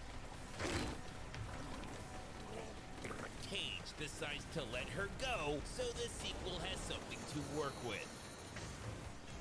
For his next fight, well, never mind. For his next fight, we're treated to one of Nicolas Cage's top 5 chainsaw fights against the guy that kinda, but not really, looks like the villain from that 80s Warlock movie. But Warlock gets complacent and falls for the old chain around the neck, making him fall on top of his own running chainsaw move. Come on, man. That's rookie shit. After speed reading an entire Bible in mere seconds, he comes across this sad old lady who really wants to bang Nicolas Cage. I'm the most sensual lover. Obviously, while he's a little busy at the moment,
he does take head from her. Now, it's the final showdown between Buffalo Bill and Cage, and now Buffalo Bill is trying to bang him too. I'll blow you. I'll suck your fucking dick. Luckily, this is every day for Cage. He's used to it. This was all part of your journey. Cage tells him what everyone already knows. I'm your god now. Crushes his skull with his bare hands, and lights his pathetic ass on fire. Then he even makes driving away in a 70s station wagon look so fucking awesome that you don't even care whatever the fuck this is all about.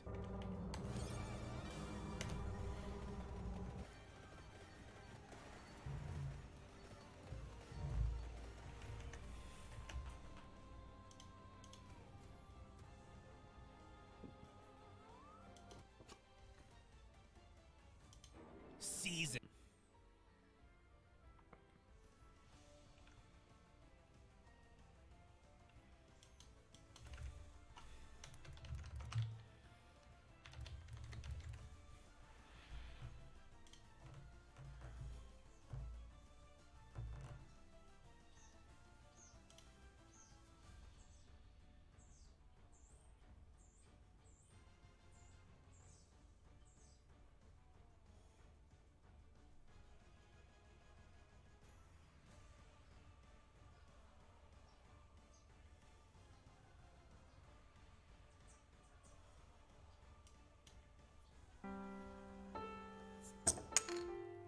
Oh my god. Would you guys like to know some trivia about after last season? You know what, Jay? I honestly would, yes. I don't know if it'll give us any answers, but the film was only released in 4 cities. Afterwards, distributors called each theater individually and told them to burn the prints because it was cheaper than sending them back.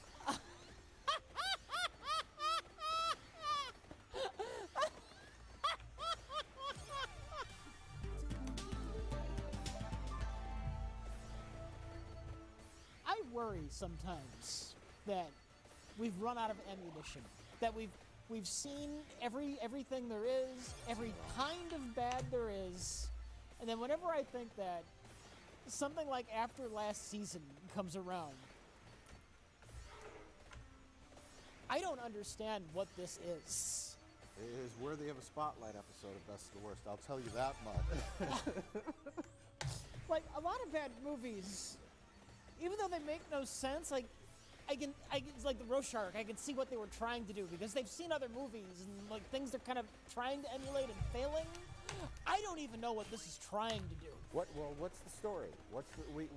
This has been on our radar for a decade. This is one of those movies that's always kind of looming. It has a mild notoriety. It's slightly famous in the world of bad movies. Well, who released it? Is this a self-release? Just before you get into it, we need to talk about. Is there a distributor? I think it was released by him because the only production company name on the back is his. After Last Season on DVD.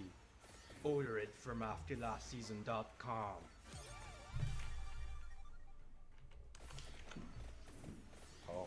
Oh. Oh boy. Oh boy. One of the most intriguing and amazing films of the year. It is also a frightening experience. These are the chips? Well, the question is this movie a failed, pretentious art film? Or was he going for a more conventional movie and failed so spectacularly at that it just kind of feels like it's an art film? It's too spectacular a fail. Like this is beyond failure to make a movie. This is into the category of somebody truly deranged failed to make a movie. And she didn't know she was allergic to shrimp? No. She told me she's had shrimp many times before. This was the first time she developed an allergic reaction to the food. Cut. I'm now starting to predict when a scene. Oh no, it's not over! Never mind! This is is like if John Wayne Gacy failed to make a horror movie right. No, those line up too well. It would be like if Rich Evans got out a blueprint and designed a building. Right? Like John Wayne Gacy knows about murder. He could probably make a pretty darn good horror picture. But Rich, I don't know if you know a lot about constructing a building. So your blueprints, when handed over to an engineer and a contractor, would build something that was like the Ned Flanders house in The Simpsons. But Mike, I understand what a building is. This goes beyond that. This is like building has 4 walls. You can draw a square or a rectangle. You could probably muddle through a blueprint. No, this is like if somebody asked Rich Evans to design a nuclear reactor.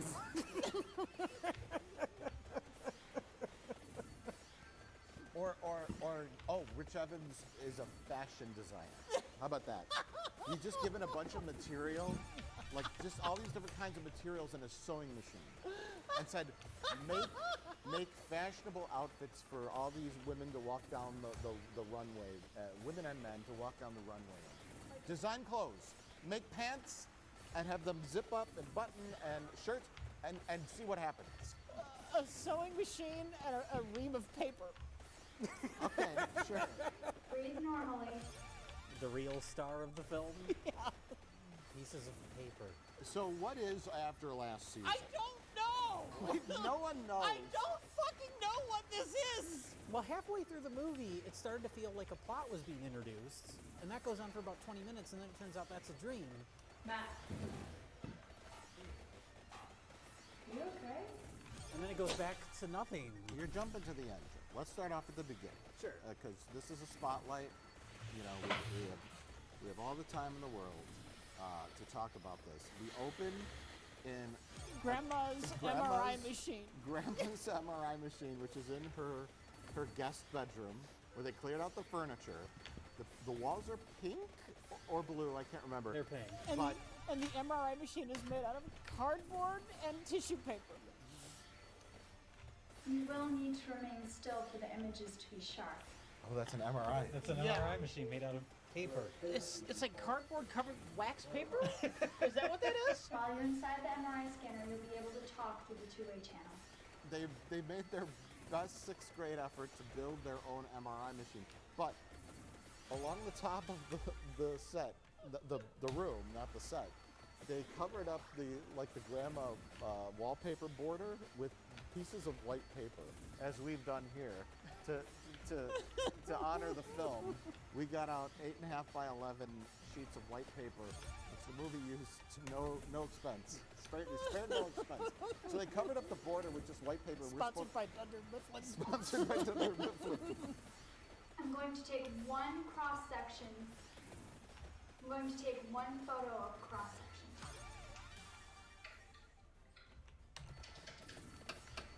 What? What? What? Okay, lady that's an actual doctor who, it's her first day as a doctor because she just opened her lab coat out of the plastic package it came in. Apparently it's everyone's first day. So lady is explaining to man how the MRI works. And then there's a bunch of shit about doctors talking to each other about how the brain works, and... Well, another doctor comes in. It's the same MRI room, and he's explaining the MRI machine to our 2 main characters, Matthew and Sarah? Yes. And we only know their names because their names appear in the credits at the end of the movie. Yeah, I don't think they ever say their name. She says her name. She's like, my name's Sarah Collins, or something like that, on the phone. Yeah. When she calls 911, when the ghost throws a folding chair at the serial killer.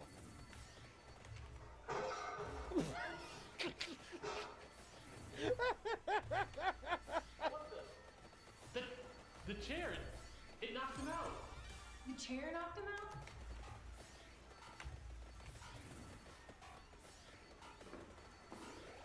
I'm in the corporate building. I'm in the room right before the meeting room.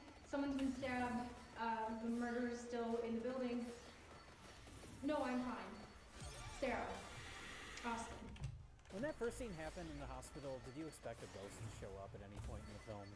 I expected the hospital to show up at more points in the film. We have the hospital, Our two main characters are interns, and a doctor explains the MRI machine. The MRI machine seems very important because it's featured prominently in the first two scenes that take place in the same room. And then it disappears for the rest of the movie, and our main characters are no longer hospital interns. Yeah, just for that first scene, and then they coincidentally get jobs at the Colonials. The Polonia Brothers. Polonia Brothers complex. Corporation. Where we get the establishing shot of the building, and they superimpose text onto the building, and it's supposed to be the sign for the company. Is the opening with the two, with Matthew and Sarah, is that a flash forward or a flashback? It's neither. It's just narratively, it's going linear. Because she's in college. She goes in her dorm room. Remember when her best friend tells her about her friend? She had a salad, but her friend had the shrimp, and her friend's brain just decided it was allergic to shrimp. Yeah. And so, but Sarah is very clearly established that she's in a dorm.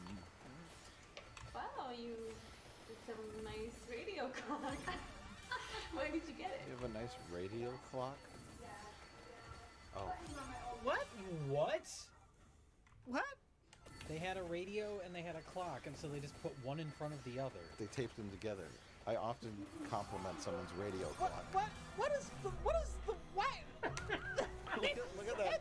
They just wrap paper around There's the like wallpaper. Go one around the corner. Why would it? Is she coming from a room? Is that a door? Was it a doorway? Is that a doorway? What is that? What's going on? Where are we? I can't process what I'm seeing. Is the dorm room the room that had gift wrapping paper half wrapped around a wall, and the doorway was just like a gap That's every with a room. black void behind it? It's one of the rooms. Was that the dorm room? There's that room that has, it's like the wallpaper that they bought to cover up the set was wrapped around. curves it They ran around. out, and so they just taped. And there's like a weird piece of plywood that's just sort of screwed into the wall underneath that piece of paper. Look, I know you guys want to talk about the sets, but I want to talk about Sarah's linear progression in her profession. From college student to She's an doctor. internship at the hospital. And then she gets a job at the Polonia Okay, Brothers. so she's like a fifth-year medical student. She's still in studies, but she's doing like rotations, learning about MRI machines. But in her spare time, she meets up with Matthew? And Matthew is a psychology major who's doing interviews. He's doing some kind of psychology research experiment thing. Wow. That was a surprise. In another room in the Polonia building where they work, which is a building that has walls built out of pieces of paper that are taped together. I like the end of that hallway where it's just wide open gaps, but there's like a door in the middle of it, but then there's just like no wall. And there's We're arrows. talking about the sets. I feel like if we figure out what's going on with the sets, it'll be like the key to understanding the whole film. I know rooms A through B are that way. I know that.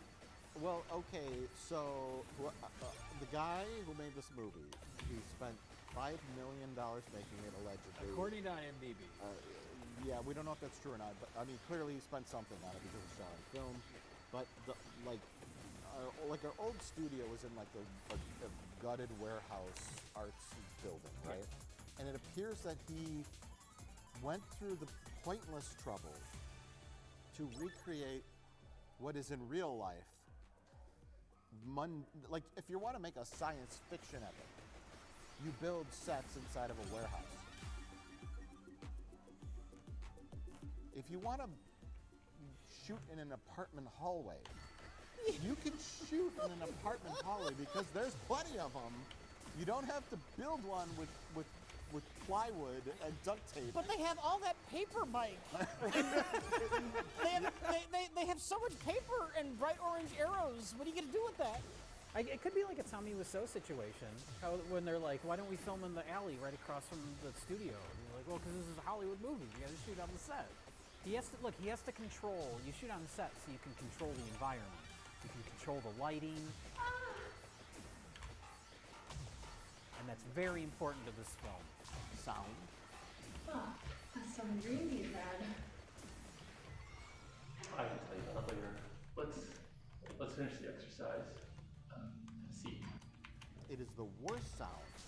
It's like the building that they filmed in was next to like a NASCAR track.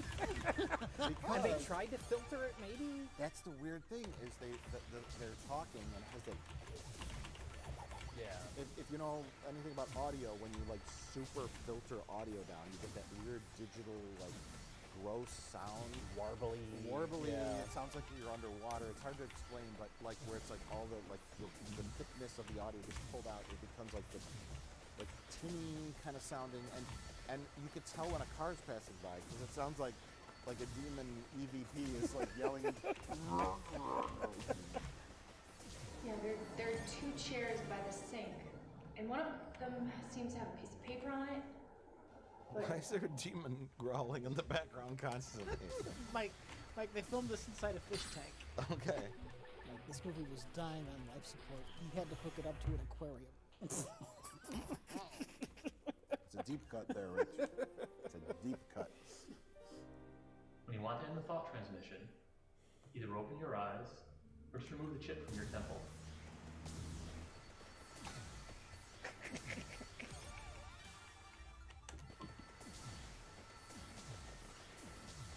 So, something about the brain. Yeah, well, the whole movie hinges on that. Psychology, the way the brain works. Does it hinge on that? I think Because so. that part is all dream. Well, The movie hinges on those cheap plywood doors. There's a lot of those. There's a killer.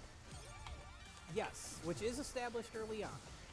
Because we intercut between our two main characters as interns at the hospital learning about the MRI machine to guy in warehouse, sitting in a chair, standing next to the chair, looking out from the room with the chair, and then he gets killed off camera. I guess he was stabbed, and to be fair, I did not notice that he got stabbed because I was so befuddled by the sets. And George je ako ćeš, a dobro, s nekim ćeš, imaš one dvije baklave i...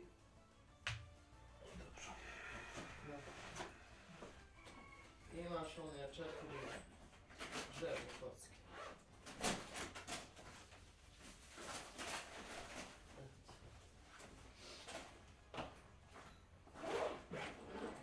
A ono kad budeš treća, da posle budeš slobodan, nedelju po nedelje, donesi cipele, sino mi je donosio pa da mi počistim.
To se trgovato. Dobro, dobro, bolje. Još je daleko.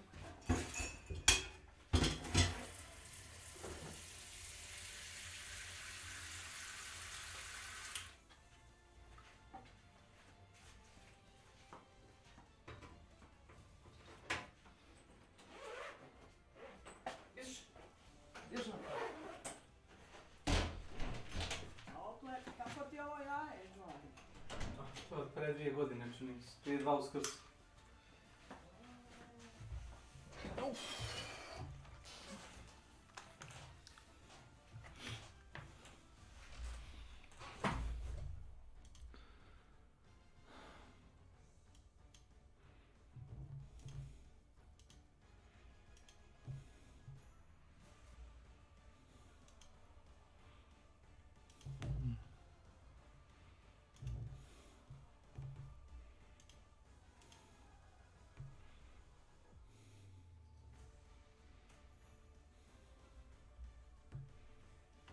Anyway, I have to soon go to work, so I'll just stop playing for now. I'm seeing you later.